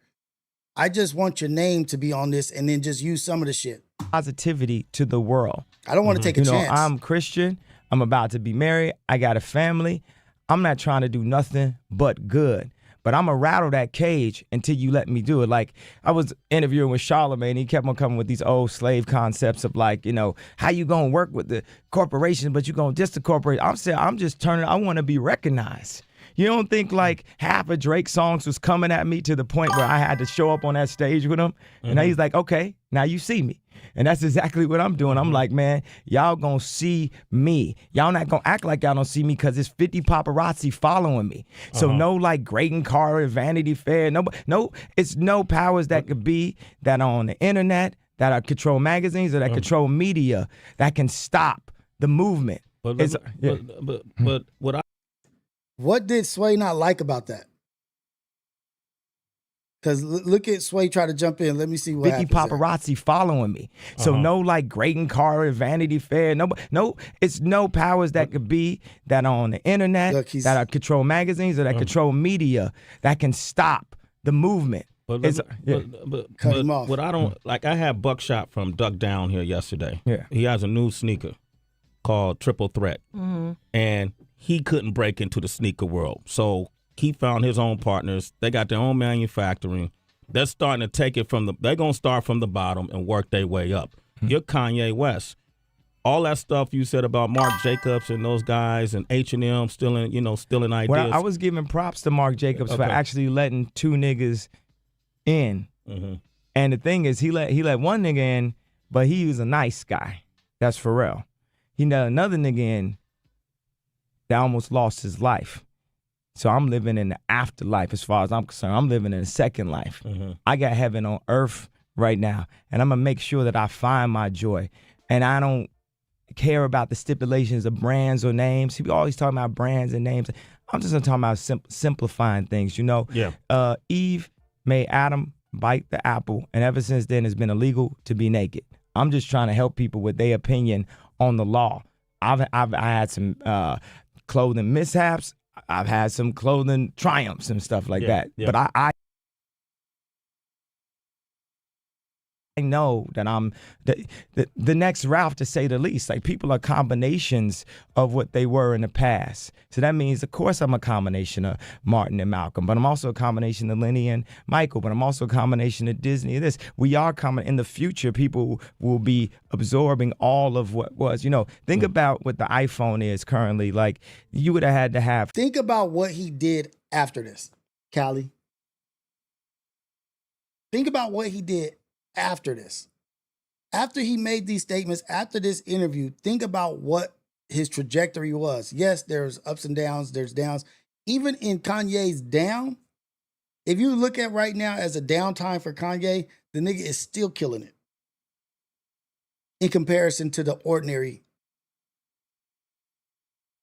successful rapper or creator. Still killing it right now. 30 different things in your house to do what an iPhone does in one. So for people to say the idea that Kanye West should only do music is ridiculous. Like, people told me I shouldn't do music back when I was in art school.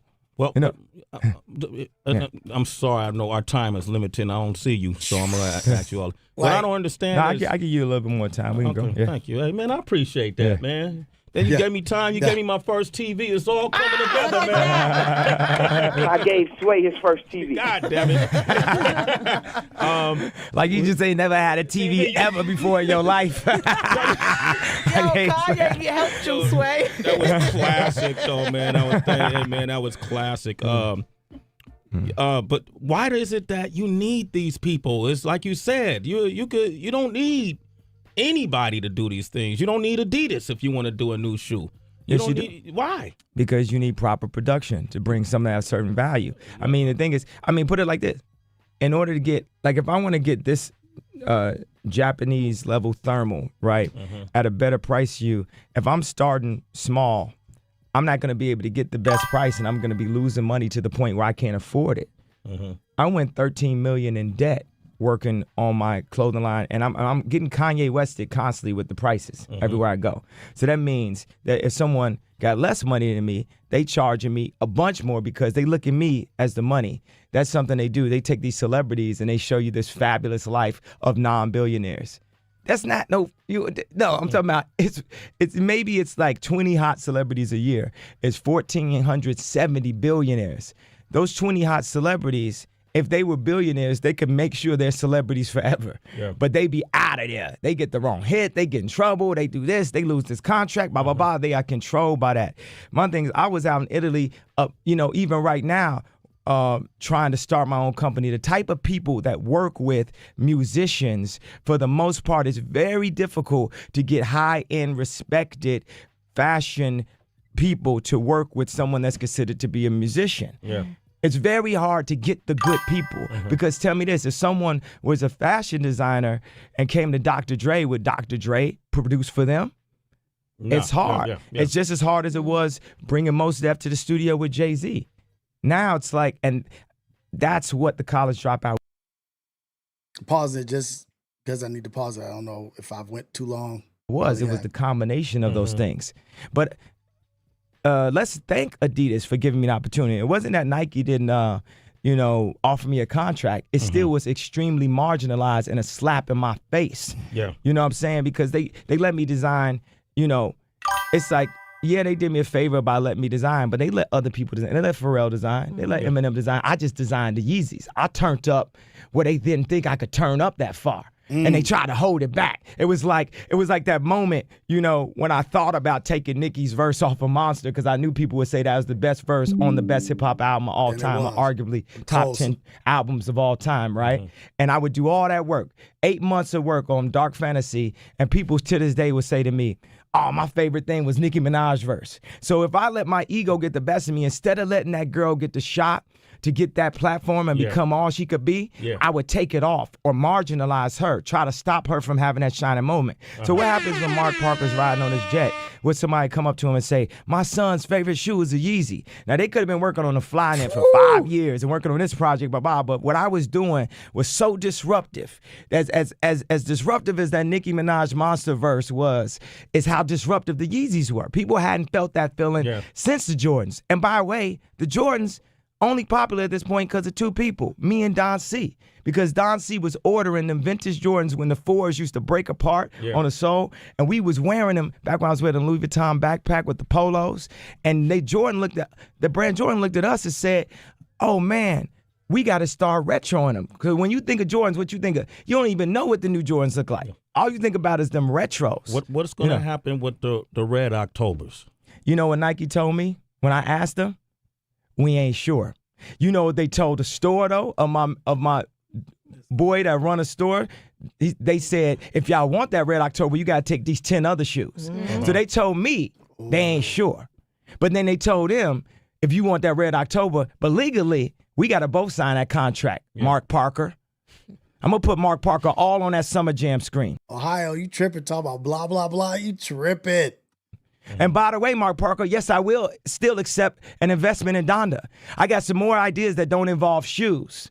But if you guys are investing in the arts, y'all want to invest in this school in Brazil, y'all want to go to Africa, I'm standing up and I'm telling you, I am Warhol. I am the #1 most impactful artist of our generation. I am Shakespeare in the flesh. Walt Disney, Nike, Google. Now, who's going to be the Medici family and stand up and let me create more?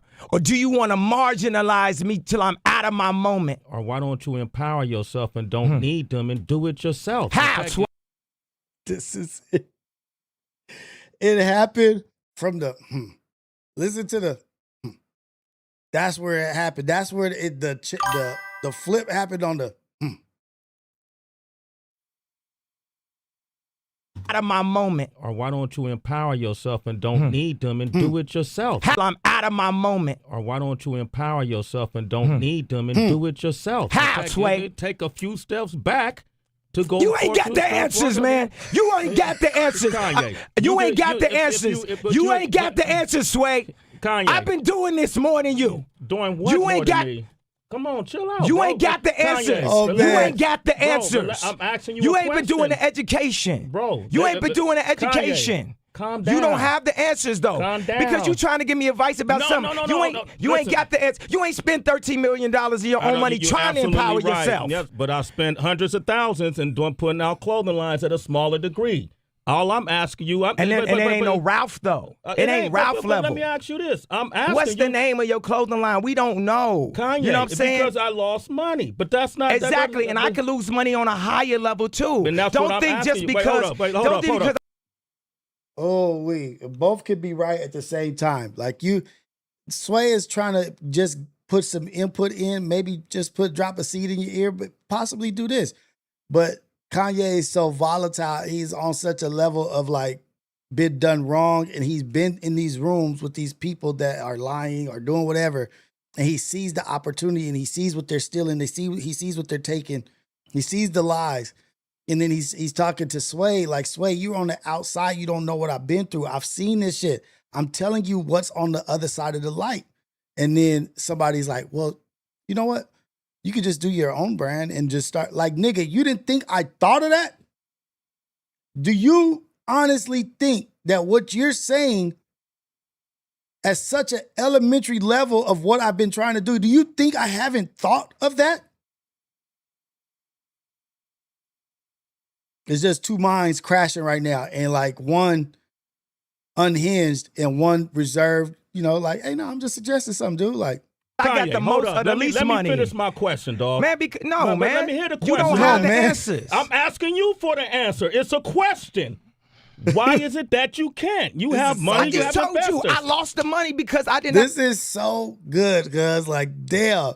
I have the knowledge of how to do it the right way. So you don't have the money to do it. That's your answer. You ain't got to turn up, man. This ain't no fucking show, man. I'm talking to you as a homie. No, it ain't no homie, man, because the thing is, the bottom line is, man, everybody, you ain't got to turn up like you ain't got to know. Hold up. Ain't no hold up. Listen, bro. Ain't no hold up. It ain't got to be no hold up. I'm asking you a question. Ain't no hold up. I'm asking you a question. Ain't no hold up. What do you mean it ain't no hold up, man? We here talking as civilized people. I'm trying to understand your world because when I go to your concert, I'm curious about what you're saying. I don't know. That's why I'm asking you the questions. Well, I'm explaining to you what it is. Okay, but you ain't got to turn up on me man to man, dog. Fuck these mics. We could turn all this shit off. You ain't got to do this. It's cool. I love you, bro. But you ain't got to turn up. Don't try to embarrass us. I'm not trying to embarrass y'all. What I'm trying to say to y'all is I love this. This industry of what I'm trying to get into, ain't nobody never broke down. Ain't nobody broke down. We all slaves. So I ain't trying to disrespect you on your show. We all slaves or something. Ain't about my show, yeah. I ain't trying to disrespect you, period. Let me talk if you're going to have me talk. We all slaves. Yeah. We all slaves. And y'all ain't experienced nothing right here but a moment from a movie out of glory. Back in the days, the slaves had enough money they could buy their own freedom. We all say we slaves to Nike, we slaves to Benz, we slaves to public perception, we slaves to not looking, what somebody gonna say after the interview. Why you let Kanye do that? You should have checked him. I don't give a I love you, man. I'm sorry. I love you, man. I'm sorry, okay? That's fine. But look at this. This is exactly what happened at the French Revolution. This is exactly what happened. I'm sure there's some arguments with Harriet Tubman and other people talking about, let's go this way, let's go that way. But what I'm trying to say is, I sat in Paris and met with these people. I invested my own money and lost money.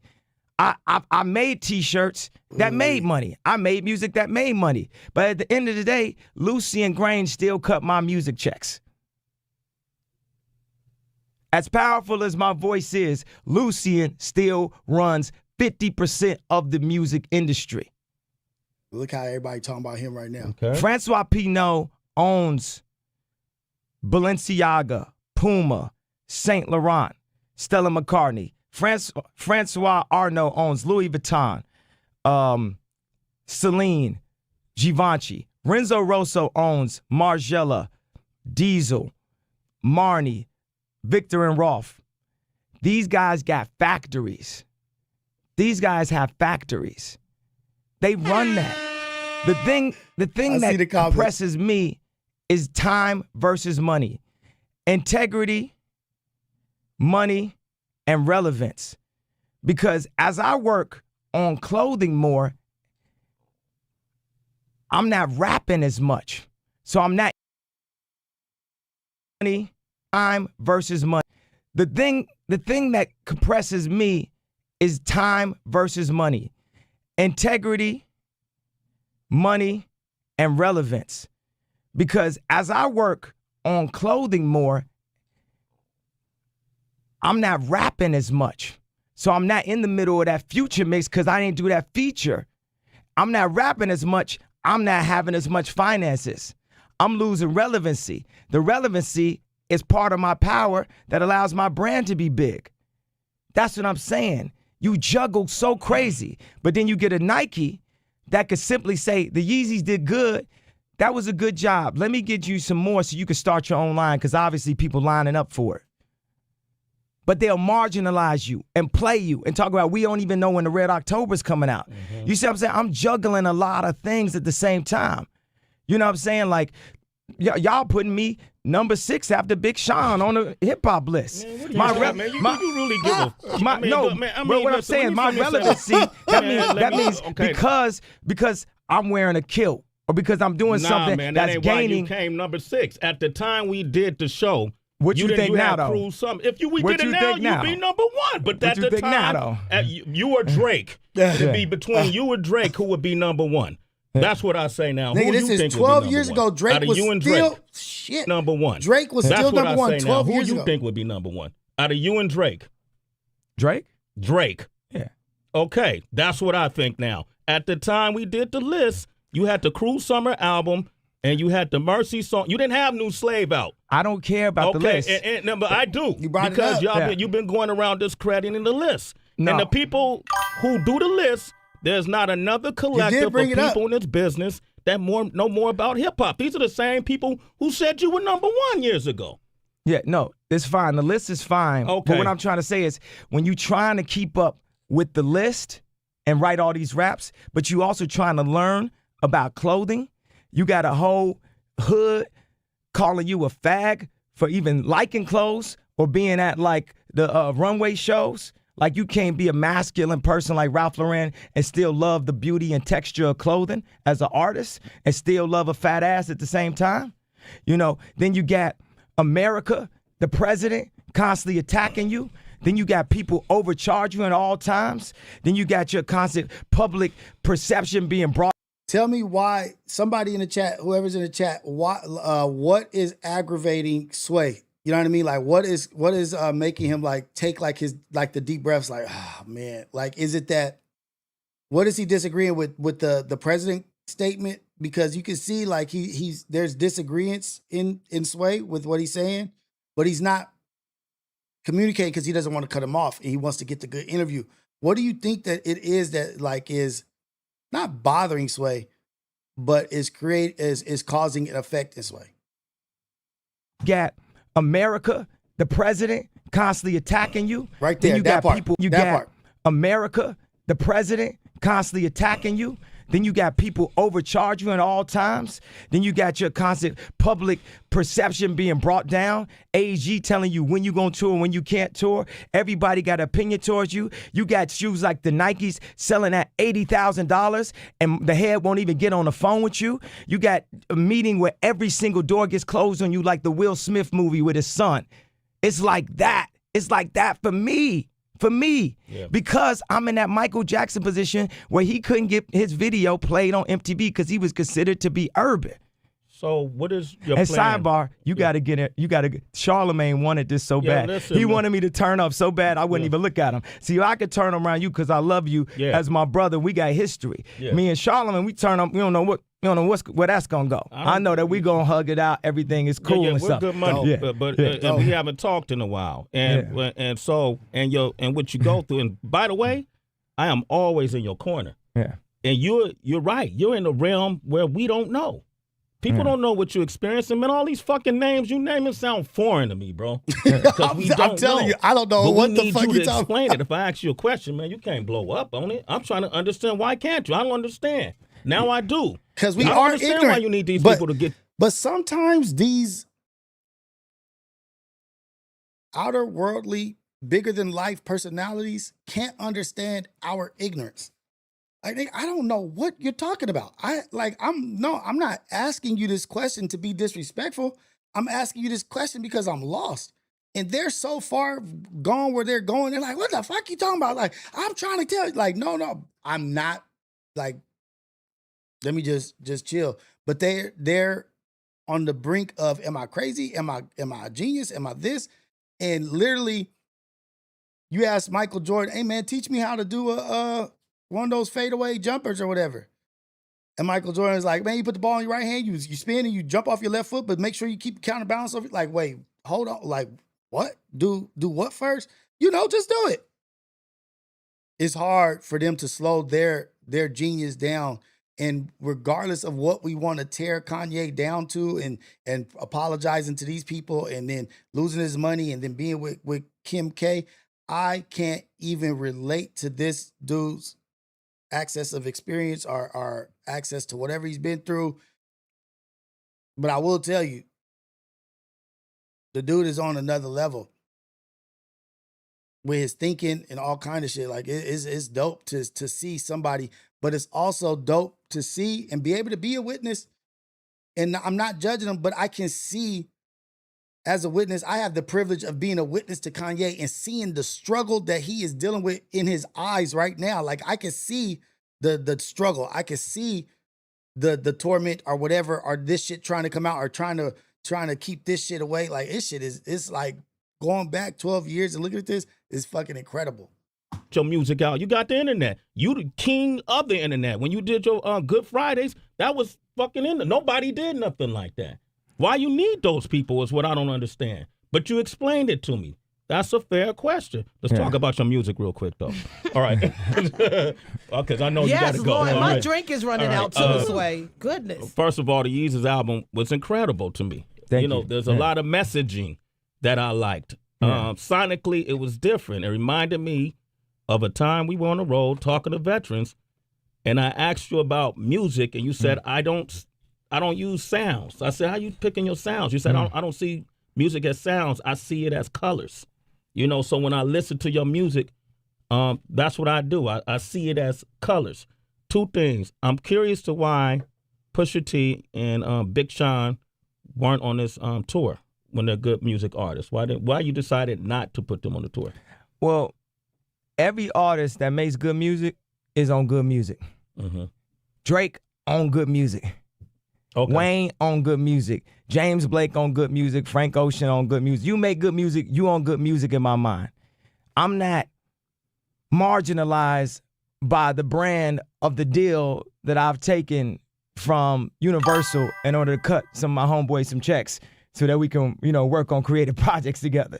I'm not marginalized by the branding concept of good music versus cash money. All I do, text baby like, yo, we need to do something together. You know what I'm saying? We not each other's enemies. And everybody got to get they own, maybe it's just a piano that I bring in for John Legend, executive produce that. Maybe it's an art package that I do for Pusha, or beg him to take like a certain song off that I think sound too commercial, because, we didn't, we didn't quite get to that with Big Sean on some of the songs that I wanted to take off and stuff. And it upset me as a hip hop artist a bit.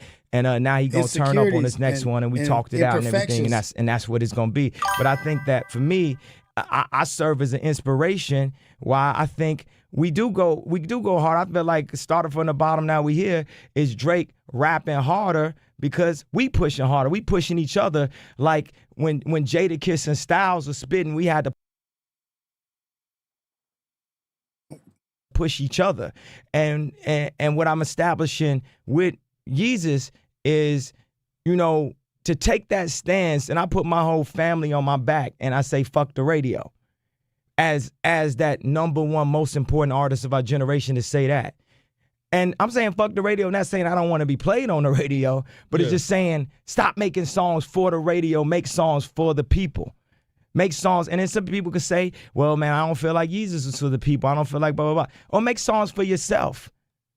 You know what I'm saying? Make songs, because for me, I like On Site. I like all the songs. That's the shit that's enjoyable for me to listen to after I'm, because when I was in Paris, man, I worked on that album.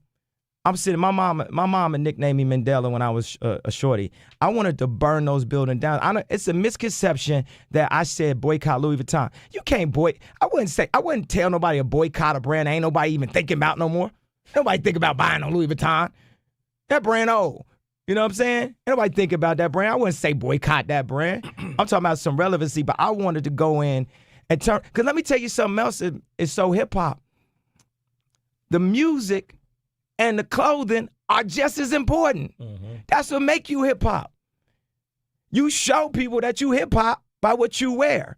So if I was able to be considered a person that wasn't allowed to be hip-hop, wasn't allowed to be a rapper, and I went in and turned around and became the most important, not rapper, but artist of the past 10 years, that's exactly what I'm going to do. And I'm going to be the first straight, hip-hop, loud, celebrity, non-etiquette having, blackout all the time, fresh-ass, super tasteful designer of all time. I'm gonna be the Tupac of clothing. Mm-hmm. You can't be a bigger music superstar than Michael Jackson. Did he get there? You can't be a bigger basketball star than Michael Jordan. Yeah. You can't be a bigger rapper than Tupac.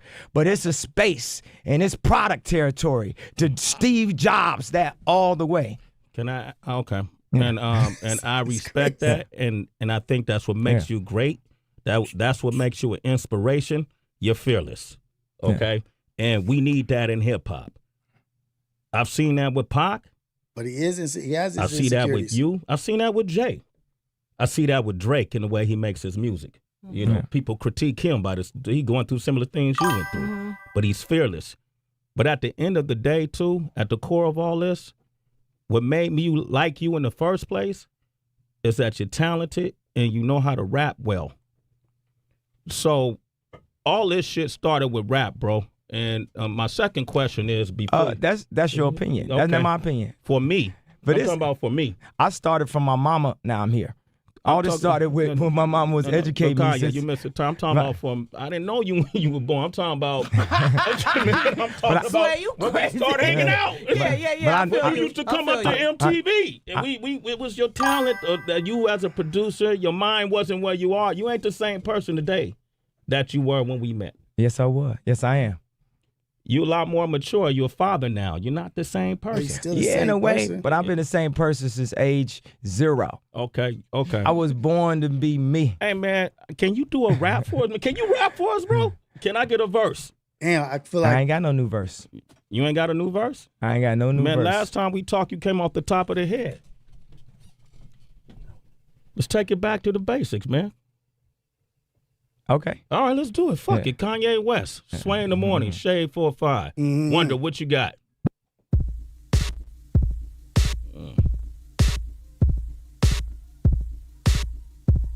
Is Eurobeat? You don't want that one? You be the last person to pick a beat, man. You just tell me the beat. We You gonna be the be last. here until tomorrow. Yeah.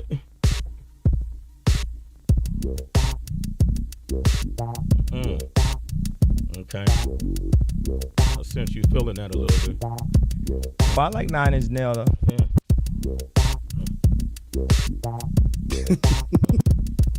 I never even see this part. This is what they gave us. Talk about what you talking about, man. They just put it in rap form? Yeah, talk about what you talking about. Talk about them names, these corporations, this marginalization. I can make shit rhyme. I can make shit rhyme if I'm feel like, even if I don't. So I just might not, cause I don't want to. And I'm just gonna freestyle for the first time with a freestyle that don't even go together. Oh. No rhymes. That's my new shit. Nothing rhymes. How that sound? Uh-oh. Wow. You ain't got the answer, Sway. I can say it all night. That's the next one. You ain't got the answer, Sway. Damn, man. Hey, wait, hold up. Hey, Imagine Dragons tickets at the casino are $1,000 to go see Imagine Dragons. $1,000. $1,000. Shout out to Kanye, man. Shout out to what he built, what he did. It's gems in there. Don't let people marginalize you and tell you what makes them like you. It doesn't matter what makes you like me. It's what makes me like me. You may like this version of me right now. You may not like the version of me in a month or two. But because you like who I am right now, I'm not going to let that stop me from continue to grow to be something new, to keep progressing in life, to maturing and wising up and doing things. Like, you may not like me. You may have liked me as a rapper, not as a fashion designer. You may have liked me as a fashion designer, not as a rapper.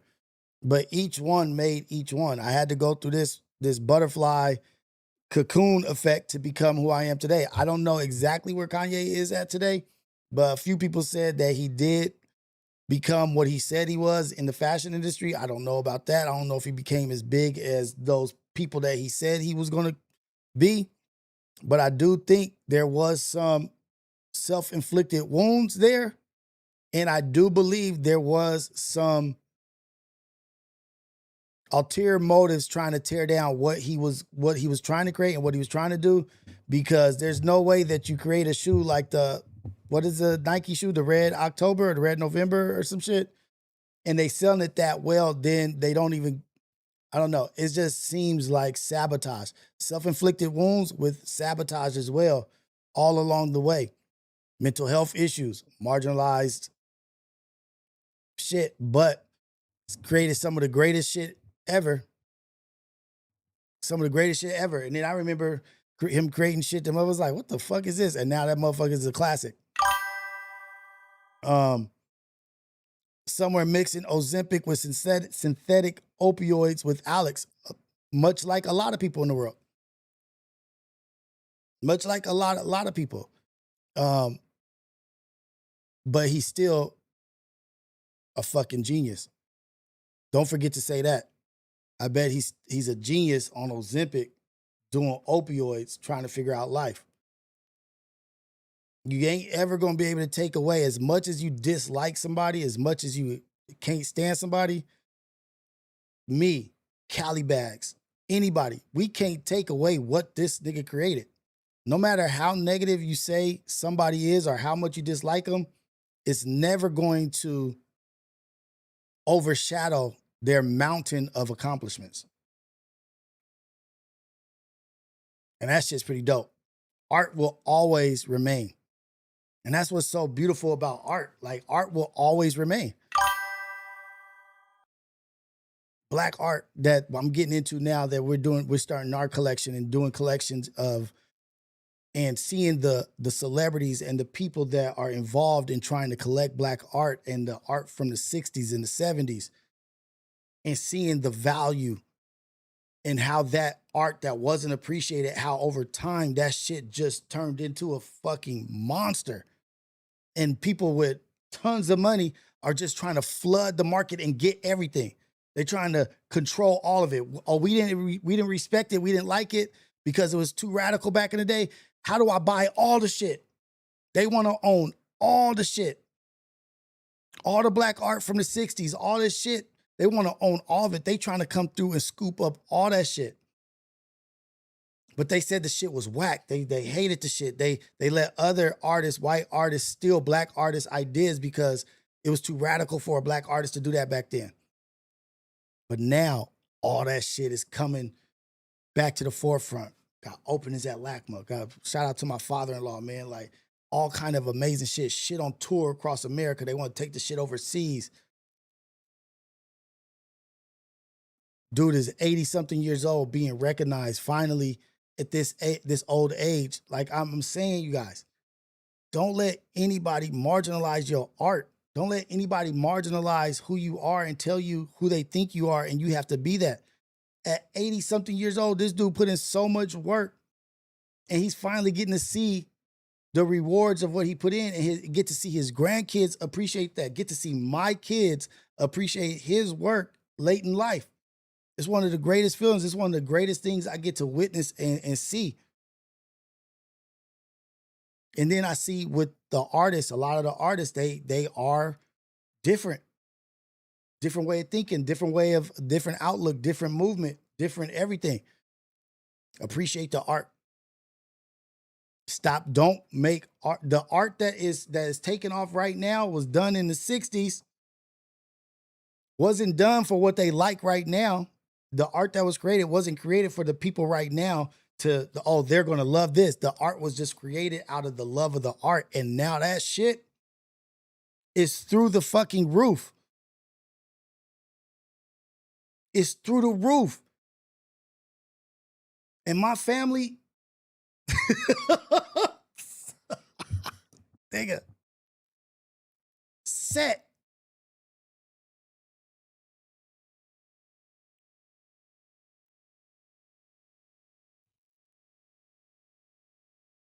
Shit is beautiful, man. Brockman Gallery, beautiful. One of the first black art galleries that was about unity and letting all minorities be able to show at the gallery.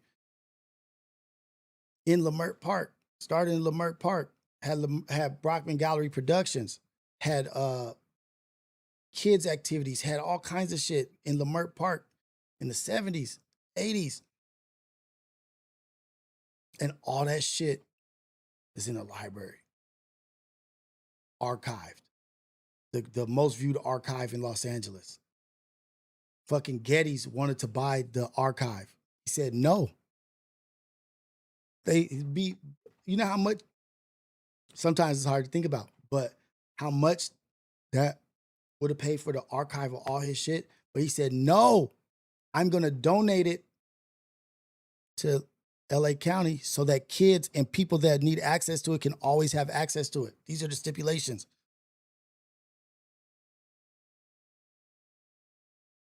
There's a lot more than meets the eye, man. There's so many things that are being done, so many things that are being worked on, so many moments of greatness that I just get to witness. And God has blessed me with a life where I could sit back and really do what I think God is moving me to do. And know my daughter is going to, in the 9th grade, well, she summer school now, but studying neuroscience, going to her neuroscience internship. She's taking classes in summer school so she could get into 2 higher classes next year. My son killing it in basketball. My wife, just this beautiful, amazing thing. And God chose that shit for me. God chose that for me. I moved how God told me to move. I took initiative in listening, and I'm happy. My life is good. God is good. And I'm not gonna turn my nose up at that and stop moving the way God told me to move. And that's my mission. That's where I'm going. That's my journey. Shout out to all of y'all, man. Shout out to everybody who's been in here. I don't even know how we did 4.5 hours, but we did 4.5 hours. Thank you to everybody who sent the super chats. I got a few super chats in here. Thank you for appreciating what I'm doing. The 4 hours and 4.5 hours that I spent here. Just chopping it up, talking about what I feel can help us and help build what we got.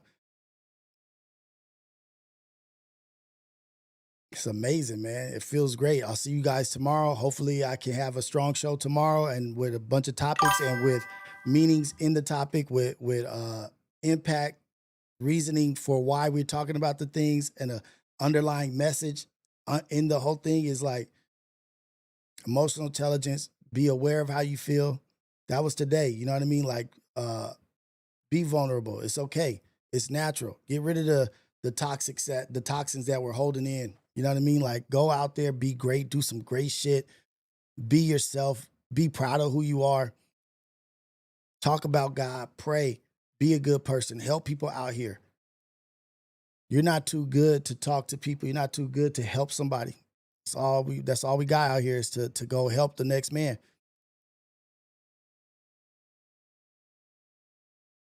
I appreciate all y'all, man. It's all love all the time. God is good all the time. All the time, God is good. It's a blessing that we above dirt, that we woke up this morning. Every opportunity that we have to chop it up and talk about some good shit and to share our trials and tribulations. Not here to be anybody's maker, anybody's judge, but just to share my perspective, my outlook, my experience. And if there's value in that and you guys find value in that, then my mission is good. You know what I mean? If anybody can listen to this and say, I took something from that helped me. Listening to this helped me. I'm doing exactly what God wants me to do. Shout out to y'all, man. Y'all go out there, be good. This is Mr. Jason Rios on YouTube. This is Coffee with Rios, the #1 morning show in the whole wide world, Craig. We're doing work. Be a creative. Be imaginative. Have a great imagination. Build. Build what you want to build. Create what you want to create for the sake of creating it. Not for if somebody likes it or if somebody is going to say this is amazing. Create it because you want to create it. What is moving you? We got to get back to that. Produce what you feel is good. Is great. We out of here, man. Have a great one. God is good all the time, man. It's a beautiful thing. Shout out to everybody who's been in here.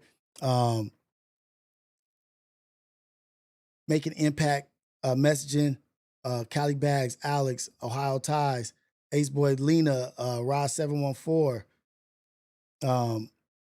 Carolina M18. I appreciate all you guys, man. Thank you, because without you guys, without your support, I'm not able to do this. Bro, man, from the Fifth Flow, appreciate you, man. And it's about us. It ain't about numbers and people. Oh, you ain't getting no views, or you ain't doing that. That's not even what it is. That's not what it is. It's so lost, you can't see.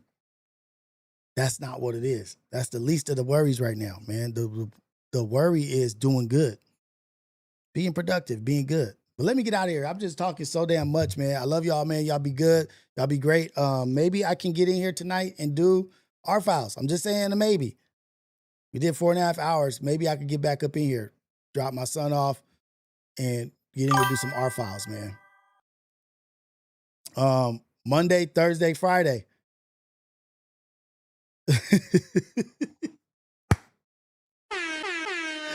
Advocate for more busted lips and real conversation. It's a herd. Shout out.